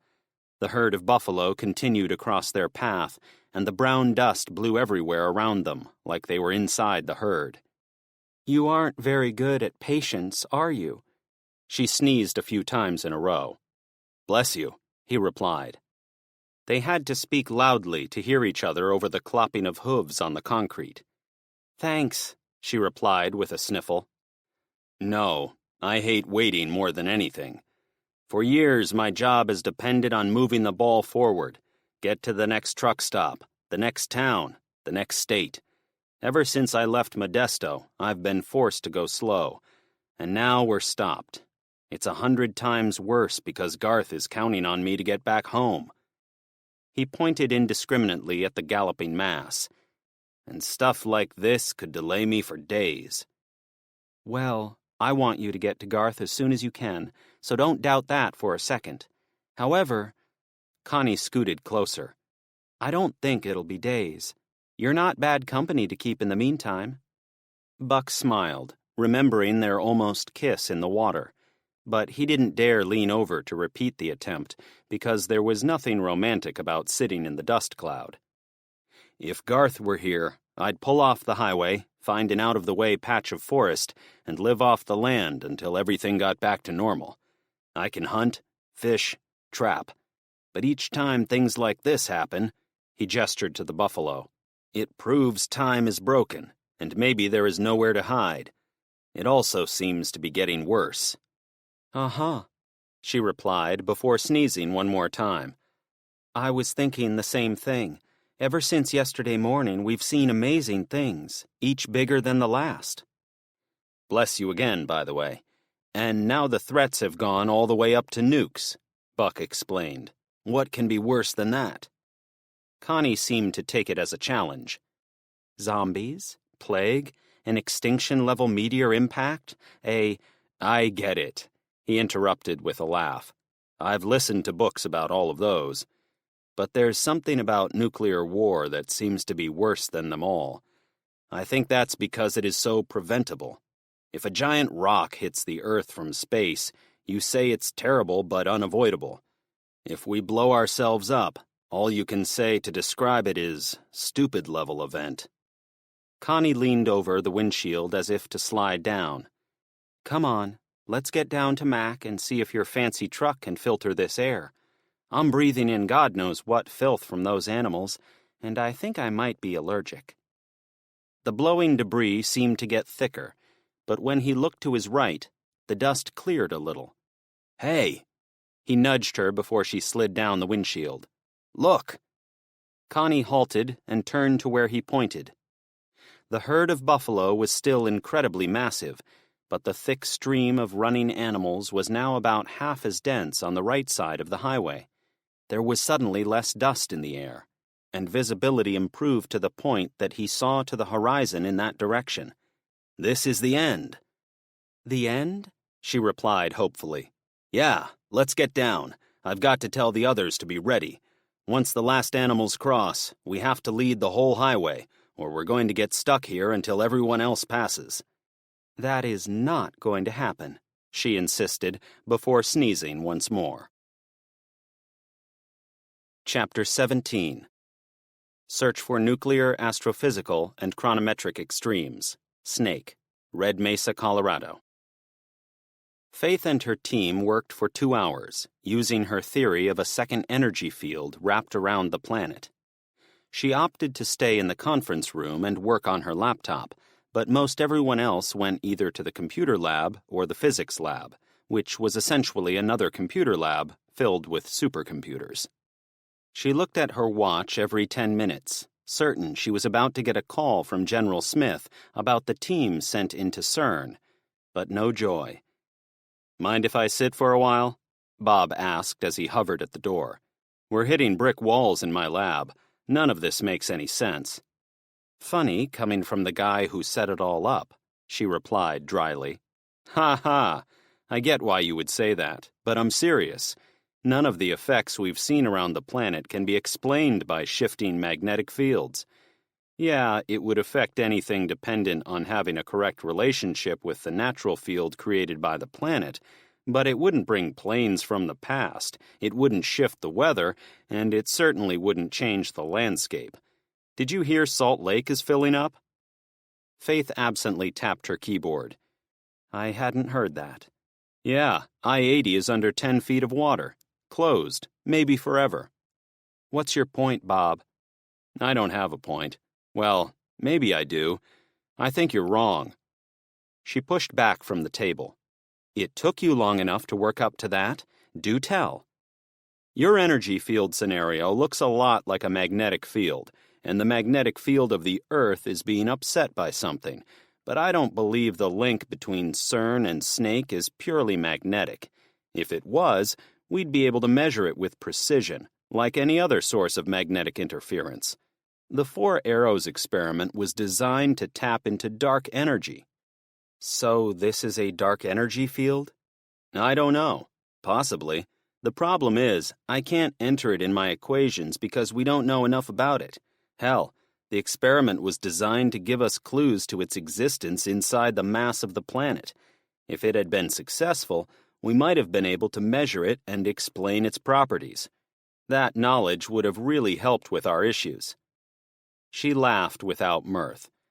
So, if your experiment wouldn't have broken the world, we would know more about the root cause of what did break the world. Talk about a closed loop. He sucked air through his nose. Please don't start. I've said I was sorry. I'm only trying to help. We'll have our come-to-Jesus moment after this is all over. If you don't think we're dealing with a magnetic field, I need you to tell me where I went wrong. What the fuck is going on here? Faith, you have to understand. I can't measure energy that defies classification and avoids our existing equipment. Aside from the brightness of the beams, I can't even quantify what we're looking at." She shared his pessimism. "I understand that you supported this thing and then installed it without my knowledge, and you aren't sure what it does. How does that work, Bob? You personally are responsible for everything that is happening out there. No one else, you. I need you to figure it out, and I need that to happen right fucking now." Her cell phone vibrated in her pocket. When she pulled it out, she saw the name on the screen. It was from her office phone, which meant it was the call she'd been waiting for from General Smith. "We may know something more." "Hello," she said. "Ah, good. The phones are working," the general remarked. "I've been trying to call for 10 minutes. "What is it, General? Any news?" Yes. I wanted to inform you that my team is inside Geneva city limits. They are approaching the facility now. We should have some answers inside the hour." Her stomach did a somersault. She wasn't sure what answers would help her, but anything would be better than what she had. "Very good. I could use more information. I'm running on fumes here," she said in a measured voice. "Yup."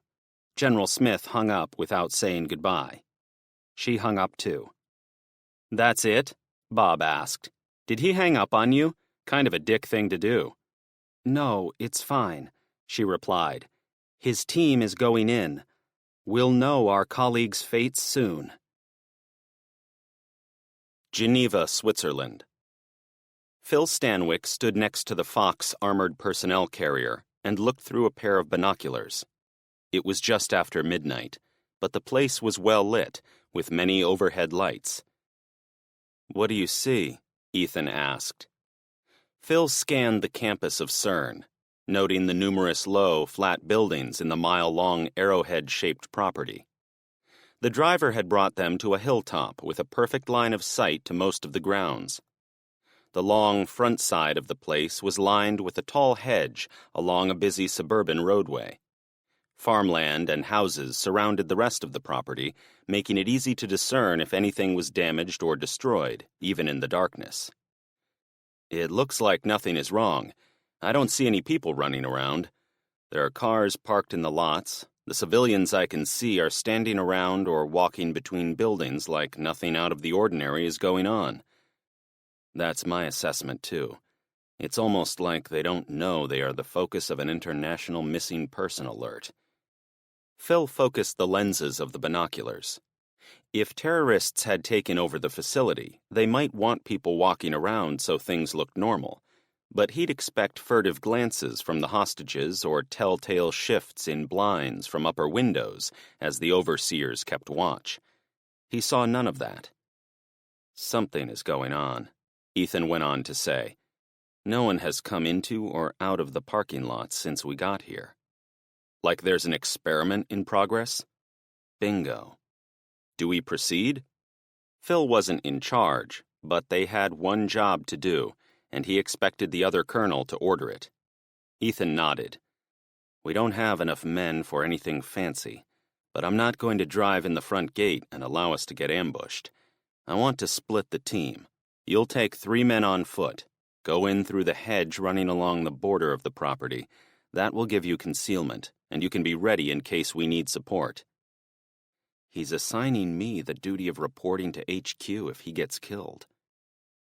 They spent 15 minutes driving in a long route out of the direct view of the campus. The driver brought the Fox down the roadway next to the hedge, then pulled onto the dark sidewalk as far as possible between 2 light posts. "This isn't going to be very stealthy, but there isn't a better option," Ethan remarked as the back door opened. It was the least exposed approach. It wasn't decent cover since bushes didn't stop bullets, but they wouldn't be out in the open.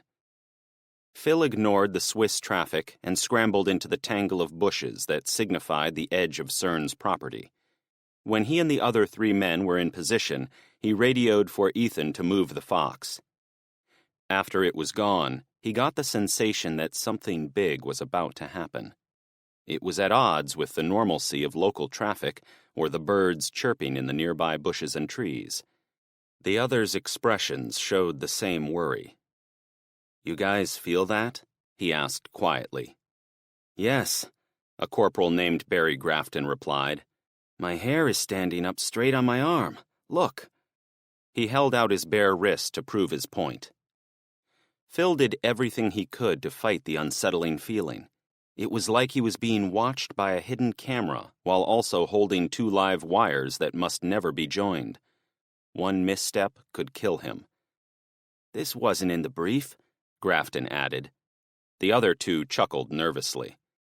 We're all on edge. Have you ever trained doing mout when everything was normal except a major case of the willies? He smiled at his fellow soldiers. We have it easy. Knight has to go into the parking lot and walk up to the front door. He tapped his M4 to signify why they were there. So let's find a position we can live with, then get ready to support their arrival. They'd arranged it so Phil would have 3 minutes to get set up. Right on cue, the Fox's engine roared, and it bashed through the hedge about 100 yards to the south. The driver kept the speed at about 20 miles per hour, but he drove right for the front entrance of the main building. The path took him over a pristine lawn and through a small executive parking lot. 10 seconds, Phil relayed.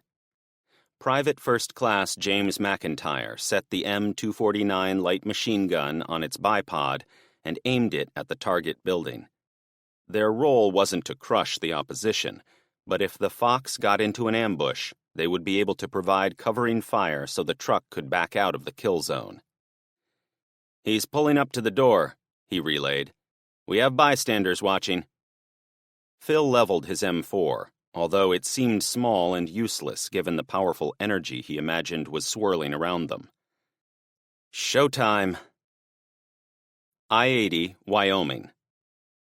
Buck popped the Peterbilt into gear when he saw daylight between most of the buffalo trotting across the highway. We're not waiting until they all cross? Connie said with reservation.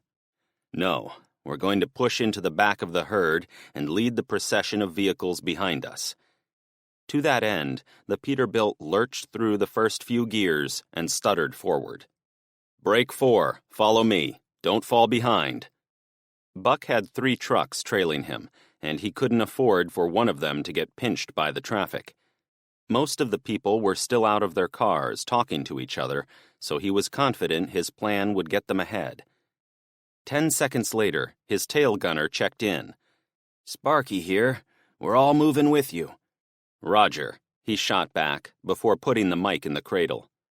Holy shit, Connie exclaimed as they headed into where the buffalo were still clearing out.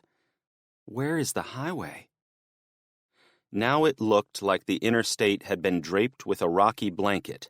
Millions of hooves trampled over the roadway and kicked up rocks and dirt as the animals crossed the lanes. The tires of his truck crunched the rocks like they were on a primitive gravel road. Probably a few cow pies out here, too, Buck laughed. Yuck. Remind me never to follow a herd of buffalo, Connie declared. There's safety in the middle, but you get rocks and dust in your face. That's why you want to be in the lead. The front runners probably don't know how good they have it. Or maybe they do, Connie surmised. Mac stood on his hind legs next to Connie. He'd been disinterested in the mammoth herd of animals until there were only a few left. Then he whined and panted like he wanted to go out and play with the stragglers. Connie settled him down. We'll get you a friend soon, but we can't stop here. She wrestled him off the sill of the window and guided him back into the space under her legs. At first, Buck imagined he was pissed at being denied a view of the buffalo, but he laid down, curled up, and sighed a few moments later. Good boy, Mac, he said aloud. We're both putty in her hands. He laughed to himself. Being at the mercy of the redhead cowgirl was the last thing he had ever expected, and he was certain Mac hadn't seen it coming either. The heavy truck cut through most of the debris with no problem, but the deeper he got into the path of the herd, the more frequently he had to maneuver around the remaining buffalo still trying to get across. Much like driving in snow, his tires slid and shifted on the debris. Whoa, he said when the steering wheel grabbed in his hands like the tires wanted to go hard to the left. A baby buffalo hopped off all 4 feet to avoid getting branded by Buck's bumper. "Sorry, little dude." Buck looked back and saw his friends sliding around on the rock-strewn pavement too. None of the cars had begun to move, even after they were hundreds of yards across. Some of the rocks kicked onto the roadway were almost as large as soccer balls and would be hazardous to smaller cars. "See?" he said while purposefully looking at his side mirror. "We're doing them a service. We get to go first, but we have the job of smashing the rocks and clearing the way." The situation improved as they neared the far side of the stragglers. There were fewer rocks in the lanes, and only a few of the slowest buffalo still plodded across the roadway, desperate not to fall too far behind their herd. Brown rumps shuffled to the north, destined to disrupt whatever towns and highways were in that direction. The cumulus-style dust cloud would herald their arrival. He scanned the horizon, suddenly aware he would see other herds if they were out there. Getting stopped multiple times by more buffalo was something he wished to avoid, so he had to stay vigilant. The phone rang in its cradle. "It's working again," he shouted. "Who is it?" Connie asked with excitement. "Garth." Chapter 18. Near Georgetown, Delaware. "I feel like $1,000,000, Garth said as they drove through the quaint tree-lined countryside in rural Delaware. His broken window created a harsh draft inside the modified taxi, but it felt good to be alive and safe on the open road.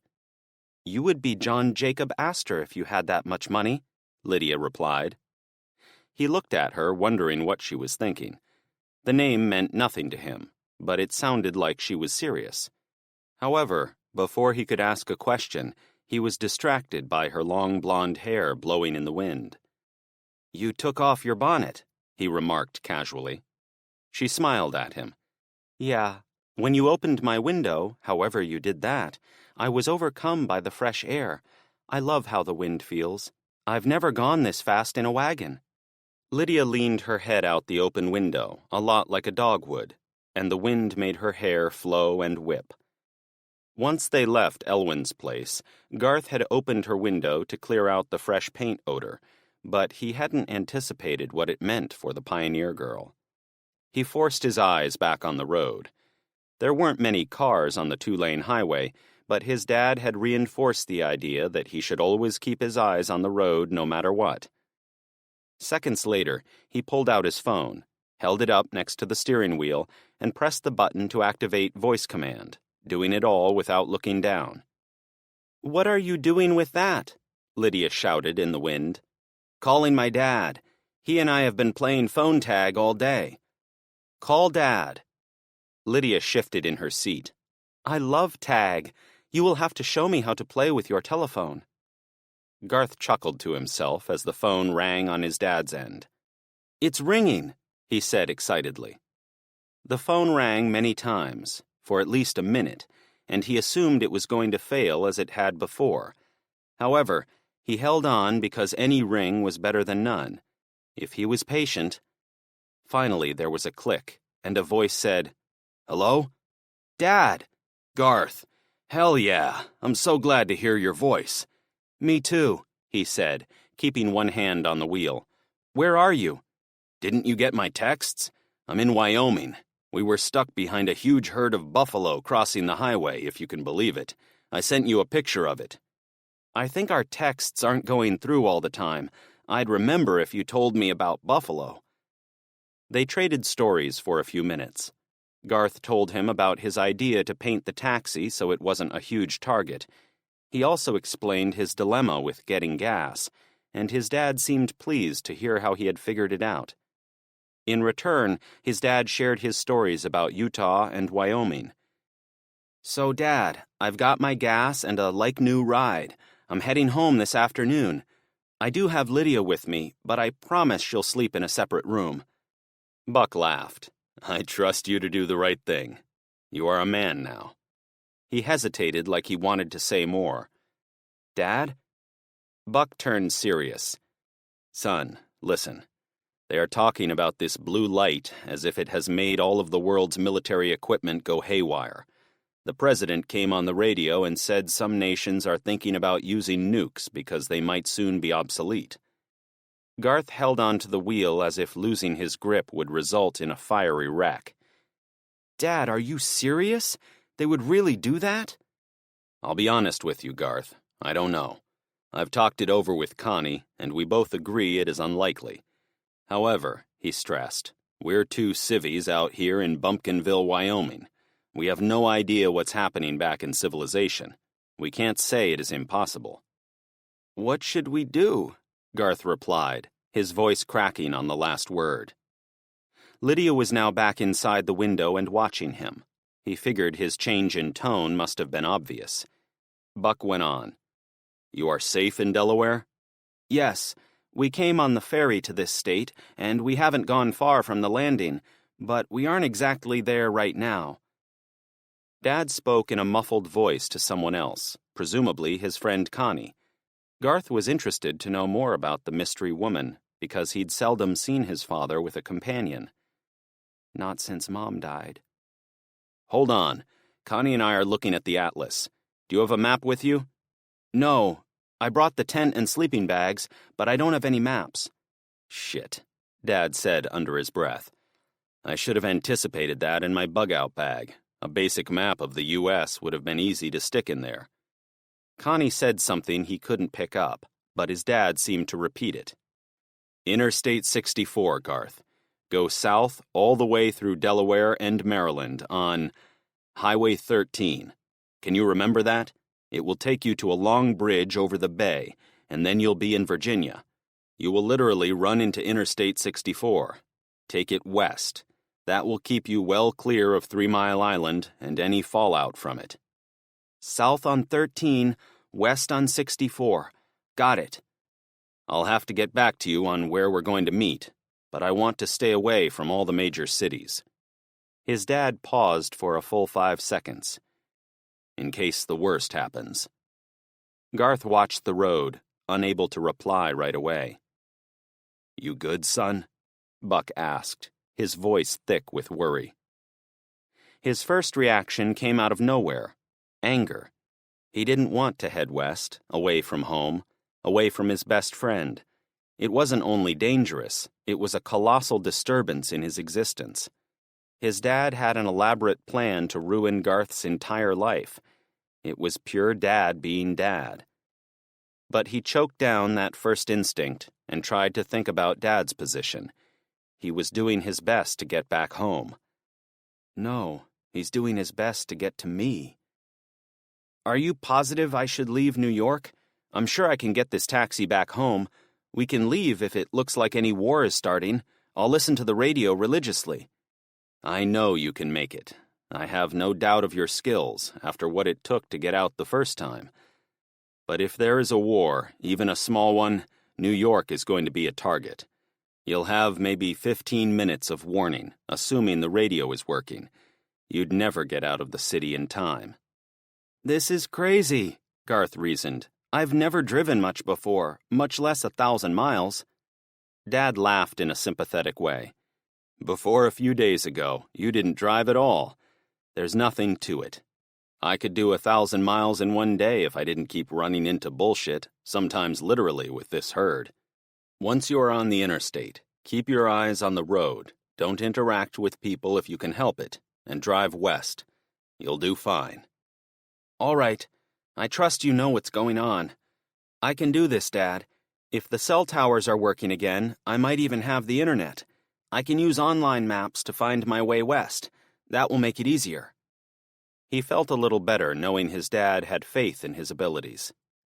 We're going nowhere fast out here, Dad replied. Keep your phone close, but if all else fails, head for the sunset, okay? Drive west. We'll drive east. Get yourself a map next time you get gas and take bypasses around big cities, right? Got it. How do I get gas? Someone spoke to Dad, and his muffled reply suggested he held a hand over the phone. When he finally came back on, he sounded excited. We're through the herd and back up to highway speeds, so we're going to make up some time. I'll be back to you in a jiffy, okay? We'll keep in touch for where we're going to meet up." "Okay," he said, still driving. "We'll be fine. Talk to you soon, Dad." "Love you, son. Keep the wheel side down, okay?" Garth laughed. "Love you too. Will do." He hung up and thought about the grave turn the conversation had taken. Lydia watched him as if waiting for her orders. He frowned.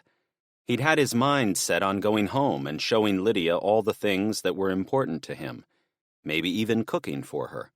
But all that was gone after one short conversation. Dad was right, though. If the shit had hit the fan, staying away from city dwellers was the key to surviving. Garth turned to look at Lydia. At least he wasn't alone. She was a survivor.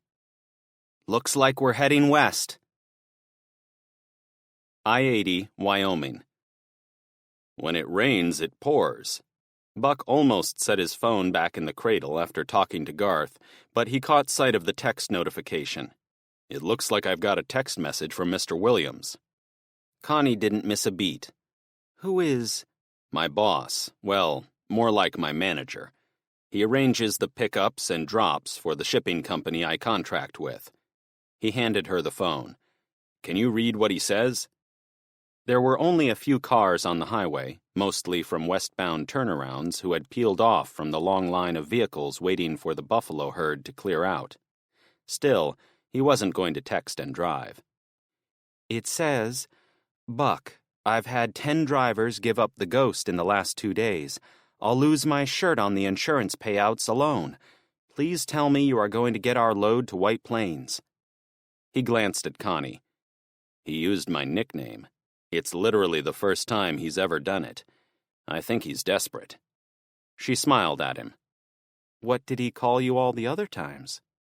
"My real name is Blake," he said, as if she'd pulled out one of his teeth. "Aw, that's a cute name." She reached down to Mac, who remained in a ball at her feet. "You have such a cute daddy." Buck clenched his jaw and pretended to be mad. In truth, there wasn't much she could say that would make him angry at her. "So, anyway," Buck drawled, "I talked to him right after the blue light hit, and I told him I would get this through for him. Do my job, basically. That's what I've been telling our friends in the convoy, too. But I made the statement before I saw the full effects of the blue energy wave, and before the red wave, and that was before there was a whiff of nuclear war." He stopped talking and stared straight ahead. "Buck, you there?" She seemed to know when to pull him out of his reverie. After a long sigh, he chanced another look at her. "I can't believe the world has come to this, but I'm considering not pulling this load to White Plains, especially if Garth meets us out on the road. Best case, I delay my delivery for a week or 2. "And worst case?" she asked. "Worst case is something bad happens with this nuke issue. We meet Garth, then find a comfortable patch of woods to call our own, try to make the best of whatever resources we can find, and if the world eventually gets back to normal, we come out." She sat back in her seat and crossed her arms as if getting comfortable for a long ride. "There is an upside, you know." "I'd love to hear it," he remarked without enthusiasm. "We'll have all the chili we can eat." That struck a gong inside his psyche. I'm not a thief. The more he thought about it, however, the more he realized she was being practical.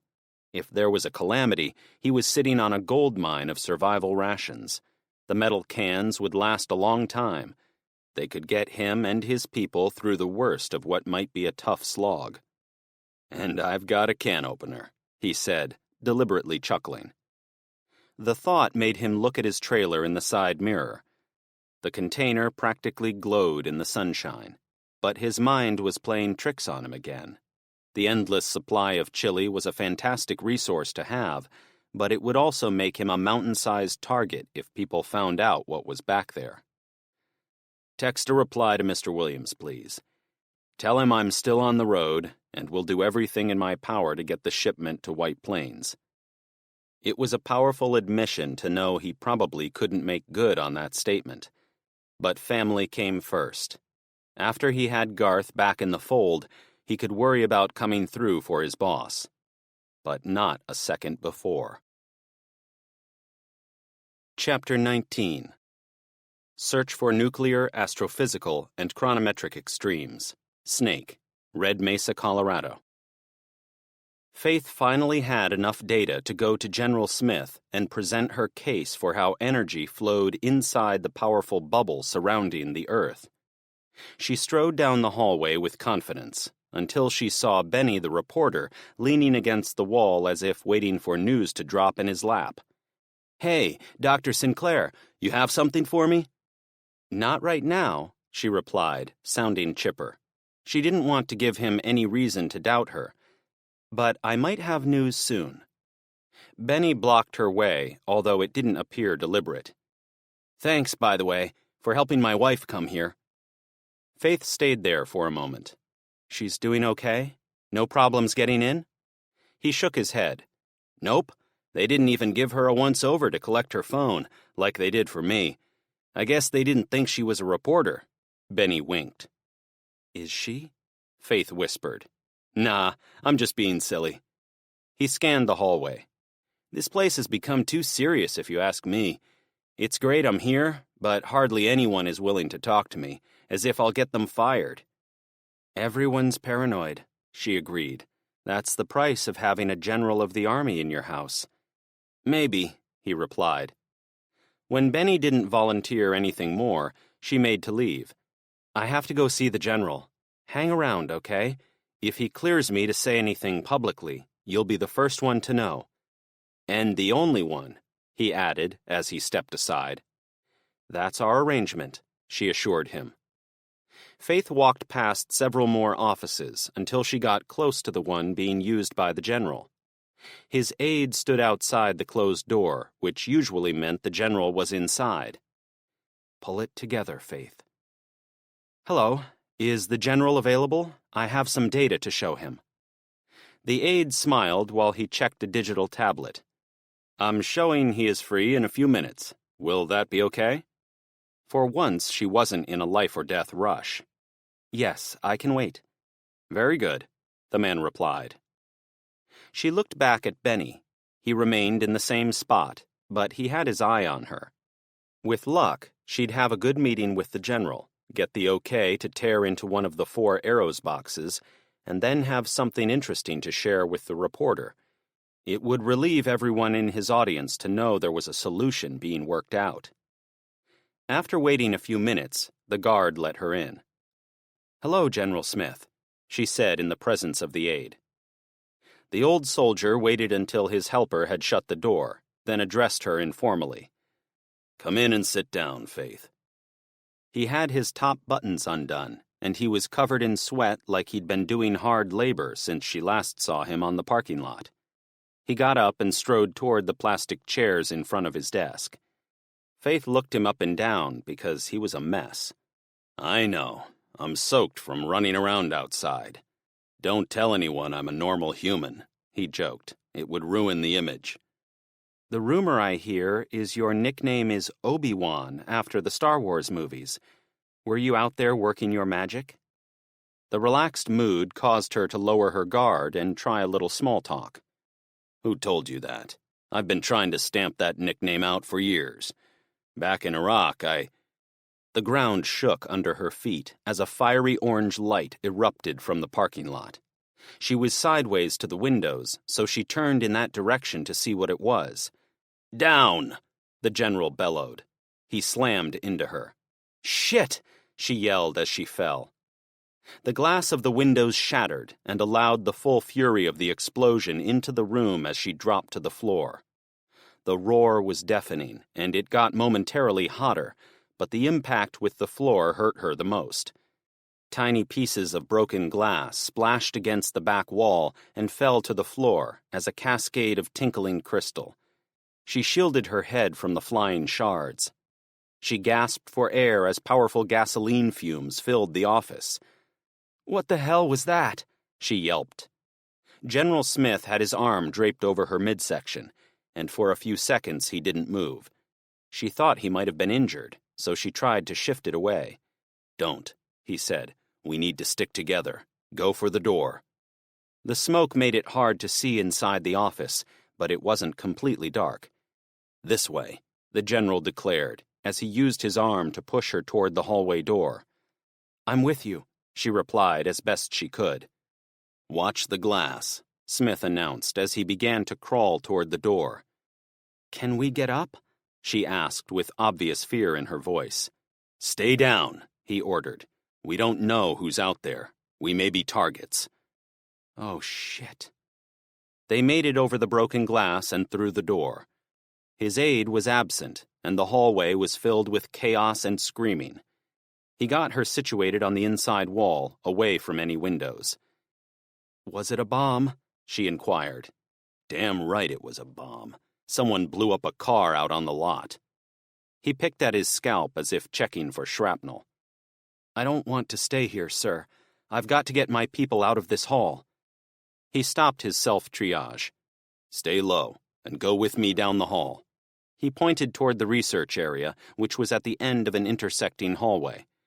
"We've got to get everyone deeper into the facility." It wasn't dignified to be crawling the hallway in her blouse and dress pants, but she followed the general without complaint. Along the way, she checked on some shaken people, including Benny. "You okay?" she asked the reporter. He rubbed his head like he was hurt, but there was no obvious blood or bruising. "Yeah, fine. A wheel came through the wall about 5 feet from my head, and I saw my life flash before my eyes." She smiled. "We were at the front windows. The glass could have cut us down, but the general knew enough to push me out of the way." "Wow. 2 damned miracles. Hey, can I report this?" "No," the general snapped. "We have to know who did this first. They might be waiting for reporting to determine if they killed anyone of importance." She and Benny exchanged glances, but she wasn't going to argue with the man who had saved her. Before she and General Smith could move on, an armed contingent of soldiers ran into the hallway and came right up to her and the general. "Are you okay, sir?" one of them asked. "We're just fine," she snarked. European Laboratory for Particle Physics, CERN, Switzerland. Phil watched intently as the Fox drove up to the front steps of the main building at CERN. The driver parked it so when the back doors opened, they were shielded from the target by the body of the 6-wheeled truck. 2 soldiers hopped down from the back and took up positions at the rear corners. The rest of the unit went past them and bounded up the well-lit marble stairs. Ethan went up too. He walked through the double doors like he owned the place. "Now we wait some more," Phil said quietly.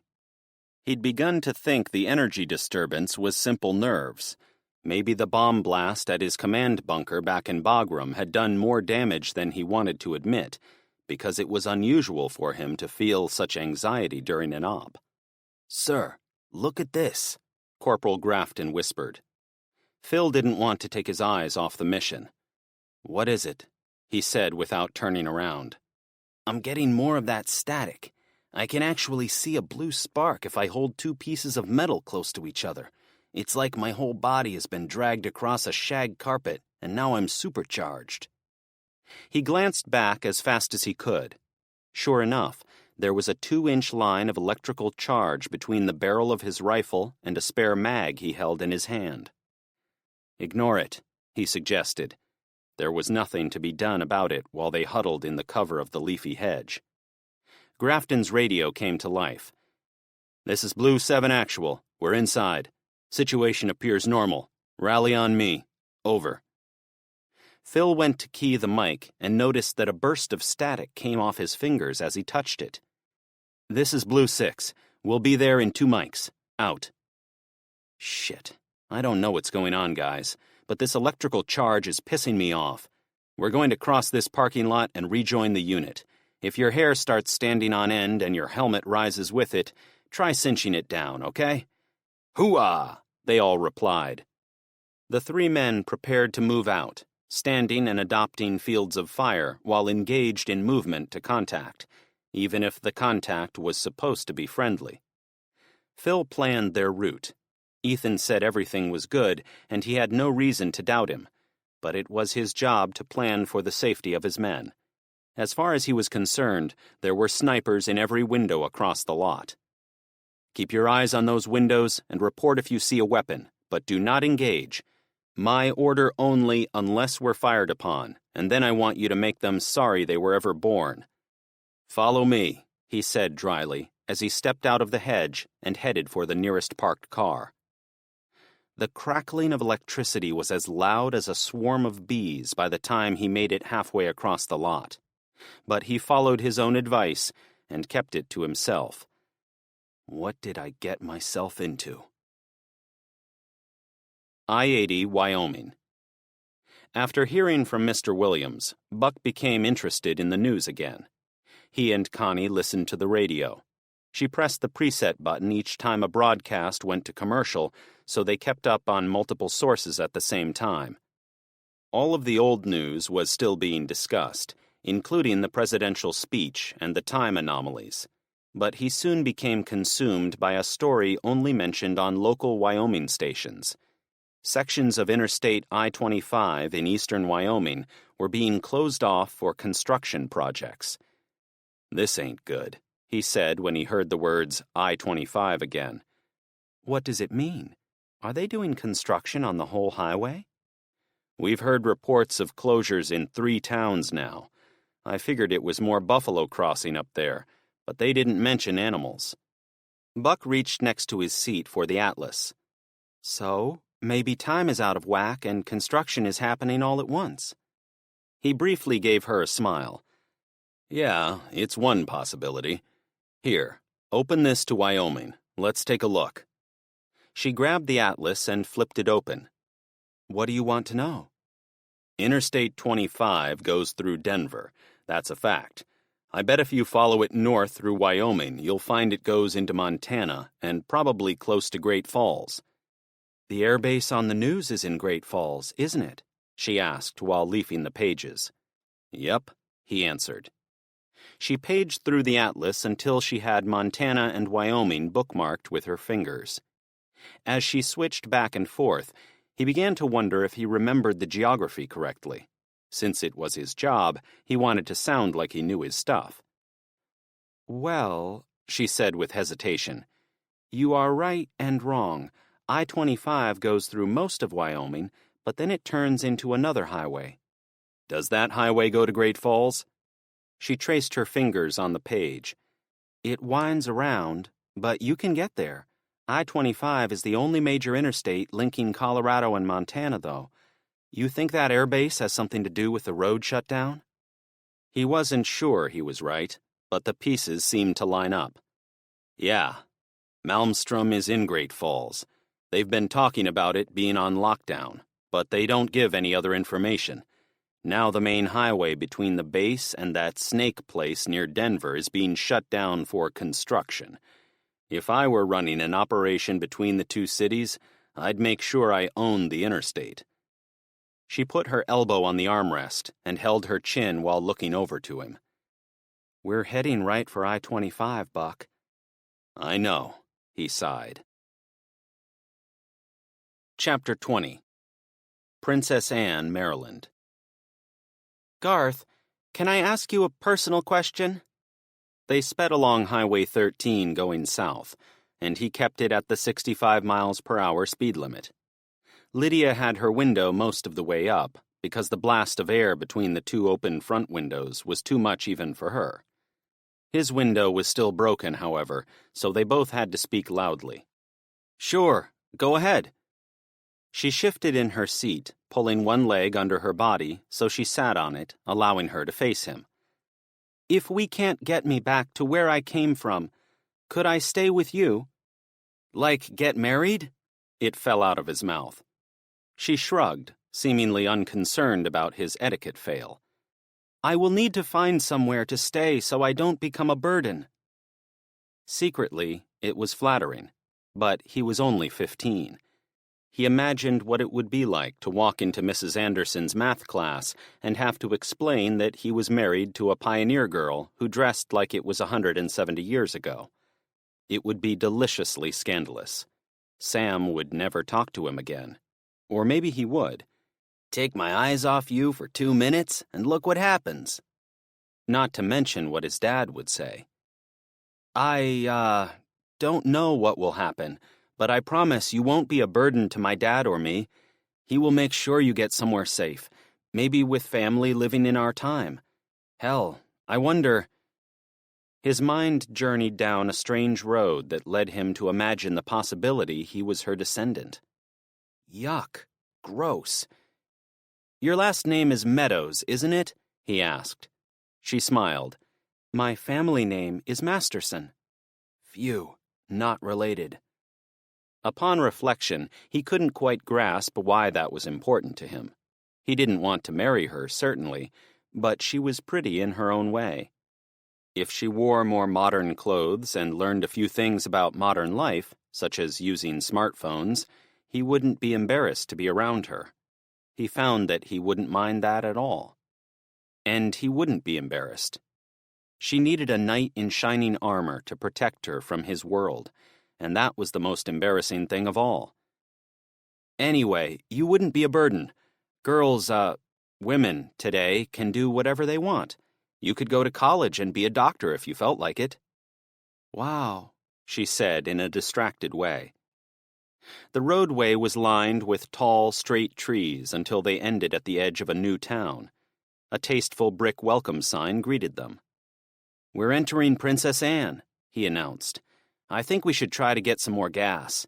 2 gallons didn't get us very far, and the line shows we are still on empty already. I hate stopping so much. She giggled. You amaze me, Garth. We've crossed more land in the past hour than Pa and I would have crossed in 2 days with our wagon. I think I would have killed myself if I had to move so slow. Lydia huffed. You shouldn't talk like that. It brings bad luck. No, it's a joke. I never would do it. It only means I hate it more than anything. Oh, well, still, I would hate to see you hurt yourself. Once again, he imagined being in school and explaining the weird things she said. Sam would never let him live it down. He'd look for ways to confuse the poor girl with modern sayings, not because Sam would be mean about it, but because he was always joking with everyone. And then Garth would have to fight him. Where did that come from? The town of Princess Anne came up fast, and he saw a few gas stations right away. However, he picked a location closest to one of his favorite fast food joints because he wanted to show the pioneer teenager real modern dining. I've got a treat for you, he said as he pulled into the lot. Wait just a minute. Garth stopped next to the drive-thru order board, giddy with anticipation. If you think those candy bars were good, wait until you taste this. We can eat in the car. He ordered and drove around the side. Lydia leaned almost over his lap as she tried to look inside the drive-thru window. The smartly dressed workers moved from station to station doing their jobs. Wow, they are making our food? Yeah, sort of. The food is already there. They assemble it, I think. A couple of schoolmates worked in fast food restaurants. He'd heard horror stories about cleanliness, but he wasn't going to ruin the moment. He figured she probably ate with her hands over campfires, so this couldn't be any worse. The clerk took his money and handed over his order. Garth maneuvered into a parking space. The gas station next door looked extremely busy, so the food gave them an excuse to wait for things to die down. I give you the Big Mac. He pulled the cheeseburger out of the bag and handed it to her with a couple of napkins. This is my favorite burger in the whole world. I hope you like it. It's huge. How do you eat it? He laughed uproariously because it was all coming together. They'd made good time, put some miles on the taxi, and were heading for Dad. He let himself enjoy being with Lydia, but most of all, he wanted to see her face when she got a taste of it. Garth pulled out a second burger he'd purchased for himself. Like this, He squeezed the top and bottom buns so all the materials in between squished a bit tighter, then stuffed it in his mouth. "Ah," he mumbled with a full mouth. "So good." She looked at him sideways. He nodded emphatically, his eyes pointed at her sandwich. Lydia studied her burger, then followed his lead. She stuffed it between her hands, then took the biggest bite she could. A moment later, her eyes lit up. "I told you," he bubbled excitedly. She exaggerated her chewing like she wanted to get done as fast as possible. When she came up for air, her radiant smile gave him hope that she found it as satisfying as he did. "This is the best thing I've ever tasted," she cooed. "Thank you for getting this for me, Garth. You really are a provider." She tore into the rest of her burger with grunts and sighs rivaling his own enthusiasm. He joined her in the ritual with glee, but his mood was tempered somewhat by being so close to the gas station. He wondered how many times he'd have to fill up the tank 2 gallons at a time before he made it to his dad. I-80, Wyoming. Buck and Connie listened to the radio for another 30 minutes as they continued toward the eastern half of Wyoming. The terrain became slightly hillier, but it remained desolate. He was starting to doubt he'd make it into Nebraska by nightfall because of all the stoppages and slowdowns of the day. He decided that, if nothing else, he wanted to get past the I-25 intersection at Cheyenne because he worried they'd shut both highways down at the same time. He led the convoy, doing 80 miles per hour. "Buck Rogers, you got your ears on?"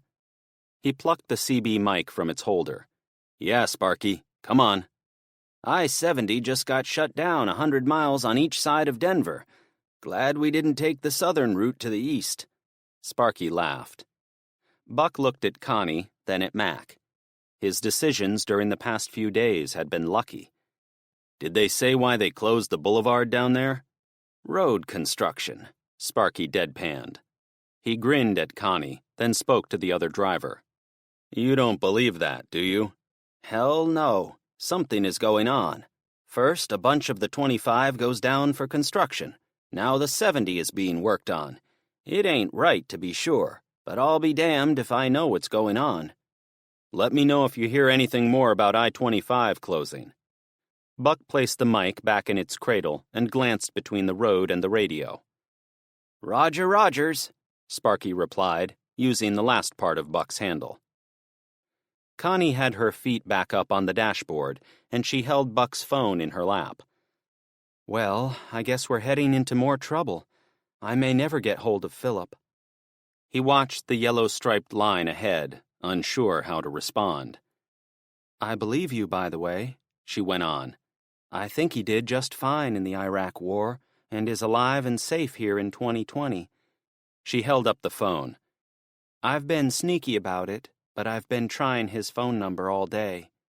"Nothing?" he asked. "Not a damned thing. It rings and rings. That doesn't sound right, does it?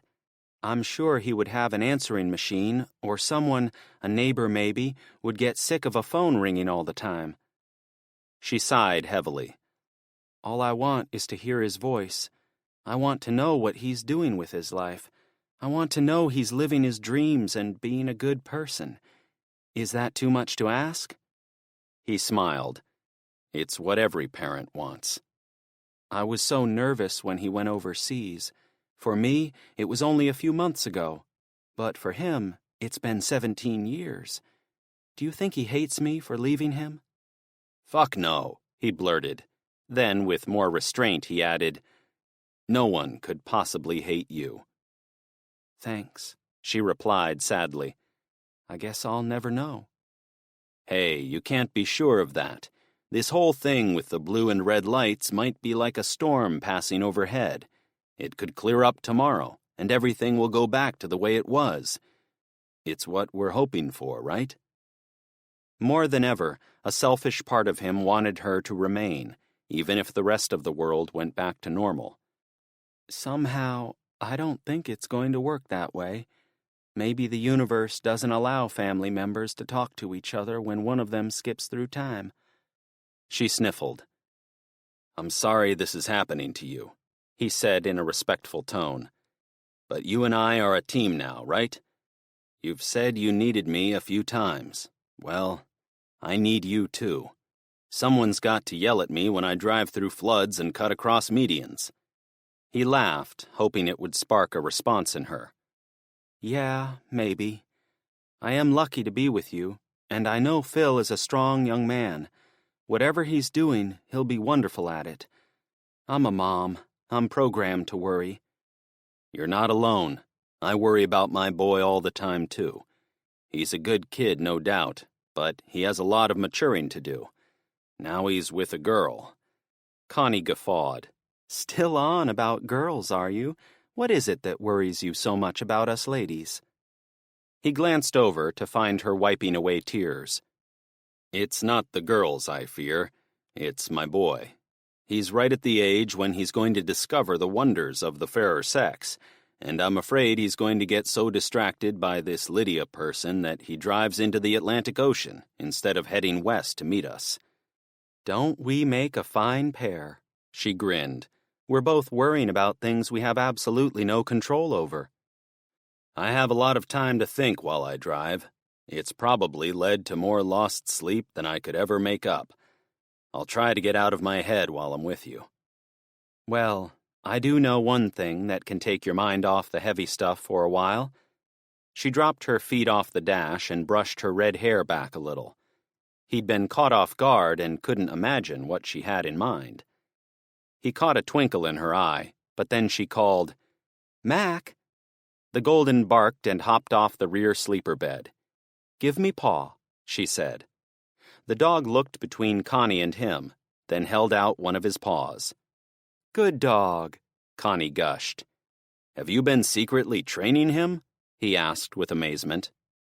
Connie reached up above his head and pulled down one of the remaining dog treats. Her perfume wasn't as strong after her time in the water, but it was still there. For a few miles, he forgot about his worries while Connie practiced the trick over and over with Big Mac. By the time she was done, he did it without hesitation. She'd started working on getting him to do left or right paw when the CB crackled to life. Buck Rogers, I have news, Sparky called. Buck knew by the tone of voice it wasn't going to be good. His brief moment of happiness was over. Chapter 21. Search for Nuclear, Astrophysical, and Chronometric Extremes. Snake, Red Mesa, Colorado. Bob ran up, out of breath. Faith, holy shit, are you all right? Faith heard his voice and recognized his face, but had trouble replying. She'd mostly recovered from the car bomb outside the window, but her ears wouldn't let go of a high-pitched squeal. She patted both ears to try to get them to pop and clear up while she and General Smith waited in an interior room. An Air Force guard ran up behind Bob. When he saw the general, he stopped. Sir, this man ran through our cordon at the end of this hallway. I had to make sure she wasn't hurt, you twit, Bob snapped back without looking at the man. General Smith busily conferred with some of his men, but dismissed the guard with barely a glance. He's fine. Thank you, son. The guard glared at Bob, then spun on his heel and left the room. I didn't know you gave a damn, Faith said to Bob when it was just the two of them. Her ears weren't getting any better, so she picked through her hair, amazed at all the tiny pieces of glass stuck in her tangled locks. Geez, come on. I don't want anyone to hurt you. I'm supposed to be your only bad guy. It touched Faith to know her ex had a tiny bit of compassion, but he'd have an uphill battle if he expected her to forget everything he'd done leading up to the crisis. However, before she could answer him one way or another, General Smith was in her face. Dr. Sinclair, I need you to walk with me. Alone. The general gestured her away from Dr. Stafford. You sure you want to go with him? Bob asked, as if his date was being stolen at homecoming. I'll be fine. Go check on the others. She hadn't heard of any deaths, but her staff was shouting about injuries in the hallway. She wanted to go out and check on them herself, but she had to stay with the general. Once he had done his job, she could do hers. When Obadiah had her alone in the hallway, he began talking in a conspiratorial tone. Faith, do you have any idea who could have done this? The car is totaled. We're trying to figure out who it belonged to and how it got on your lot. In the meantime, it would help to know if you have any enemies. She chuckled. Where do I start? Radical environmental groups have been at our throats since we started up, and they've been angry at CERN for years before that. Those are the people who think what we do is going to open a black hole and swallow the Earth or something. They looked at each other for a moment. She realized what she'd said. No, this isn't a black hole, General. We could measure that easily if it was. Rest assured, the 4 arrows experiment didn't open one. Well, okay then. I feel better knowing that. He put a knuckle to his chin. But no one else. Does anyone on the inside feel slighted by or vindictive towards what you're doing here? No. Well, I'm not aware of any. Why would one of my own people do this? I don't know, but it's the typical logic in these situations. No one from the outside could have come here this fast, you know. Not unless a terrorist group was based in Denver and rushed to action as soon as Snake was mentioned on the news. Not likely, she agreed. They walked down the hall until they came to the circular ring around the experimental chamber. She looked down at the clean room, which was currently empty and running at low power. Most of the facility was working on the math regarding the energy flowing through the collider and up into the atmosphere. You've got to think of all the possibilities, Faith. You know the people working for you far better than anyone else. Even with formal interrogations, it would take forever to weed out a malcontent. There has to be someone you'd consider a threat. I have hundreds of employees here. I haven't even met them all. Faith, Bob cried out behind them. Not him again, the general mumbled. Bob ran up, holding his phone. Smith stopped him before he made it the last 10 feet. I insist we be left alone, Doctor. Bob ignored the general and ran up to Faith. You won't believe this. There's been another explosion. I didn't feel one, she replied. Where? The general demanded. In the Super Collider tunnel. Cameras went offline at transition point 7. Bob peered directly at Faith. A 4 arrows box was there. My men, the general exploded. He'd put guards on each of the boxes. Guys, there's something else. The guards have been chased away from the remaining 2 boxes. Someone is down there and we don't know what they're doing. Damn it all to hell. The general went over to the stairway to the tram station. I'm going down there. I'll go with you, Bob announced. No, Faith insisted. I need you up in the control room. Find Sun. If all the boxes are destroyed, there is no telling what's going to go wrong. I need someone I can trust to manage things up there. Shit, Faith. This ain't right. I can't let you go alone. She smiled. I'm not alone. I've got a 4-star general watching over me. I don't care who, but one of you needs to come with me right now to open the tram doors and drive the damn thing. The general started down the stairs. Bob stood still while she and General Smith hurried away. There was no romantic goodbye, but she felt a little like it was a farewell with Bob. If the terrorists blew up the other 2 boxes, all of reality could unravel. There was no way to know for sure what would result, but she was confident it wouldn't be anything good. Take care of yourself, she said as she went into the stairwell. Yeah, you too, Bob said slowly, disappointment tinging his words. I'll watch over things here until you get back. You always wanted to be in charge, she allowed. Now's your chance. Not like this, he said in a quiet voice. She went through the doors and didn't look back. Her flat slapped on each of the steps as she ran as fast as possible to the bottom, but when she entered the station, the silver bullet wasn't there. General Smith faced her. I don't suppose there are other tram cars on the line? There are 2, one for each hemisphere. She trotted to the tracks and looked to the right. There's a sister station about 100 yards that way. She pointed down the lighted tunnel. I'm not too proud to run. General Smith hopped into the tram pathway, which was a smooth slab of concrete bracketed on each side by long metal magnets, which acted as the tracks. Without waiting a second for her, he jogged away. Me either, she assured him as she got onto the tracks. Ahead, the wedge-shaped back of the tram engine pointed right at her. Please don't move. European Laboratory for Particle Physics, CERN, Switzerland. When Philip walked into the lobby of the research facility, it reminded him of being in a library. Ethan conversed in hushed tones with 2 overnight security guards at the front desk.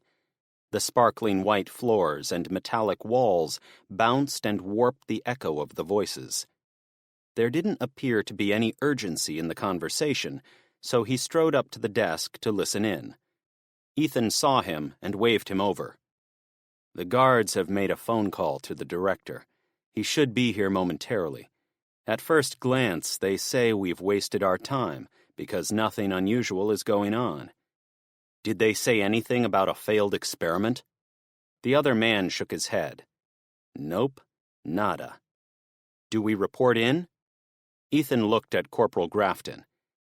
I want you to report to battalion. Tell them our first impression is that nothing is amiss. The facility is intact, no reported problems. Waiting for the director. That's all. Grafton took off his radio to make his report. What are we looking at for time? Phil asked. Did they say when the boss is going to get here? No, Ethan replied, but he is in this building. You want a perimeter? He inquired quietly. Yeah, go ahead. Give the men something to do while we wait. Have them pair up and keep eyes outside and down the 2 main hallways, just in case. After setting the men in place, Phil checked on Grafton. You get HQ on the line? Still trying, sir. Very good. He went back to the main desk to advise Ethan of the delay, but then a scientist walked up to the colonel. Hello, I'm Dr. Thomas Eli. Can someone tell me what the bloody hell all these guns are doing on my campus at this late hour? I'm Lieutenant Colonel Ethan Knight, sir, and with all due respect, we're the least of your worries. Then why are you here? Ethan pulled out a piece of paper. I've got some questions that must be answered, okay? The doctor crossed his arms and shifted his glasses as he assumed a defensive stance, arms crossed and leaning backward. Do you have any knowledge of the 4 Arrows project, a covert attempt to piggyback on Experiment 7HC? 4 Arrows? No, but I do know of 7HC. We ran that experiment a few days ago. Ethan kept reading. Do you know the whereabouts of the American Dr. Kyle Johnson? I do not, the scientist deadpanned.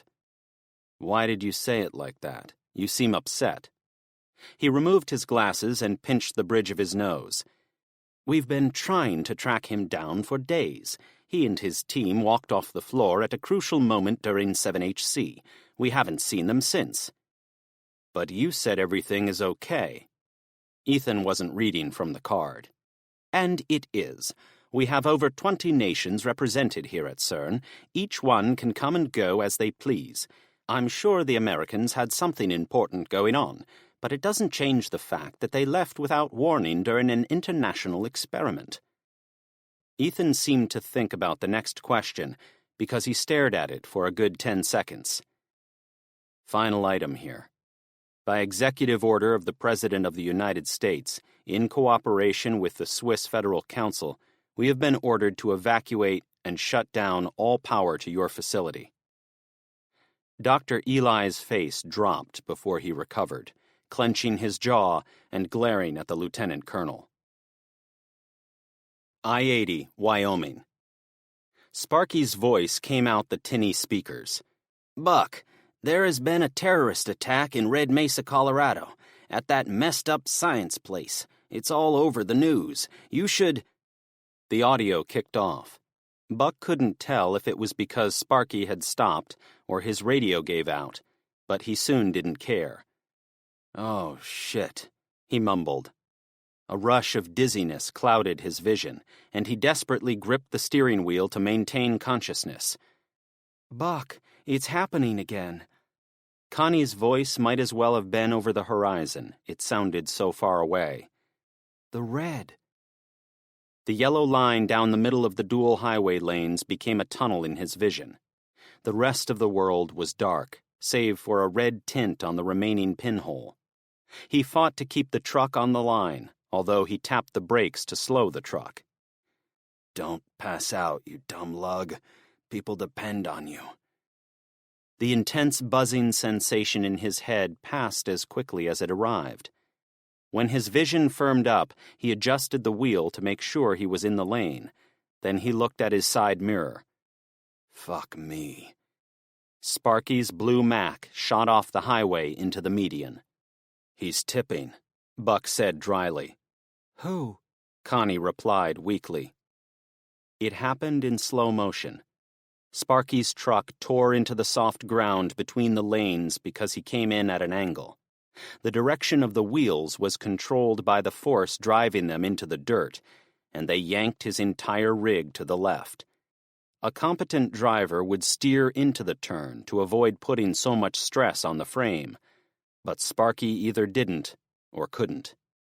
The truck's front left tire continued to dig into the dirt, and 9 of the 18 wheels were soon off the ground. At the same time, the roadway behind his rig filled with white smoke as the 2 other semis locked up their brakes to avoid leaving the highway with Sparky. Finally, the giant Mack truck fell over. The 5th wheel sheared under the extreme stress, and the kingpin separated.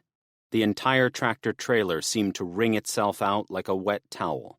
The front half was yanked left with the tractor, while the back half swung right with momentum. Eventually, the whole warped box trailer split open like a sleeve of crackers. Pallets of boxes hemorrhaged out the sides. Buck finally stomped on his brakes and brought his trailer to a safe stop. Smoke and dust whipped past his windows. None of the 3 trucks were visible as he glanced back because of the debris in the air, but his immediate concern was for Connie and Mac. You okay? He asked her. She sat straight up in her chair, held there by the seatbelt. A second after he hit the e-brake, she shucked off the belt and reached under the dashboard. I'm fine. Mac sat up and gave her a lick on the hands. We're fine. You sure? He asked. Yeah, go, she replied with insistence. Somehow, she knew exactly what he was going to do. I'll be right back. He jumped down from his truck and was greeted by a disaster. Sparky's rig was on its side between the 2 directions of the interstate. Eve had jackknifed her red Peterbilt, so her cab faced backward. Monsignor was between the other 2, stopped, but holding onto his steering wheel like he'd barely dodged the 26-inch shell of a battleship. Everyone, please be okay. Chapter 22. Princess Anne, Maryland. Lydia patted the white cloth hanging from a belt at her midsection. I'm stuffed. Do you eat this much every day? Garth laughed. I could eat that meal for breakfast, lunch, and dinner and not get tired of it. Something about a Big Mac always makes me want another one. She held up the cup of soda. And this fizzy drink? Soda? You consume this all the time, too? He scratched his ear. Well, not always. Dad doesn't let me have it on school days. Says it makes me lose my concentration. He also doesn't let me have it after dinner. Says it keeps me up at night. However, Sam's parents aren't as strict. It struck him how often he did the opposite of what his dad told him to do. Garth drove off the McDonald's lot and pulled up to the gas pump in the station next door. He made up his mind to go for broke and try to buy a full tank of gas. As much as it impressed Lydia to go for 40 miles on those 2 gallons, he didn't want to spend every half hour faking his way into gas stations to buy a few drops of fuel. You stay here, he said after turning off the engine. I'll be right back. This time I want to go in and out without any trouble, okay? She nodded enthusiastically. I will stay here with my drink. It is so delicious." He got out, then looked back into the car. "You are drinking Sprite, which is one of the tamer sodas. When I think you're ready for it, I'll get you the good stuff. It's called Mountain Dew." Lydia grinned. "It sounds like a heavenly place. I loved seeing the mountains." "No, it's not really from there. Well, maybe it is." It went on his list to check the next can or bottle he found. Maybe it was made in Colorado or Wyoming. "Be right back," he assured her. The convenience store had been crowded while he and Lydia ate lunch, but now the congestion had ebbed a bit. There were a couple of biker-looking guys at the soda fountain, an elderly woman studying the candy aisle, and a couple of teenage boys in baseball uniforms grabbing large boxes of Twinkies and ding-dongs. He walked up to the tattooed, dark-haired woman behind the counter with all the confidence he could summon. "I'd like to buy $50 of gas on pump 1. She held out her hand and he gave her a $50 bill, which was the change he had from his earlier purchases. Dad's bug-out bag had included 4 crisp $100 bills, which at first seemed like a fortune, but after the motel and miscellaneous purchases, he now realized how fast he'd gone through most of the first 2. "You're golden," she said dismissively. He stood there for a few moments, unsure what it meant. He'd been prepared to argue his way through the transaction. "I guess I look older in Maryland." Grateful for the luck, he shot out the door and went back to the car. Lydia remained exactly where she'd been, sipping soda through her straw. When he reached in to unlock the gas tank door, she waved at him like he'd been gone for a week. "Hiya, Garth. I'm loving this." She pointed to the drink. "Wouldn't you know it? You just said their motto. I'm going to fill us all the way to the top. They didn't ask for ID or anything in there. We should be out on the highway and making great time in a few minutes." "Wonderful," she exclaimed. He spent an additional moment looking at her through the window. Her glowing eyes and excitable demeanor reminded him of kids who'd come home from a night of trick-or-treating on Halloween. She was hopped up on sugar. She was the only thing on his mind as he gassed up. Was it harmful to give her so much sugar so fast? Did he have the right to deny it to her? If he'd gone through time from a land of eating leaves and berries and ended up here with giant burgers and pounds of chocolate, he'd want to dive in. He figured it was best to let her go crazy with it. When the machine kicked off, he noticed he'd only spent $48 and a few cents, but he'd told the lady he would spend $50. What would Dad do? Garth looked around, unsure. The other drivers were busy with their own fueling situations and had no interest in him. Dad had never explained this procedure, but he'd seen him mess around with the handle, like he wanted to put more gas in the tank after the pump had stopped. That was what Dad would do here, he figured. Get every cent of fuel he could. "What the hell?" he mumbled. He pulled the handle and squirted more gas into his tank, but it shut off a second later. The amount on the pump hardly moved. After trying it a few more times, he figured out it was a safety measure to keep people from overfilling their tanks and spilling it on the pavement. After hanging up the pump and securing his tank door, he went past Lydia again. "I'll be right back. I have to go inside again to get change." "Fine and dandy," she replied happily. As he walked back in, it struck him how easy it would be to blow some more money and buy the Mountain Dew he had promised her. It would be a good drink for doing a lot of driving, but he figured that much sugar and caffeine could hurt Lydia, so he resolved to wait until the next gas station to introduce her to it. Once inside the swinging doors, he had a moment to orient on the register before his brain short-circuited. A red flash seemed to come from inside his eyeballs, like he'd been zapped by electricity. In the next instant, a dizzy feeling overwhelmed him. Whoa! He and several other patrons fell to the ground, and a plastic cup tumbled in the next aisle. The sound of sloshing liquid was accompanied by cussing. The feeling didn't last long. His head was soon back to normal, but he took some time to sit and recover. I need to pay and get out of here, he mumbled. After he got to his feet, Garth helped the two teenage boys to theirs. They collected their boxes of goodies, then followed him to the front counter. A man in a fancy black suit was already there. Wait up, there's two. He blinked several times, not sure if he saw a double. Garth figured out there were two of them, but one was on the other side of the counter. He lined up behind the first man in the suit, but something about him was off. The posture of the guy was confusing, like he was leaning against the low counter and whispering to the tattooed clerk. The look on her face was unabashed fear. Danger. A breath caught in his throat. His body begged him to run away, so he went backward. "Watch it, dude," one of the baseball players said when he ran into him. The suited man heard the voice and spun around to see who it was. Garth's eyes went directly to the man's pistol. Central Station, Sydney, Australia. It was noon when the engineer brought the engine into the station to deliver the abandoned passenger and the engineer trainee. The trip had taken about twice as long as it should have because every station along the way had lots of people wanting a ride and no carriages to carry them.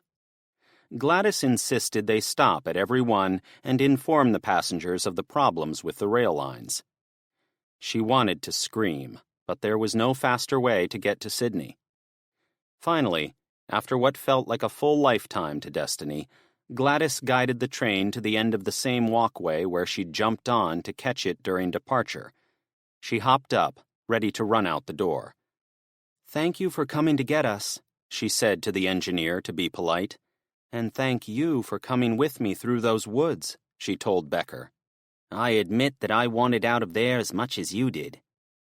The young man looked at his feet before asking, "Will you be all right?" She held out her hands. "I have no baggage, so I'm just going to get a cab and head out. You two should get home, too.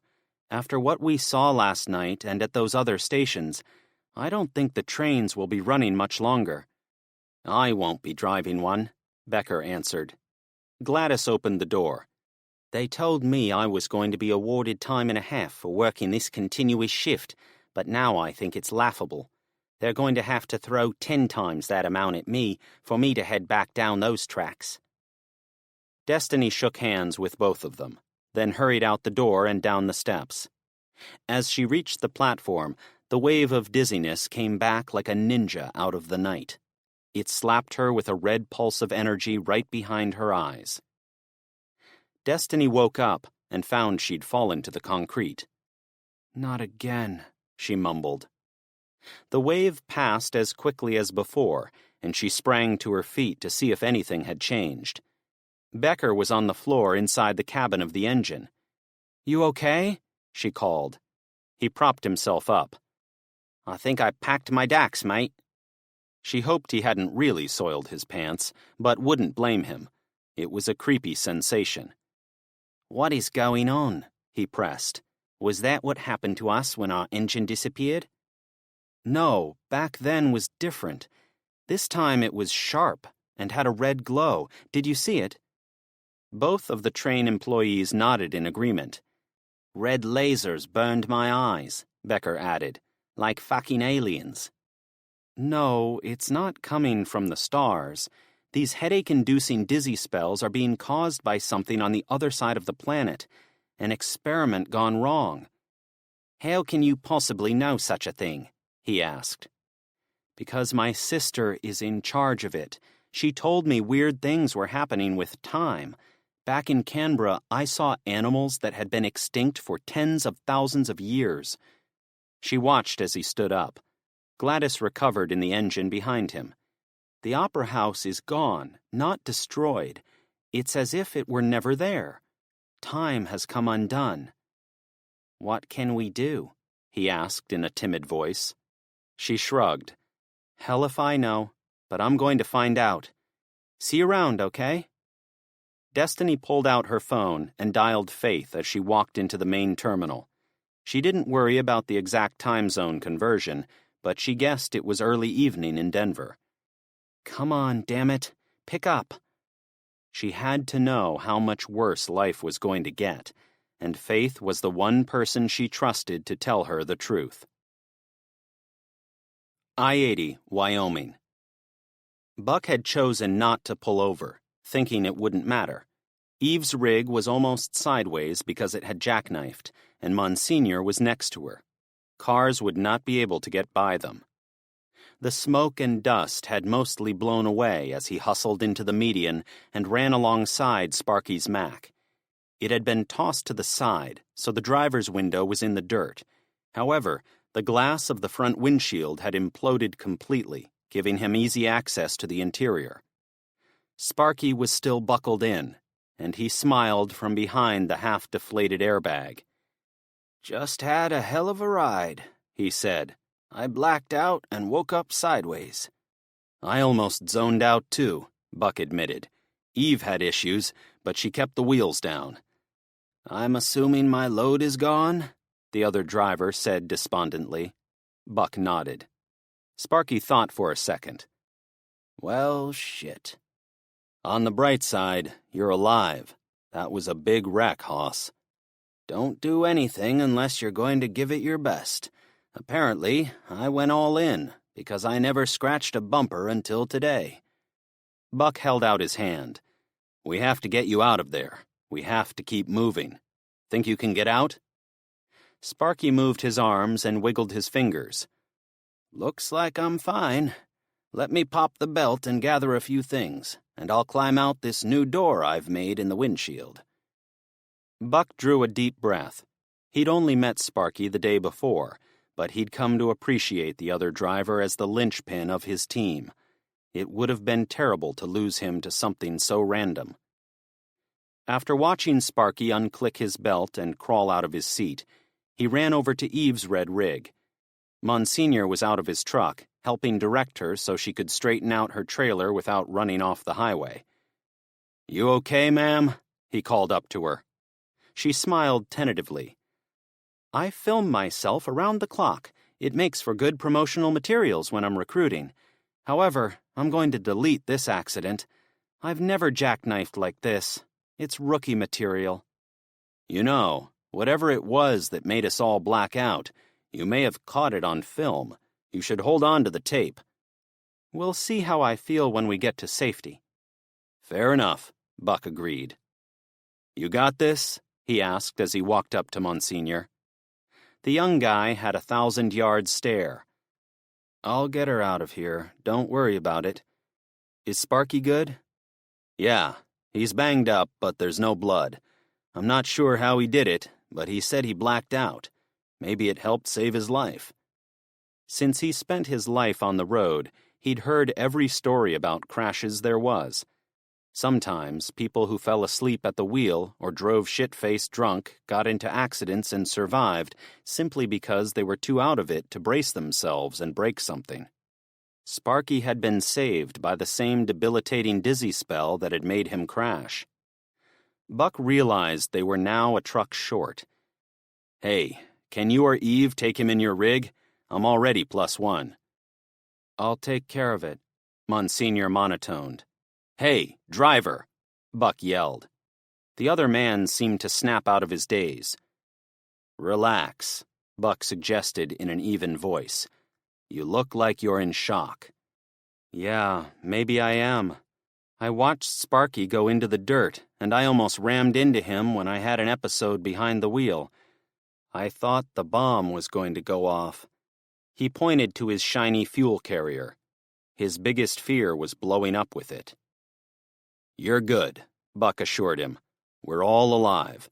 Get her pointed in the right direction, put Sparky in a seat, and let's get the hell out of here. Four-wheelers are going to whiz by here in minutes." Monsignor gave him a thumbs up. Buck ran back to his Peterbilt, already thinking about what had to happen next. Once they were all in their trucks and going east, he'd have to balance the need to go faster and get beyond Interstate 25 with the need to keep it slow in case they experienced more of the dizzy spells. He jumped up on his side step and reached for the door, but his vision went back into that dark tunnel.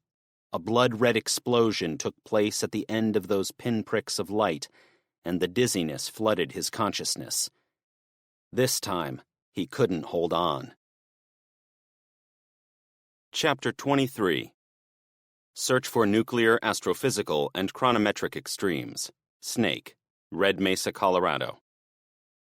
Faith and the General arrived at the alternate tram station after running down the tracks. She made it to the locked doors a few seconds before he did. "You must work out," he huffed. "I ride my bike when I'm not solving time anomalies.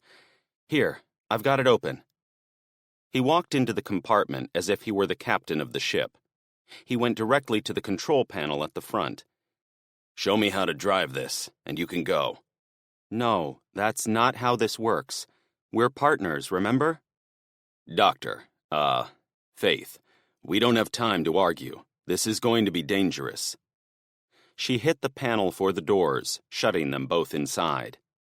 "Hang on, sir." She gently pushed him aside and hit the aptly named Go button. It accelerated slowly as she'd seen it do many times.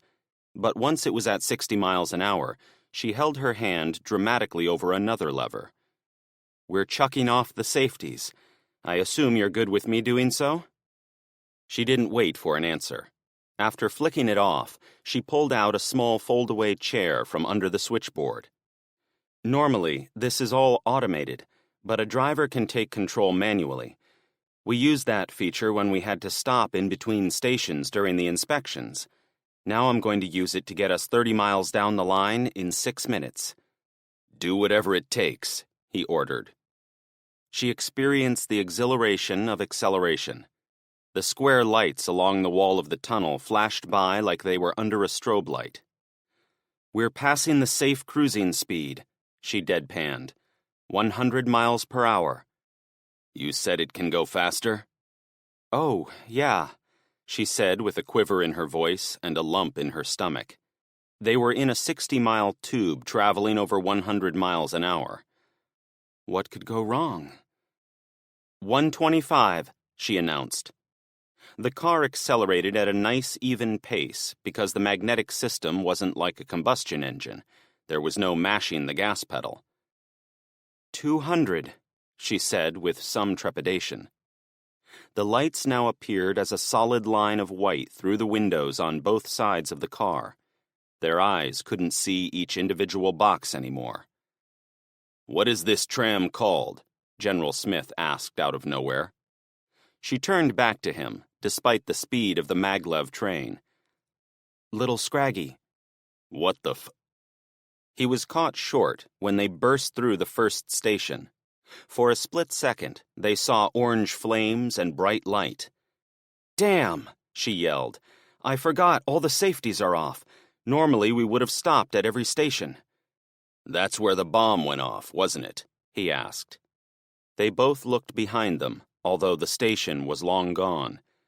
"Yeah, we were lucky the track wasn't hit, or we'd be goop on the walls right now." General Smith ran his fingers through his thinning gray hair. "My God, we're going to be too late. They aren't playing around." 300 miles per hour, she reported. "This is top speed, sir." "Can you rig it to go faster?" he asked. "No, I've got it at maximum power right now. There's nothing we can do to change the physics of this device." "Wouldn't that be nice?" he asked. The ride was as smooth as glass. It almost seemed like they weren't moving at all, because the lights outside now appeared as one thick block to a point far down the tunnel. His phone chirped and he picked up. "Go." He listened to the person on the line, then said, "Damn it," and hung up. "The second box has already been blown. There's only one more." "Did they say which one blew up?" she asked. "I need to know where we're going because I have to decelerate before we get close." "They are going in order, apparently. The next one up ahead is gone." She looked at the 62-mile ring as a clock. The main offices were at 6 o'clock. The box they took offline yesterday was approximately in the 4 o'clock position. They just whipped by the stop at 7, which was on fire. Now they'd learned the 4 arrows box at the 10 slot was gone. There was one left at the 1 o'clock location. We have to cross 12 o'clock and go into the other hemisphere. And? He asked. General, if the silver bullet is still on the tracks, we could run into it. That would never happen with the safety on, but we don't have... Her hand hovered over the throttle. Keep going, he said without emotion. If they get the last one, we're dead anyway, right? She wasn't sure how to address that. She'd come to believe there was something to be said for turning off the mysterious boxes, but her way depended on understanding the inner workings of the containers and shutting them down according to the internal specifications. Blowing them all up couldn't possibly be the solution, could it? I guess we're going to find out. She ignored her instinct to slow down and focused intently on the edge of the curve in the tracks far ahead. If there was something blocking them, she was going to drop the power, even if it wasn't going to save them. When she saw the fire at the next station, she almost powered down, but there wasn't anything on the tracks. The orange glow of burning materials rushed by in a flash, and they were on their way to the last intact box. Another place I could have died. Faith stared ahead and kept her hand on the power button constantly. She did that for another minute before she'd had enough. Sir, at this speed, we'll get to the 30-mile marker any second. Once we cross over, we have to start the slowdown so we can stop before our destination. That was it, she blurted. The map on the console switched from green to red, indicating they were in the other hemisphere of the ring. Little Scraggy didn't belong on the other side. Wait until the last second, then stop us, he commanded. We don't have time to fuck around. At 300 miles an hour, she could go all the way around the 60-mile loop in about 12 minutes, so they were covering a lot of ground in not a lot of time. She didn't wait very long before dropping power, which served as a slowing mechanism. They'd bleed off about half the speed when the station appeared from around the distant bend in the track. Oh, shit. She hit the brake button, which jerked them forward in their seats. It was designed to use the magnets of the levitation system to slow the train, but she saw in an instant that it wasn't going to be enough. The train, General Smith pointed. She saw it too. They lost more speed, but the silver bullet got larger every second. I have to cut power, she said as she popped open a panel flush with the top of the console. Inside was a bright red button with an electrical bolt with a line through it. She hit it without any further thought. All the power went out, and the maglev system shut off, canceling the magnetic repulsion that kept them floating on air, which in turn dropped the bottom of the car onto the concrete. The added slowdown slammed her against the control board. Hang on, she screamed over the sound of metal grinding on pavement. She groped around for a seatbelt, but the ends had fallen to the sides of her seat. Faith sucked in a breath and held it. The silver bullet approached like death incarnate, but there wasn't anything she could do except watch it. I-80, Wyoming. Buck picked himself up off the pavement, disappointed that he'd been unable to retain consciousness. After one quick glance back at Sparky and Monsignor to make sure they were getting up, he climbed into his rig. Mac looked over his shoulder, then went back whining next to Connie. Connie, he said as he shuffled over to her. Phil, I'll drive you to school. Wake me up after you eat breakfast. He chuckled, then softly rubbed her hair. Hey, Connie, it's Buck and Big Mac. His Golden barked once as if to assure her he was there. That brought her back to the Peterbilt. Oh, she exclaimed when it was clear he'd been listening to her. What did I say? You said something about... He made a snap judgment not to remind her of her missing son. You said you secretly wished I'd bought you that green t-shirt and a skull ball cap, and then I think you were talking about how you were going to put me into one of your books as the pivotal hero. She rolled her eyes. I'll put you in a story, all right, but you'll be the one with the ugly shirt and hat, not me. It's the benefit of writing your own stories. They both noticed his hand on the side of her head. He was going to pull it away, but she reached up and held it closer to her. Buck, I admit it. I'm getting scared. Whatever is happening, it's making things worse. He relaxed with his hand in hers. We've got to keep going. Garth is counting on me, no matter what. Shit. Buck had to pull away from her. What is it? She asked with surprise. He pulled out his phone, but it had rebooted itself and was in the middle of a restart. Damn it. I sent Garth out on the road. What if he blacked out and ended up wrapped around a tree? The CB lit up. Buck, we're ready to roll. I'm riding with Eve.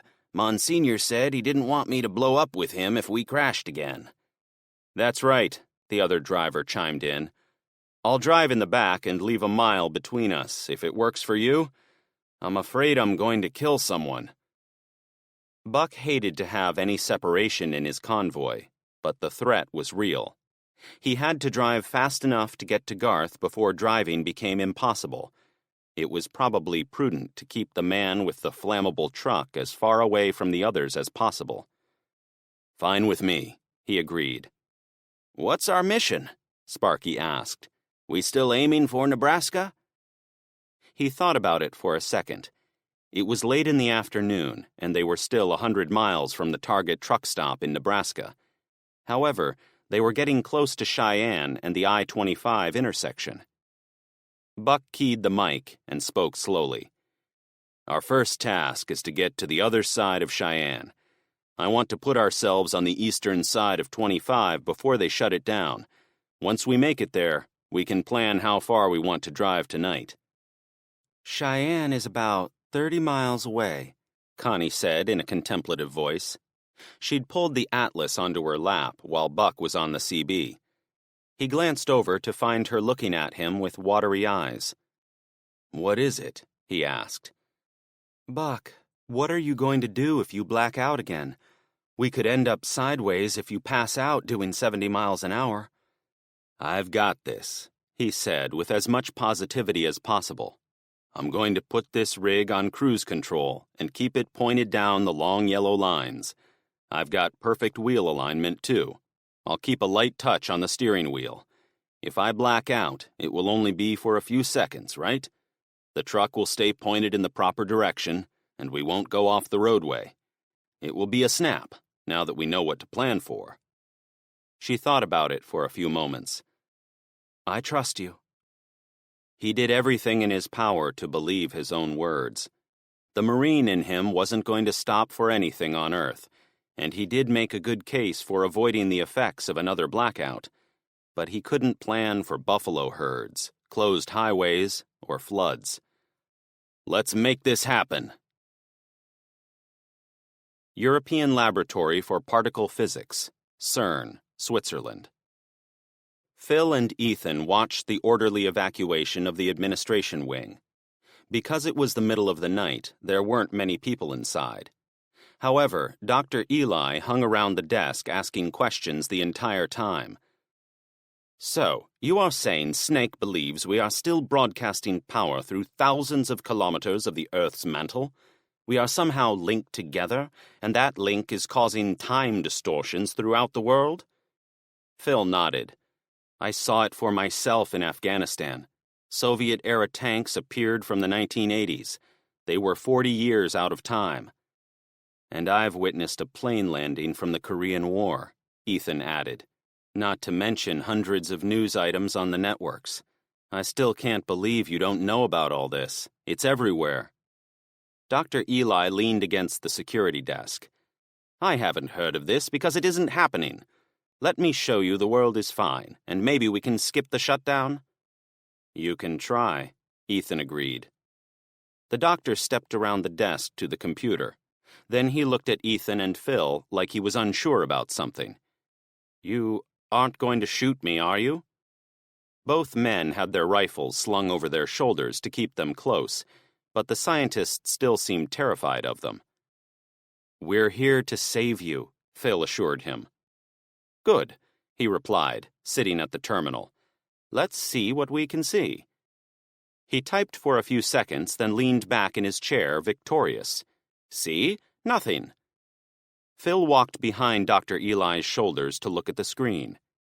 It was set to the international section of one of the big news websites. The story today is about us Brits still trying to figure out Brexit. Imagine that. There is also something about an actor who is in rehab down in Australia. Oh, and your Yankees won their 10th game in a row. Not sure how it's international news, but I think it speaks to my point. There is nothing unusual going on. The doctor continued with an impassioned plea. You have to stop this. There is no need to take us offline. All it will do is interfere with our systems. Phil and Ethan looked at each other.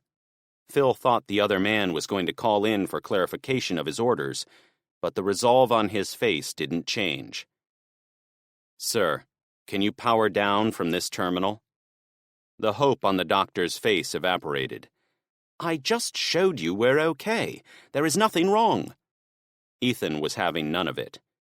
Doctor, you will shut this place down immediately. My orders are to take you offline and report what happens, so that's what I'm going to do. But... Ethan grabbed the man by the collar and pulled him close. Damn it, don't you get it? I don't trust you or this place. Websites can be faked, but I saw the old plane myself. Phil saw those tanks in person. Every plane in the world has been grounded, and the entire U.S. military is skedaddling back to America. My superiors believe it can be fixed by you shutting down this place, so you're going to do just that. Ethan pushed the doctor up to the keyboard. Fine. I'll shut everything down except the cryo. If that warms up, shut it down. I don't want an ounce of electricity anywhere within a square kilometer. The doctor began typing, but halted for a second. You know, electricity doesn't have any weight. It can't be put into an ounce. Phil thought Ethan was going to lose it, based on the look of frustration on his face, but he simply patted the doctor on the shoulder. Get the power off, and you can joke around all you want. In the meantime, I'm trying to save the world. Phil watched as the man's fingers danced on the keyboard. A minute or two later, the lights in the building turned off, and the emergency lights came on. Those are battery-powered, the doctor said, continuing to type. But the collider and the cryomagnets are powering down. I hope you're happy. Ethan looked at Phil. Get HQ on the line. We have to see if this worked. Chapter 24.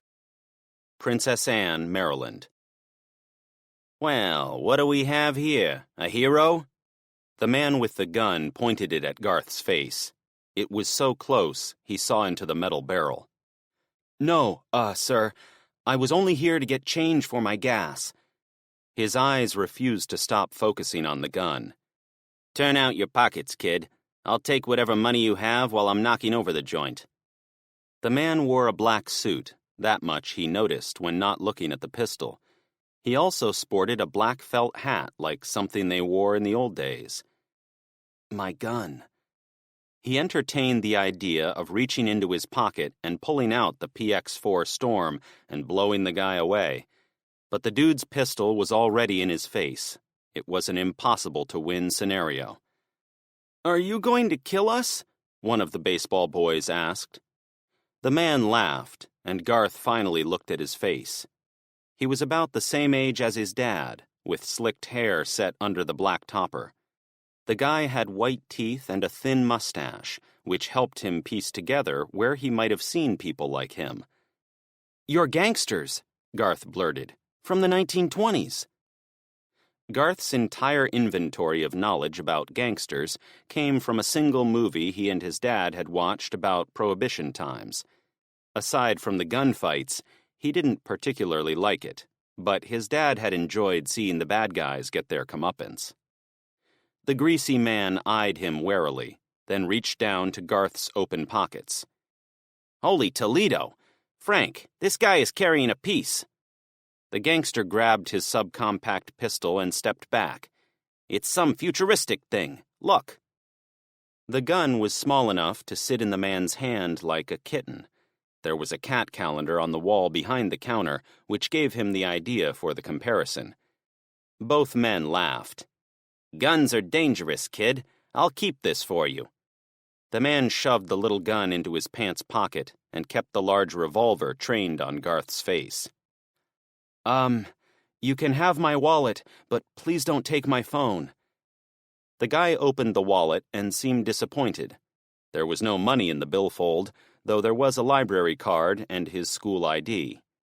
"You have no money?" the man asked with anger. Garth shook his head. "I spent it all on gas. It cost $50 to fill my tank." "$50?" the man cried out. "You spent $50 on gasoline?" "Benny," the other man in the suit called out. "Keep it together. This kind woman is giving me the money in her drawer. There is more than you can imagine." The robber looked at Garth's phone next. "This isn't a gun too, is it? You called it a phone, but that's impossible." "It is," Garth replied. "You can call people on it and talk to them. They are common as can be in the year 2020. After spending time with Lydia, he was mentally prepared to meet people from a different time. 2020? You think it is 2020? For the first time, Garth thought the man looked like he wasn't in control. "Oh, it is 2020 for sure," Garth replied. "There's a calendar right there behind the counter." The second bad guy shoved the clerk aside, then pulled the cat calendar off the wall. "Benny, take a look. We're being played good." Benny took the calendar from his friend and looked at it. For one fraction of a second, Garth considered going for the man's gun, but he didn't think he had a chance. Even if he succeeded, the guy had his storm as a backup, and the other man behind the counter could take a hostage. Just get out of this alive. "Something about this isn't right," Frank added. "The money, it's got to be counterfeit. The pictures and years are all wrong." The man named Frank held a white money bag as he backed away from the counter, but he looked terrified. "You guys got dizzy, didn't you?" Garth suggested. "We all did. It messed up time." Benny stepped away from the counter to be with his friend, but he still held Garth's wallet and phone. "Please, I need my phone," Garth practically begged. The men didn't appear to be in the mood to negotiate. "You people are crazy," Benny said. "It can't be 2020. That's 100 years off, and this can't be a phone, and you can't be real." The gangsters shuffled toward the front door. Each kept their revolvers on Garth and the two ball players, despite the other patrons hovering in the wings. "Okay, this is what's going to happen." Frank spoke up when his back was to the front door. "I want everyone face down on the ground. Whatever year this is, you are about to learn the calling card of the Mackey brothers." Everyone hesitated to comply. For Garth, it seemed surreal to be held up by gangsters, and he wasn't sure they were serious. "Get down!" Benny shouted. He pointed his giant revolver at everyone he saw. Garth dropped to the floor, and the others followed. "I'm sure you've heard of us," Benny went on. "We always pick one person at random and shoot them in the head before we leave. It's usually the last person to get down on the floor and shut up." Garth was already on the ground, but he chanced a look at Benny. "I promise," Benny said, glaring at Garth. "It won't hurt a bit." I-80, Wyoming. Buck, Eve, and Monsignor drove their 3 trucks toward Cheyenne, leaving a huge gap between Monsignor and Eve, as he had requested. Buck was happy to be moving, but they were only a few miles from Sparky's crash before Connie gave him some bad news. "Garth's phone is ringing, I think, but he isn't answering. It went to voicemail, but I didn't say anything. Would you like me to call back for you?" She held his phone. "No, I'm sure he's fine. I wouldn't want my dad calling me every 10 minutes either. It might make him lose concentration for whatever he's doing right now. We'll try him again once we're safe." He didn't tell her that trying over and over and getting no answer was also stressful beyond words for him. He needed to focus on the road and the people around him before anyone else rolled over and got hurt. However, he had every intention of calling him once the immediate threats were managed. He turned on the radio to get information about what was coming up. We can now report the shutdown of Interstate 76 between Denver and Fort Morgan, Colorado. Numerous arterial highways are also shut down outside the mile-high city. Folks, national authorities are still not saying why these closures are necessary, but something is happening inside this zone. Reporters in Denver say there is nothing unusual, but residents are getting scared, and the panic is spreading as you can imagine. Buck changed to a local Wyoming AM station.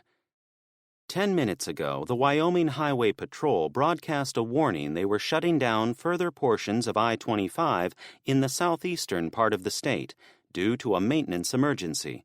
We're still trying to get information on where the shutdowns are taking place. I was right, Buck responded. About what?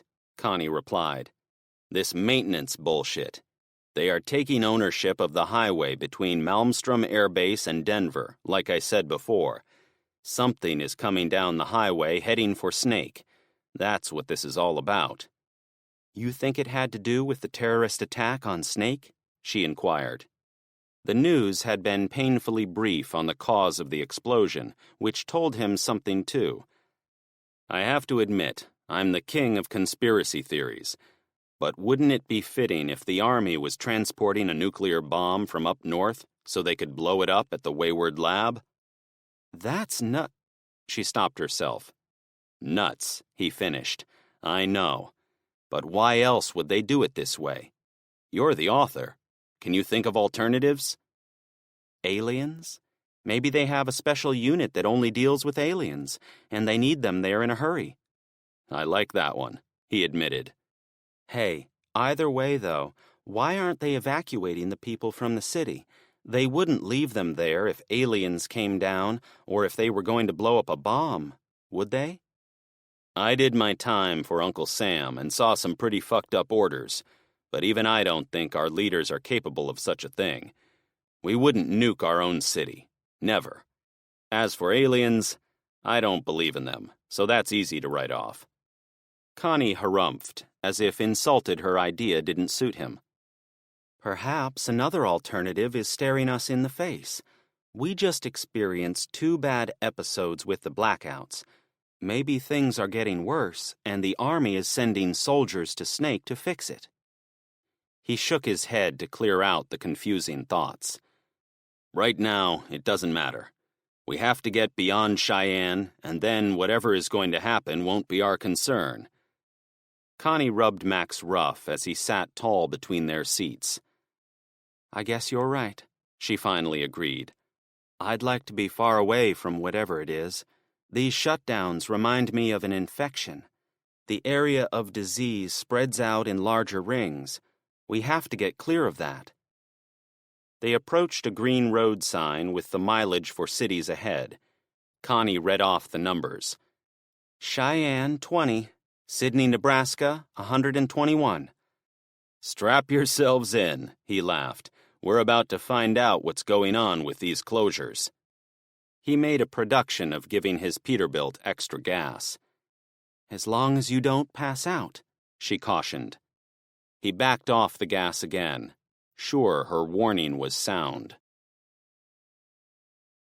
Chapter 25. Search for Nuclear, Astrophysical, and Chronometric Extremes. Snake, Red Mesa, Colorado. Faith's ribs felt like she'd been kicked by a mule, and the strong coppery taste of blood filled her mouth.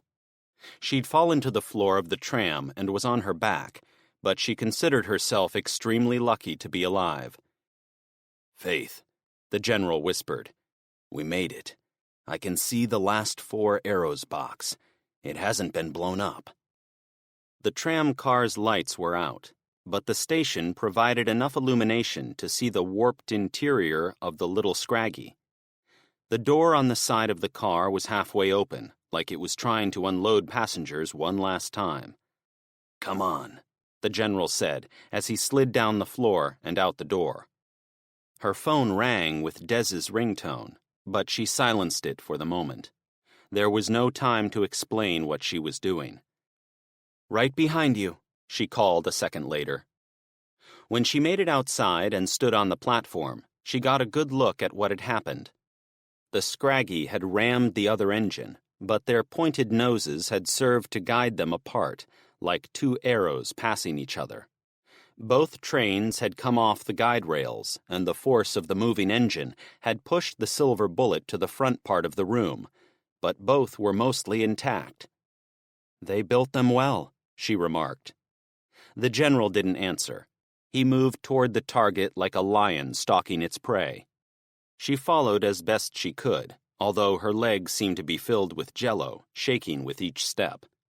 "Calm down, lady. You survived." General Smith walked over to the steps to go up and over the collider ring, but he stopped when he saw to the other side. "Son, step away from there," he shouted and darted over the top. Faith hopped up and filled the space he'd just abandoned. A young man with cropped hair sat on the floor next to the 4 arrows box. "Stay there," the man shouted back. With lower volume, he continued, "My pack is loaded with C4. General Smith halted about 20 feet from the man. He put up his hands, too, because the guy had a semi-automatic pistol. "You don't have to do this," Faith yelled, seeing her opportunity. "It won't matter if you blow it up or not. Each box compensates. The last one will just disperse the energy into the ring." It was a useful lie. She had no idea what would happen if the last box was shut down, but it was one of her team's working theories. "What's your name, soldier?" Smith asked the man. "Call me Ed. I'm not with an official unit. My group is classified." "Are you with the outfit out of Malmstrom?" The man looked up. "Shit, there goes the secret. How did you know that?" Faith moved next to the general. She vaguely recognized the young man. "You work here, don't you? Facilities and maintenance, I think." He nodded. "I had to learn the insides of your facility. It's how I was able to walk this down the emergency exit stairs without arousing any suspicion." "Where are my men, Ed?" the general asked. Ed pointed up. "They are safe in the woods. I chased them out with the threat of using this explosive pack on them. Oh, and I took their radios, so they are probably jogging through the forest to find their way back to Snake's main entrance. I expect they'll be along shortly." "And the others?" Smith asked. "I'm sure the others took care of your men, too. We're not killers." Ed seemed to notice he was holding a firearm. "Usually." "So why haven't you done like the other two and blown this up already?" she pressed. General Smith glared at her and shook his head as if she'd done something wrong. Ed still remained seated next to the cabinet. "They got them, huh? I appreciate the intel." "Shit," she mumbled. "It's okay." Smith spoke loudly to her while taking a half step closer to Ed. "He could have blown up this box when we made our noisy arrival, but he didn't. That tells me he is having second thoughts." Ed chuckled. "Yeah, I've spent enough time here to know you scientists are the real deal. You believe that if this last box is wiped away, so too will all of history be. I'm trying to square that with my orders." "What were your orders?" Faith asked in a respectful tone. "As the lead scientist here, I don't want you to do this. I am telling you, there will be horrific consequences. When you work for my group, you learn not to ask too many questions. Even knowing our name can get you a 2 a.m. visit from the bullet fairy. It's simply the way things are, you know?" "No, I don't. I do things in the open for the betterment of humanity. I don't work in the shadows." "What about this bad boy? Didn't you know what it would do?" Ed patted the cabinet next to him. The general sidestepped closer to Ed, but spoke to Faith again. "I told you we had members of his special unit arrested and rounded up so they could be brought to Snake. They were on the way from Malmstrom." They'll never make it, Ed asserted. Son, the U.S. Army and Air Force are on top of it. We're working with the feds. You couldn't even keep 3 of us out of the bowels of your precious facility. We are small but tenacious in keeping our interests secret. Ed shifted like he was going to stand up. He's going to kill himself. Faith's heart started to pound a staccato, threatening to burst from her chest. She knew why the man had delayed blowing up the box. He wanted an audience. The general spoke to her. Faith, I want you to... He sprinted the last 15 feet toward Ed. The gun went off, causing a loud boom in the cramped space of the subterranean room. She was surprised at the turn of events, and for a second had no idea what to do. She could only watch. General Smith flung himself into Ed's gut and shoved his head into the concrete wall next to the cabinet. Ed reeled as the general's fist slammed into his chin. "Fuck you!" Ed shouted during a countermove. She imagined the gun between them, although she couldn't see it. The general remained hunched over from the impact and struggled with the younger man like he was trying to get the gun. The other man had been caught between sitting and standing, which put him at a severe disadvantage. Before he could get upright, she swallowed her fear and ran toward the battle. She had no weapon, and there was nothing lying around to use as one, but she got right into the mix by using both of her hands to pin Ed's arm to the wall. "His gun," Smith grunted. "You 2 are going to regret this," Ed spat at them. She couldn't even control the one arm, but she did see the gun because it was pointed away from her toward the 4 arrows box. Faith didn't know how to change the outcome of the fight, but saw her opportunity to do some damage to the struggling man pinned to the wall by General Smith. Obadiah jammed his knee into the other man's crotch. "Oomph!" Ed reacted to the pain. The impact opened a small space between the 2 men, giving her an opening. She bent over, bared the wrist holding the pistol, and bit down with all she had. Ed screamed and dropped the pistol. The general punched Ed in the eye socket, which seemed to hurt him as much as Ed. "Get it!" Smith shouted. Faith slipped on something wet. Blood. She didn't have time to figure out where it came from. She fell to the floor to get the gun, only to get kicked in the cheek by Ed. Then her leg was accidentally stepped on by the general. They paid no attention to her. The gun was close to the cabinet, so she had to slide around the back of Smith's legs and then reach for it.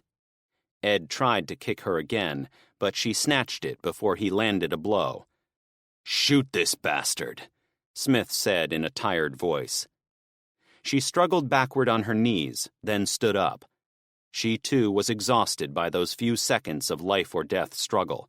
Still, she didn't feel right shooting the man. Smith didn't let her think about it. "God damn it, shoot!" Ed returned the favor and kneed the general in the groin. The general winced in pain, then crumpled. He desperately hung on to the other man, but stopped fighting as if he'd run out of gas. Ed sloughed off his backpack and fiddled with it, seemingly ignoring her.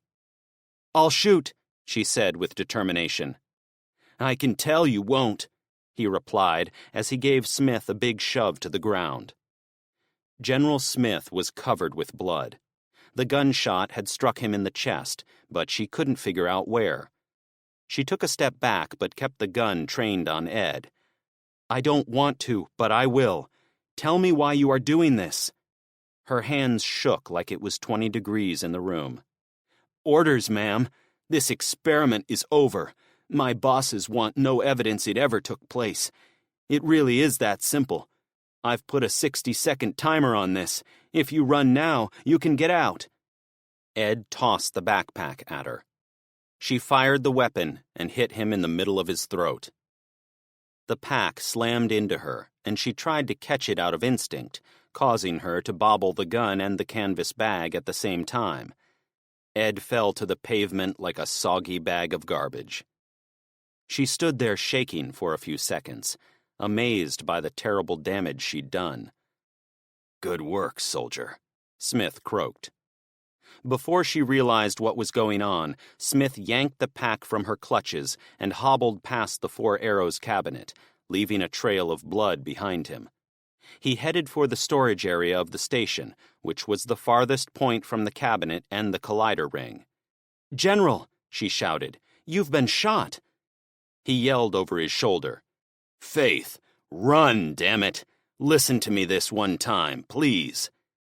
Somehow the injured man sprinted.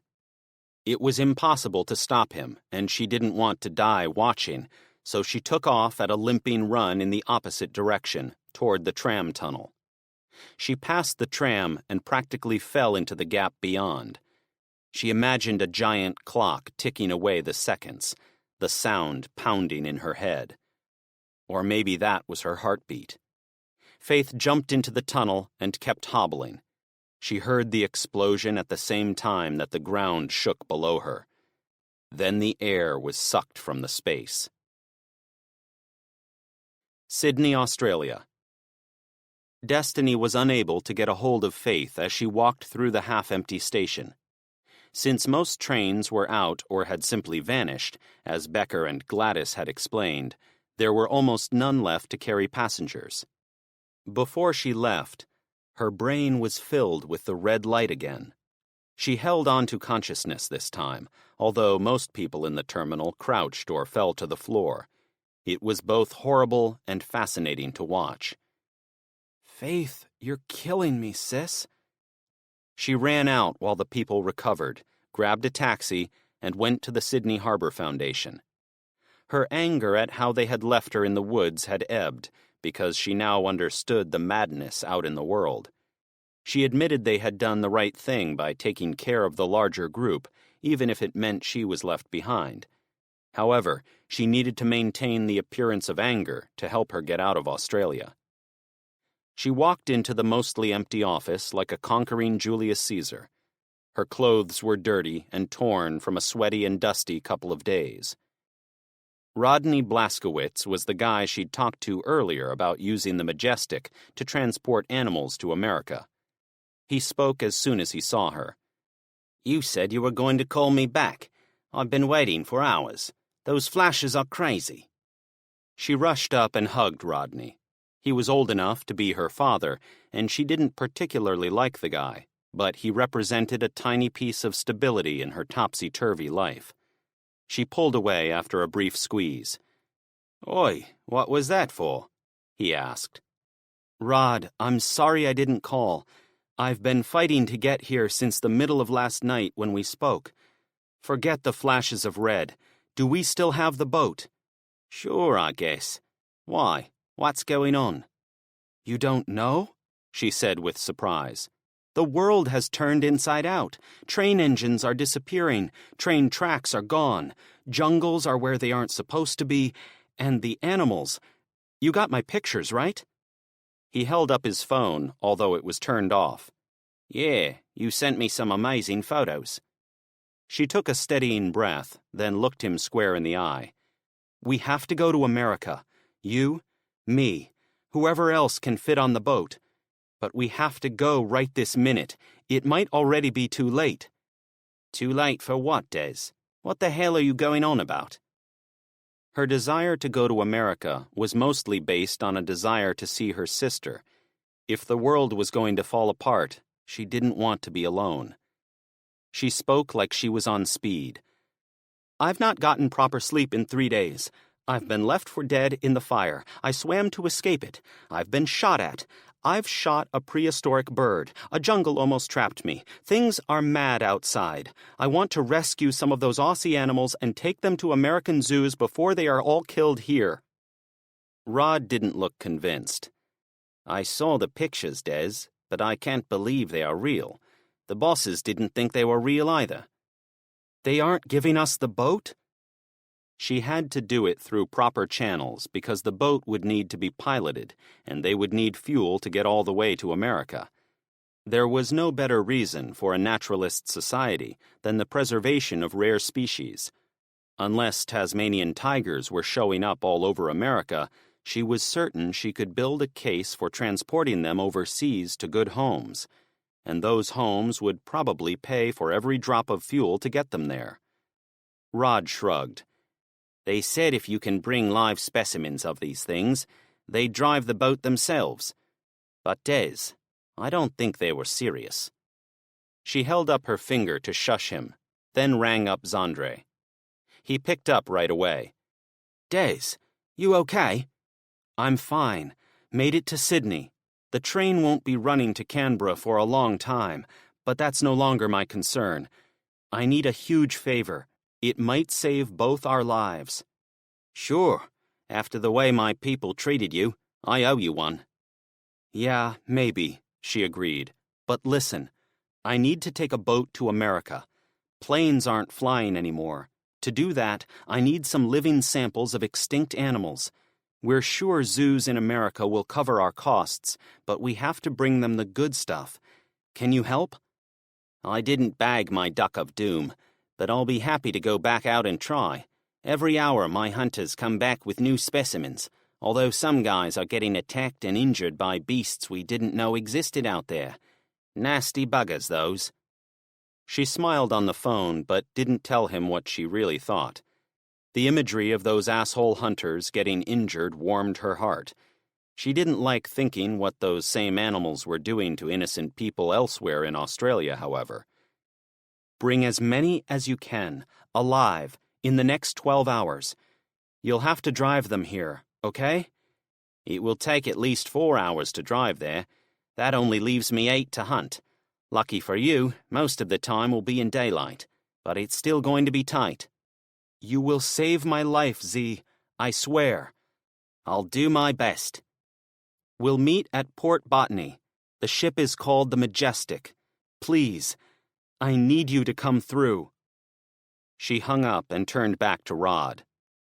He brings the animals. We go to America, right? I'm sure the bosses will agree. Chapter 26. Princess Anne, Maryland.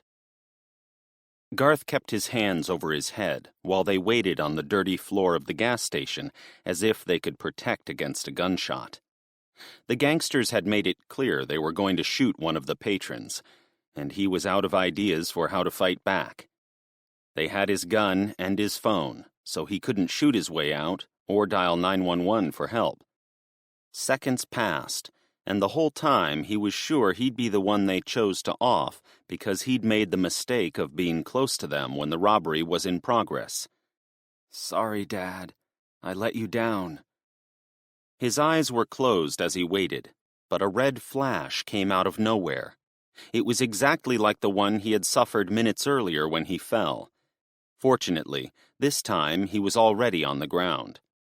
Other people gasped and whined as the uneasy feeling struck them, but Garth opened his eyes when a girl screamed outside by the pumps.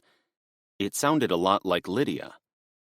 If he was going to get shot, he figured it wouldn't matter if he looked up, so he gave it a try.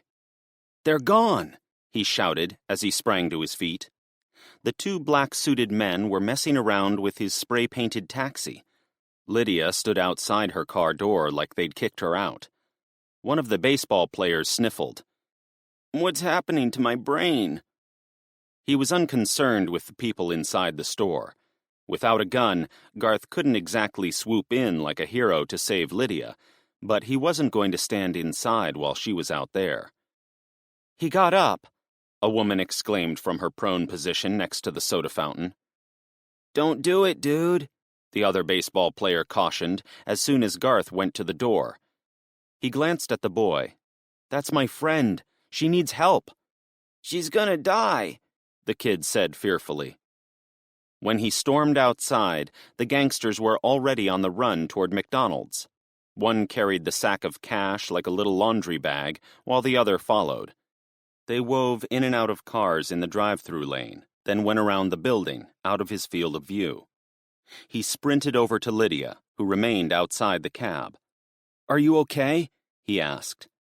Lydia watched the men run too, but when she saw Garth, she pulled him in for a big hug. "Yes, I'm glad you're here. Those two men jumped into your taxi and tried to drive it away, but they seemed to have trouble starting it. They asked me for help, but I didn't know anything. so they pushed me out. Then we all had that red zapping feeling, and they left your car screaming."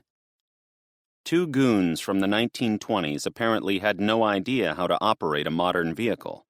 It had taken him a few tries when he had started it in Sam's backyard too, until he figured out he needed to put his foot on the brakes to get the motor to turn over. He had only himself to blame for even giving them a chance to steal his ride.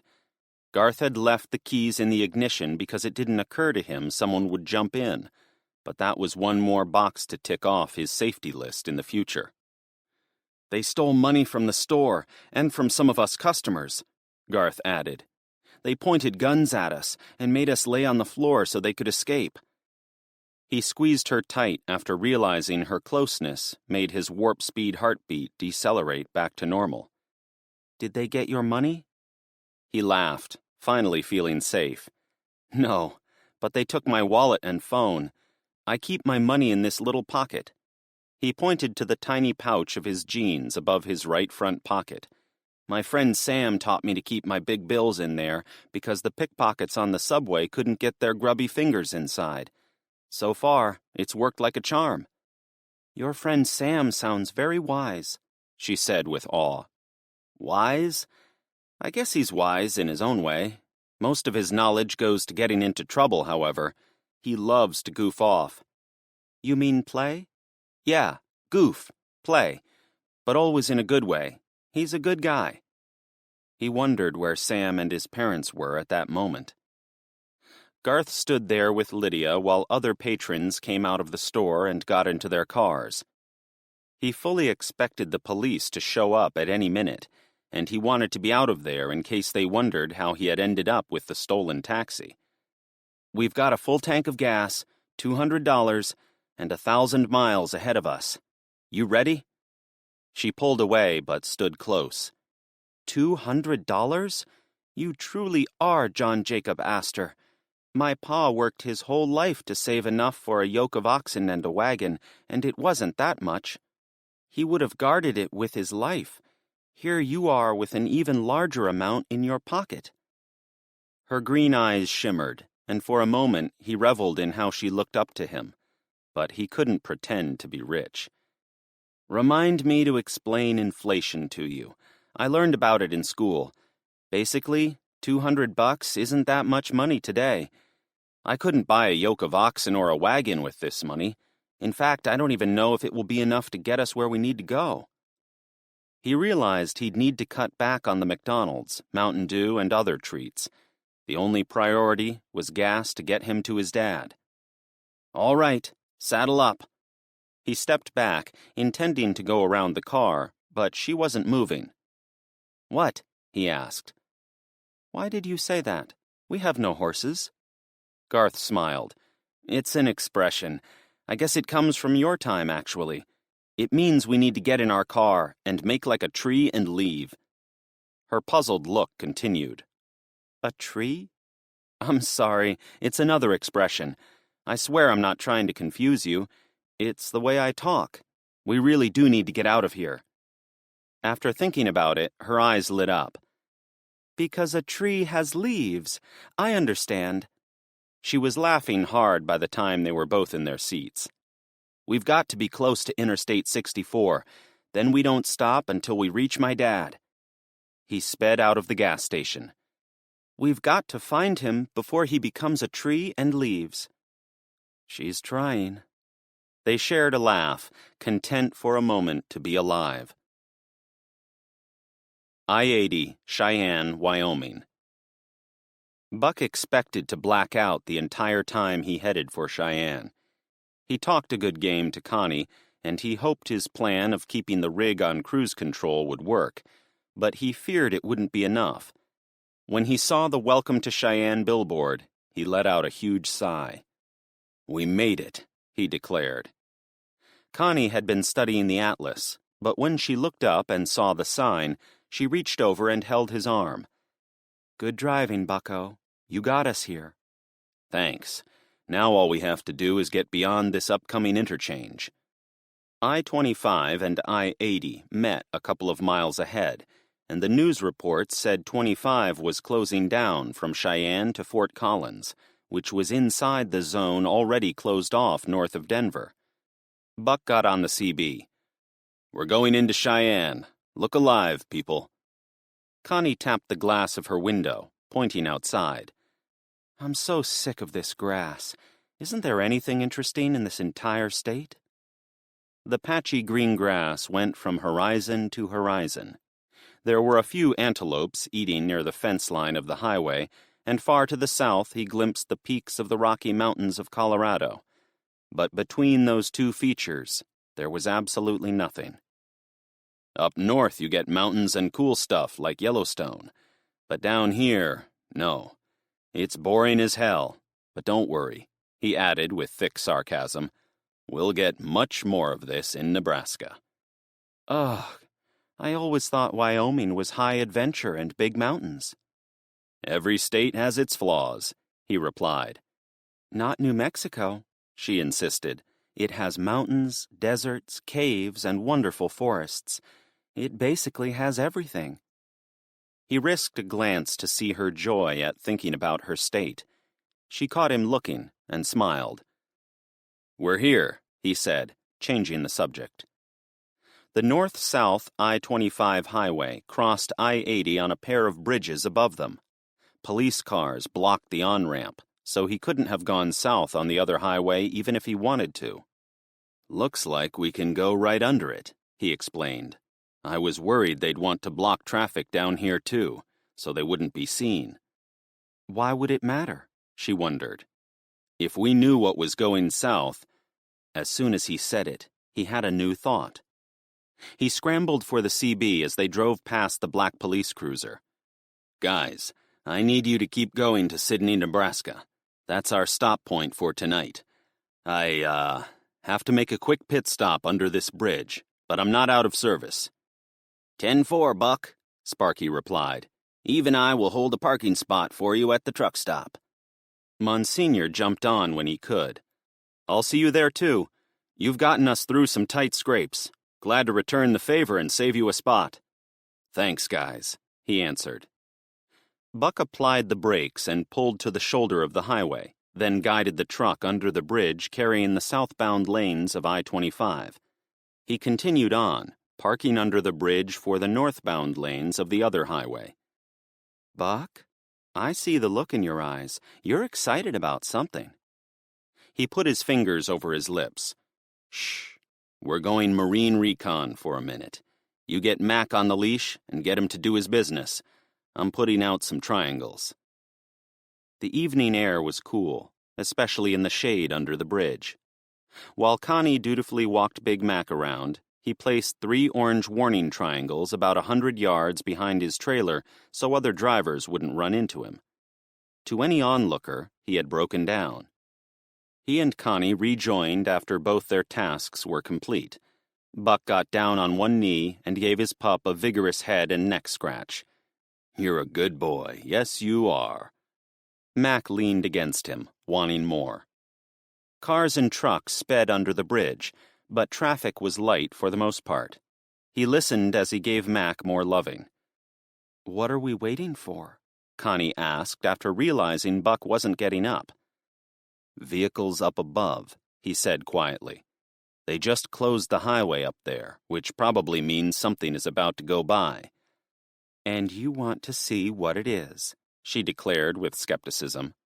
"We're here, so I figured it was worth a look.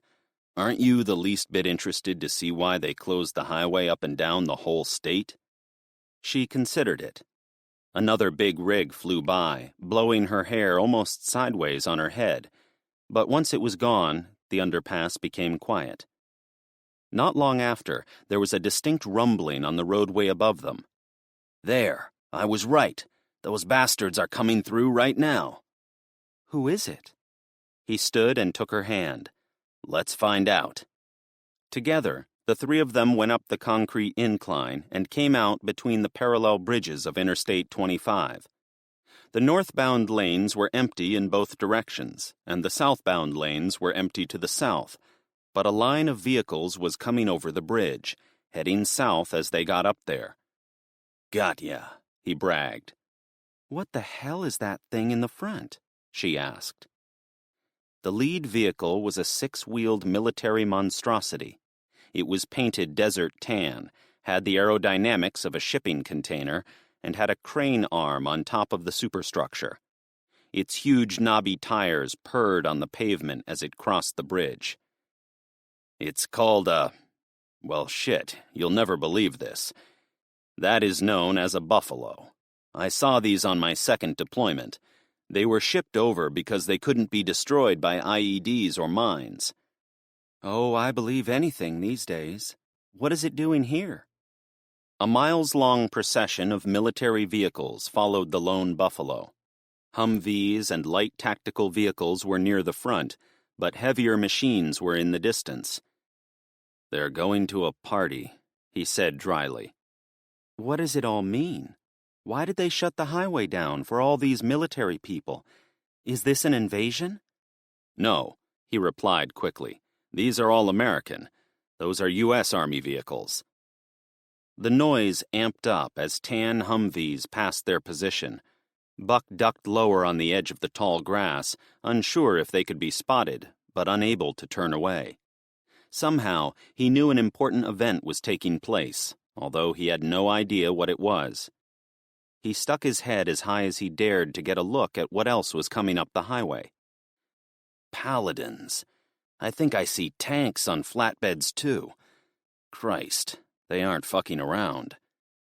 Mac pulled at his leash, sending Connie on a brief slide back down the concrete slope. Buck, I think he's scared. Let's get him out of here. He didn't want to leave. The military tactician in him wanted to stay and count vehicles until he knew for sure how big this convoy was. He'd put the numbers together and had been right about what was coming down the roadway and where it was going, but he was left dangling when it came to the why of it. Walk away, Buck. You have more important things to worry about. He looked down at Connie sliding on her butt with his retriever at her side. The young pup was whining and making it clear he wanted to get away from the noisy highway. Being in the cab of the Peterbilt was one thing for the dog, but being out in the wind and the road noise was too much. He started down the slope and easily caught up. Yeah, let's go. We'll catch up with our friends, get hold of Garth, and get a few hours of sleep. Part of him wanted to skip sleep completely, but he knew that was folly. He intended to be back on the road to Garth before the sun came up. Separate beds? She said in an enigmatic tone. Well, I don't want to run out of money, actually. I was thinking of sleeping in the cab tonight. He paused for a second to see what she'd say, but he decided to be a gentleman about it. I'll sleep in my seat. It folds all the way back. You and Mac can have the bed. I see, she replied dryly. European Laboratory for Particle Physics, CERN, Switzerland. Phil expected Ethan to hear that the power down worked from HQ, but the look on the colonel's face said otherwise. Phil had spent almost half his life in the service, often in theaters with active conflict, and knew the disappointment of mission failure intimately. Grafton can't raise Ramstein, Ethan said to him once they were away from Dr. Eli. I don't want him to know we're having problems, but we have to find out if this worked. Any ideas? Don't suppose you have a satellite phone? Ethan shook his head. I even tried my disposable cell. Nothing.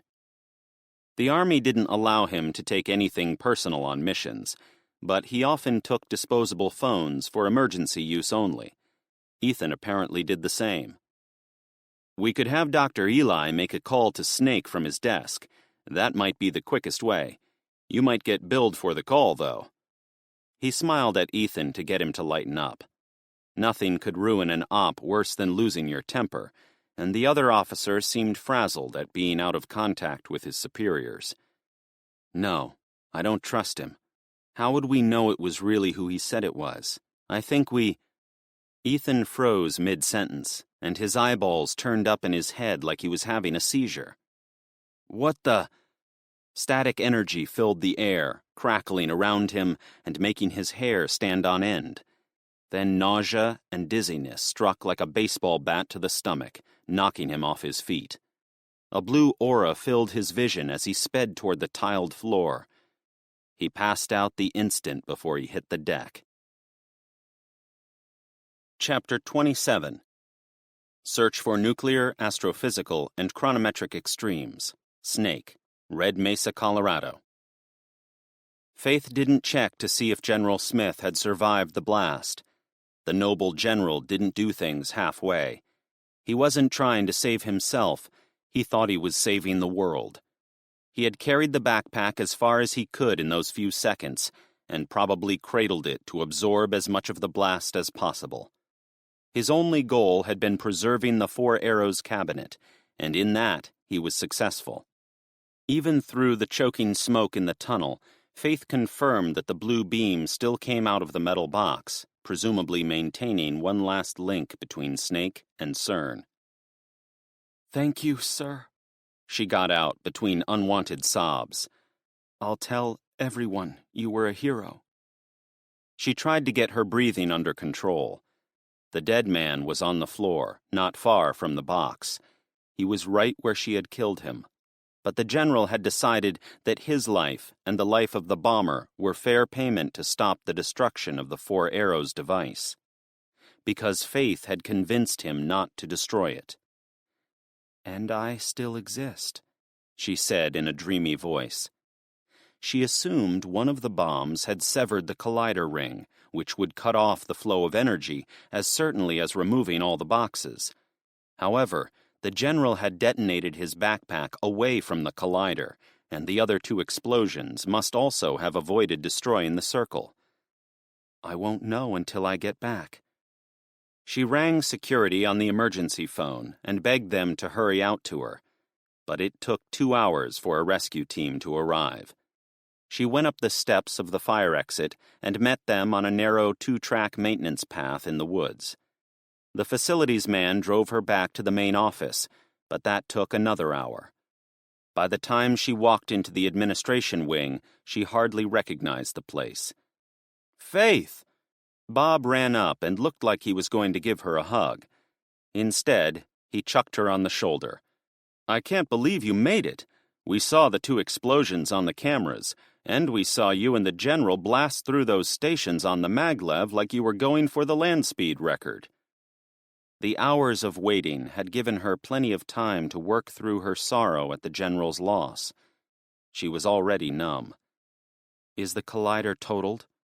"No," he exclaimed. "The blasts destroyed a lot of the spare equipment in each station, but the charges were designed to eliminate the boxes, not the heavier metal infrastructure of the ring. Those magnets are like armor around it." "So the beam hasn't been cut off inside the ring?"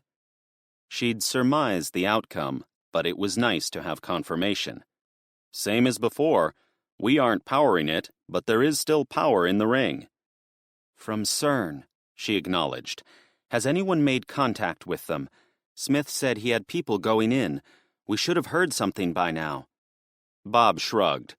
"The military guys have been scarce in here since the bomb went off. They're outside in the parking lot mostly, keeping people away from the front doors. Locals have been arriving all afternoon to protest." "Bob, we have to know what's happening at CERN. This is important." "I know. I really do. We'll ask the soldiers as soon as we can, but you'll never believe what's taking place on the news. Our very own Dr. Shinano is going to speak on a local Denver TV station. They've been trying to get him on for 15 minutes, but the feed keeps dropping. We're waiting for him to come back on." "What is he saying?" Bob seemed excited. "No one knows. The longer he gets cut off, the more we think he's going to say something incriminating. Maybe a rich asshole like him knows what's happened at CERN." "He's back!" someone shouted. "Come on," Bob gushed. Most of the senior staff was holed up in a computer lab. It didn't have any windows facing the front parking lot, and thus it was protected from rocks or worse.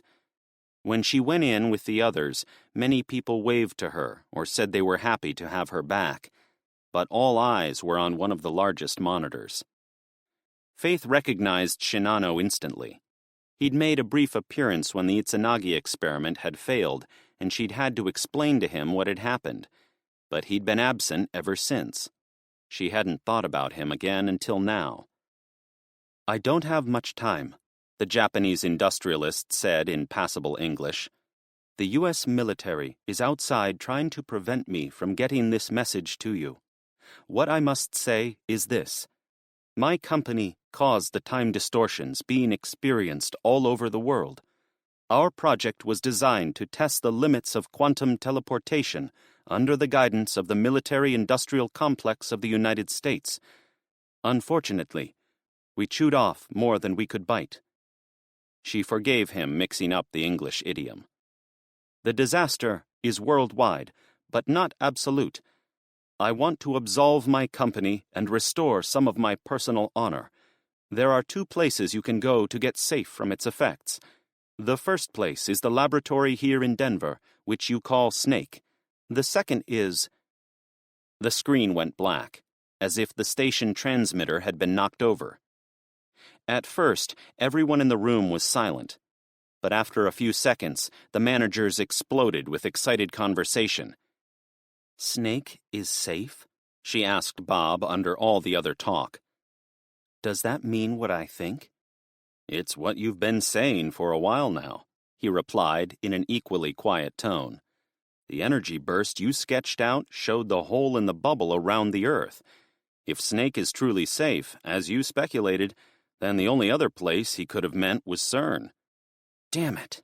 She looked at the TV screen, hoping the man would come back on. What did he mean? Safe is relative. Did he mean we are safe for now? Are we safe forever? And for the love of God, why didn't he say how to end this clown-suited merry-go-round journey through hell? The chaos of the room didn't bother her, but as the leader, she had to make a decision of some kind. There was one remaining 4 arrows box. The power link to CERN was still active, meaning the general's people must not have succeeded in Switzerland. And he said the criminals responsible for the experiment had been found and were being brought to Snake. Who else knew about that? Damn it, General. What do I do now? The TV station popped back on. A disheveled reporter sat at a desk with a mess of papers in front of her, but she read from the one in her hand. We here at Special 9 News would like to apologize for the unprofessional and dangerous prank pulled on our viewers over the last half an hour. SNN management tried in vain to get this farce stopped, but we were unable to do so. Please disregard what this actor has said. We believe he intended to sow chaos as part of an elaborate psychological experiment. There is nothing to fear. Phew! Bob blew out a breath as it became clear what had happened. That makes a lot more sense. It was all bullshit. Faith nodded and smiled, but she knew the Japanese man well enough to know it wasn't an actor playing him on national television. He believed what he had said, and apparently had done it at considerable risk. The question was, who else would believe him? Sydney, Australia. Des sat by the phone through the lunch hour, anxious to hear good news from Zandre. However, when the phone finally rang, it was Rod again. Des, you were right, mate. We have to go to the United States. It's fucking everywhere. Whoa, slow down. What are you talking about? Some guy named Shinano was there. He's singing like a kookaburra about the end of the world. It's on all the newsies. You were right about the extinct animals, the boat, the Majestic. We have to get on board and get to America. The whole world is going to shit, and the only place safe is somewhere in Colorado. Let me call you back, she replied. Des, listen. They are taking the boat with or without you. Don't delay. What? Without me? Sydney Harbor Foundation doesn't want my animals? No, they don't care about the fucking animals. Don't you get it? The world has just entered a race to get itself to safety. If you want to live, you have to get on that boat right away. They're sailing to America. It's the only way. Thanks, she said resignedly. Coming out of the blue as it had, Rod's warning served more to turn her off to the true nature of her employer than it did to get her running to join them. If they didn't care about animals, what were they doing in this business? And she couldn't abandon Zandre.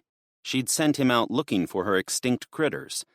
Hopping on a boat and ditching him wasn't something she was willing to do, even if it endangered her life.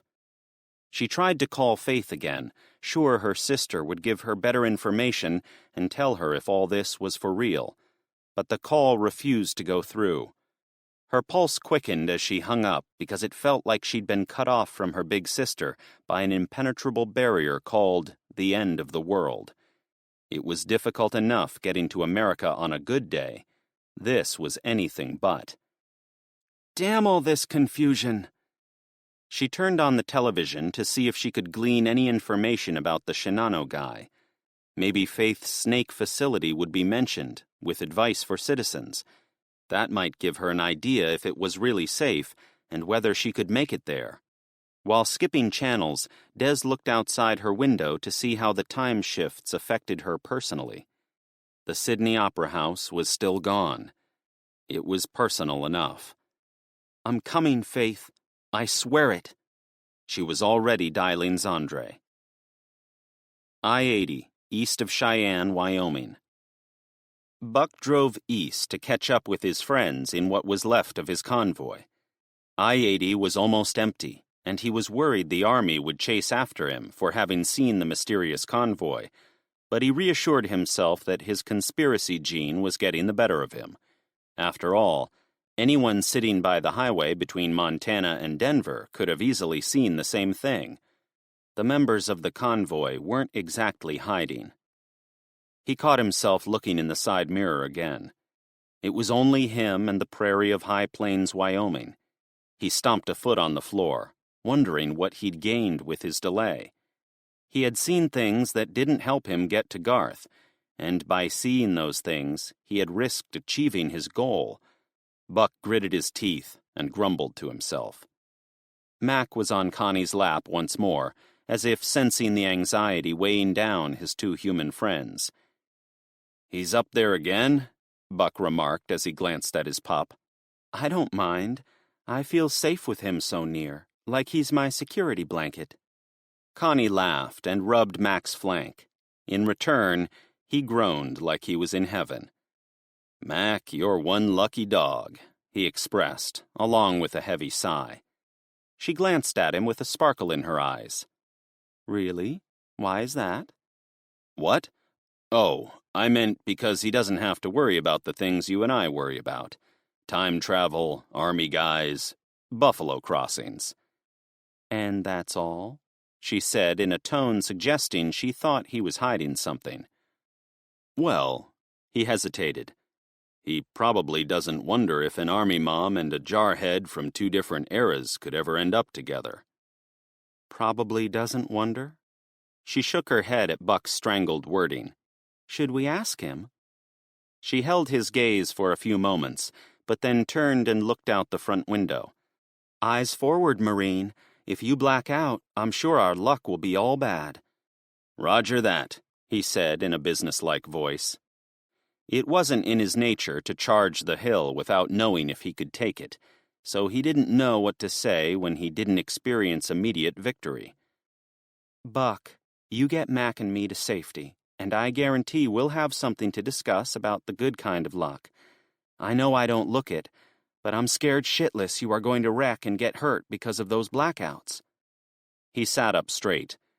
"You're right. I need—" The CB crackled and Sparky's voice came out, but he sounded distant through the static. Buck had a view several miles ahead, and there were no trucks out there, so his friends were beyond the horizon. "Turn on the news. Buck, did you hear? Are you back there? On the news." He and Connie shared a meaningful look, then she turned on the FM radio. She flipped a few channels until she found one with talk. "If you've just joined us, this is what's happening in Denver, Colorado. A man named Sadayoshi Shinano claims to have first-hand knowledge of the experiment responsible for all the odd weather and other, phenomena wreaking havoc across the United States. His bold claim is that the only place safe on the entire planet is in a science lab southwest of Denver." They played the short message from Dr. Shinano, which repeated what the host had outlined. Holy moly, Connie exclaimed after hearing it in full. The host went on. The station immediately disavowed this interview as a hoax, but we here at 98.5 The Train play this for your consideration. Do you think what he says is real, or is this one more confusing anomaly in a country full of them? Give us a call. Do you believe him? Connie asked. He didn't want to. If there was only one safe spot in the whole world, what did that mean for his son? Would Garth be able to make it to Colorado from across the country? Buck wasn't going to stop and wait for him to drive in either. He was intent to go east and get to his boy as soon as humanly possible, no matter what the cost. However, would doing so jeopardize Connie's safety? Buck was tempted to call Garth, but he was so close to the Nebraska border he decided to wait. Soon they'd be at the Sydney truck stop, and he could make all the calls he wanted without fear of running off the road. If it's true, it could be awesome for us because we're so close. If it's fake, it could give a lot of people false hope. They'll do crazy things to get there. That would be bad for us. Connie rubbed Mac for a minute before finally replying. Tonight, you and I should take some time to really think through our options. I've always drawn strength from a higher power. First with Philip and the war, then when we almost died at the hands of those bikers. Now we're faced with what looks like an even bigger challenge. He sensed the weight of the radio broadcast and her words, but when he looked over, she had a fiery sparkle in her eyes again. But, she went on, I also draw strength from being with you and your lovable dog. I feel like I can take on the world sitting up here in your big truck. Whatever we do, we're going into it together, okay? I don't care what that guy says. We've got to get your son first. Whatever happens afterward, at least you two will be together. Buck wanted to stop the truck and swoop her into his arms for saying what she had, but it wasn't the right time. You get me, he said.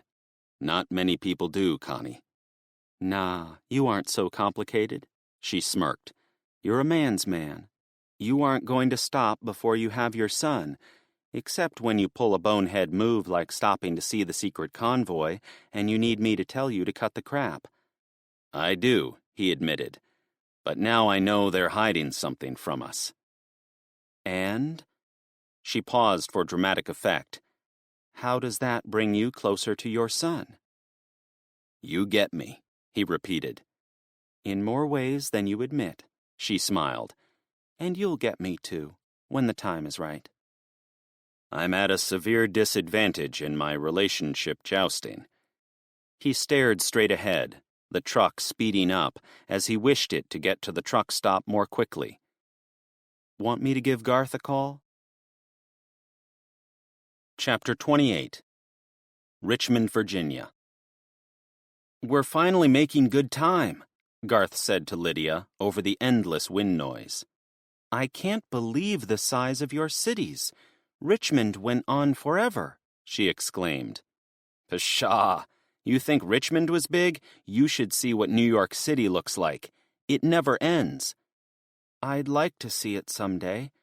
Do you think we'll ever go back to your home? He heard the dreariness in her voice. Once her sugar high wore off, she had crashed hard. That had started on the other side of Richmond, but miles later, she still wasn't out of it. Oh, hell yeah. Once we get to my dad, I'm sure things will settle back down to normal. We'll go home together. And what will happen to me? He'd already established he wasn't going to let her out of his sight, but her tiredness brought out the question once again. Lydia, you don't have to worry about a thing. I'm glad you and I ended up together. It's been fun, actually. Really? She maneuvered her leg under herself again to face him. You're not just saying that. He shook his head. Well, some things I'd pass on doing again, but showing you the Big Mac was awesome. I can't wait to show you other things too, like my video games. At the same time, I've been fighting the urge to, kind of ask you. Yes, Garth? She exuded excitement. Well, I've listened to you talk about your time, about how girls marry at 16 and whatever, and It became difficult to look at her, so he watched the road. I really like you, he admitted, but my dad would never let me get married. She stared at him for a few seconds, as if interpreting his words, then laughed in a good-natured way. Garth, whatever makes you think I would want to get married right now? He rubbed his head behind his ear. I thought that was how you did things in your time. A boy and a girl pair up and they get married. I mean, I want to someday, I guess, but... She giggled. You are such a strange boy, and sweet. But I am in your time, not the other way around. How do you behave around girls normally? Awkwardly. Well, we do have girlfriends and boyfriends. So do we, she exclaimed. Though I never had the chance on the wagon train. I was sad for many weeks after my pa was gone. I guess it never occurred to me to have a boyfriend. Not until I met you. Garth was uncomfortable with the compliment. Thanks. I'm glad I met you too. But we have to figure out where this highway is taking us before we can let our hair down, you know? My hair is already down, she expressed happily. See? The sun had nearly set, but a lone beam came in through the front windshield and caught her blonde hair and green eyes at the perfect angle. For a brief instant, she was so attractive he would have considered marrying her on the spot. Then the car moved, and the beam shifted elsewhere. Yeah, I see, he remarked like it was no big deal. Without my phone, I don't know how in the hell I'm going to find him. She clapped. Oh, another challenge. That's what I love about your world, Garth. There are so many puzzles to figure out. Yeah, well, it isn't always like this. We usually spend our time playing games on our phones. Me and Sam play these strategy games, which are sort of puzzles. He cracked himself up. I guess we do have a lot of brain teasers, but this is a complex world. Still, I'm sure we can think of a way to get hold of my dad. We just have to think of who else has my dad's phone number, and we can call him on a different telephone. You don't have his number? Didn't you talk to him all the time? Yes, he admitted. But all I did was tap or speak his name, and the phone dialed the number. I didn't have to memorize it. Funny, huh? Another quirk of your time I will never understand. Who else has his number, then? Does the phone maker have it? He thought about it for a minute as he drove through the shadowy pine forest of central Virginia. The maker of the phone was some company in China, but the people who ran his cell phone plan would almost certainly have it. Lydia, you're a genius. I know exactly how we can get hold of my dad. First thing in the morning, I'll show you. Oh, goody, she exclaimed. Tonight, though, we're going to make some time. I'm not stopping until we have to get the next tank of gas. The needle was only a quarter of the way toward empty, and the digital readout said they had 375 miles until empty. After the long delays of the day, he was adamant on impressing his dad by driving off a lot of miles now that he had the gas. If you had asked, my pa would have given his approval, Garth. He would be proud of you for taking such good care of me when you didn't have to. It never occurred to him what her father would think of him, but her words touched him deeply. Somehow, the suggestion of doing right by both their fathers made him feel like an honorable young man. He gripped the steering wheel and peered ahead. They had made it through another day. Whatever was ahead, he could handle it. Thanks. My dad is going to love you too. Unknown location. Phil woke up on the ground in the shadows of tall trees in a forest. He'd fallen sometime in the morning, and now he was outside and it was the evening. Perhaps 5 or 6 at night. He imagined he'd been out for the better part of a day. Had he been drugged and tossed out of CERN? Had the Swiss police dumped him in the forest to send a message? Colonel Knight, he called. You there? I think those scientists fucked us over." His hands pressed against pine needles as he struggled to his knees and looked around. He groped for and found his weapon still strapped to his back. "They left me with my rifle?" he whispered.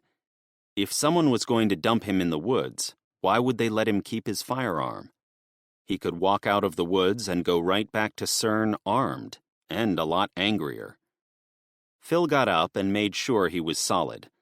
The dizziness was gone, and the fresh air seemed to do him good. "Colonel? Anyone?" He dared not yell, but he wanted to be heard. The large trunks and tall, thin trees with pine boughs at the top gave him no clue where he was. There wasn't a lot of ground cover either, which offered him a good look at the hilly terrain. Not steep like the side of a mountain, but close. He chose to walk downhill. The Alps surrounded Geneva, and he had no interest in going higher in elevation toward the snow-capped peaks.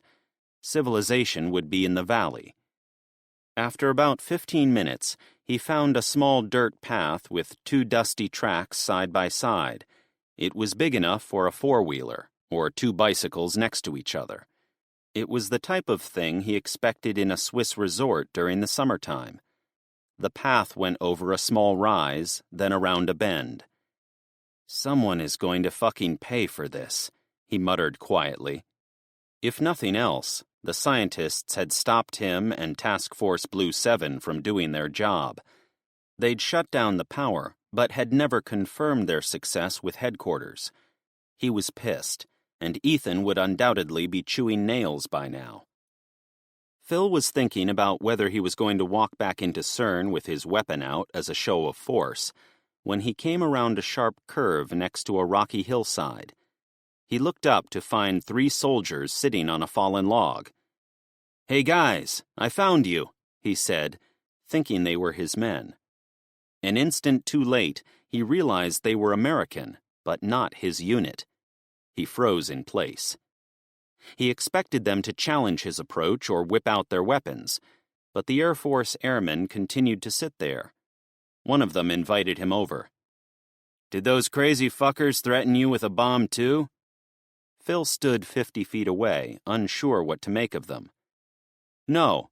I was in the offices of CERN talking to a scientist. Then I zonked out and woke up here in the woods. How did you get here?" "We were guarding the CERN links. We were jumped by a guy with a backpack of C4. Said we had a minute to clear out before he was going to blow himself up. We couldn't fight him, so we ran.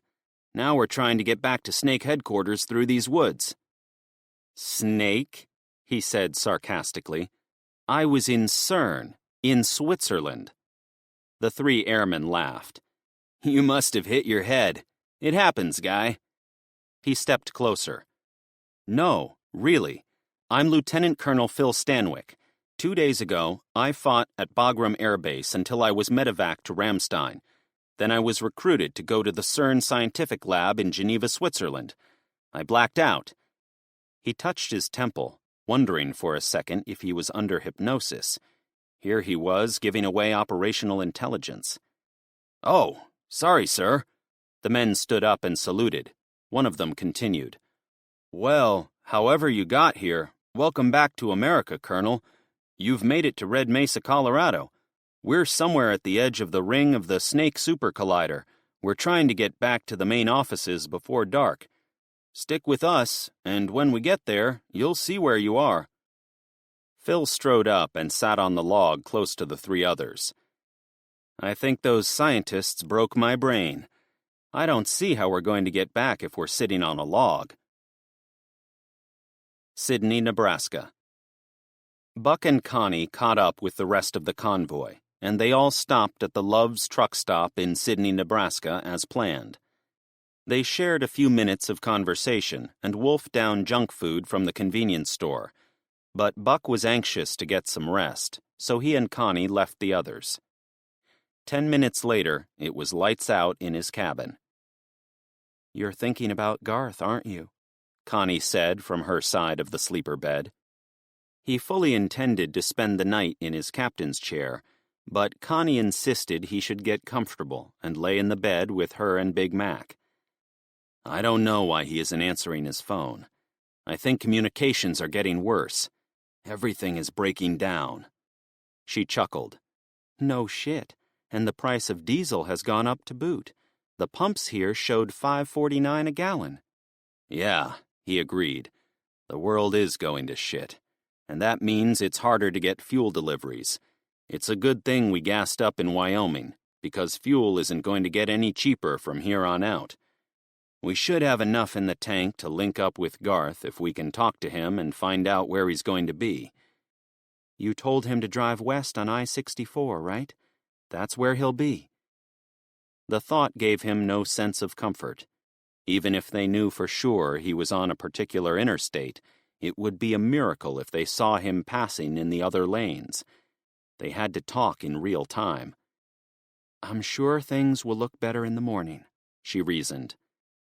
Mac flopped around in the gap between Buck and Connie. The small bed was at capacity, and Mac seemed to have trouble getting comfortable between his two humans. Whoa, boy, Buck said in a quiet voice as he rubbed the golden.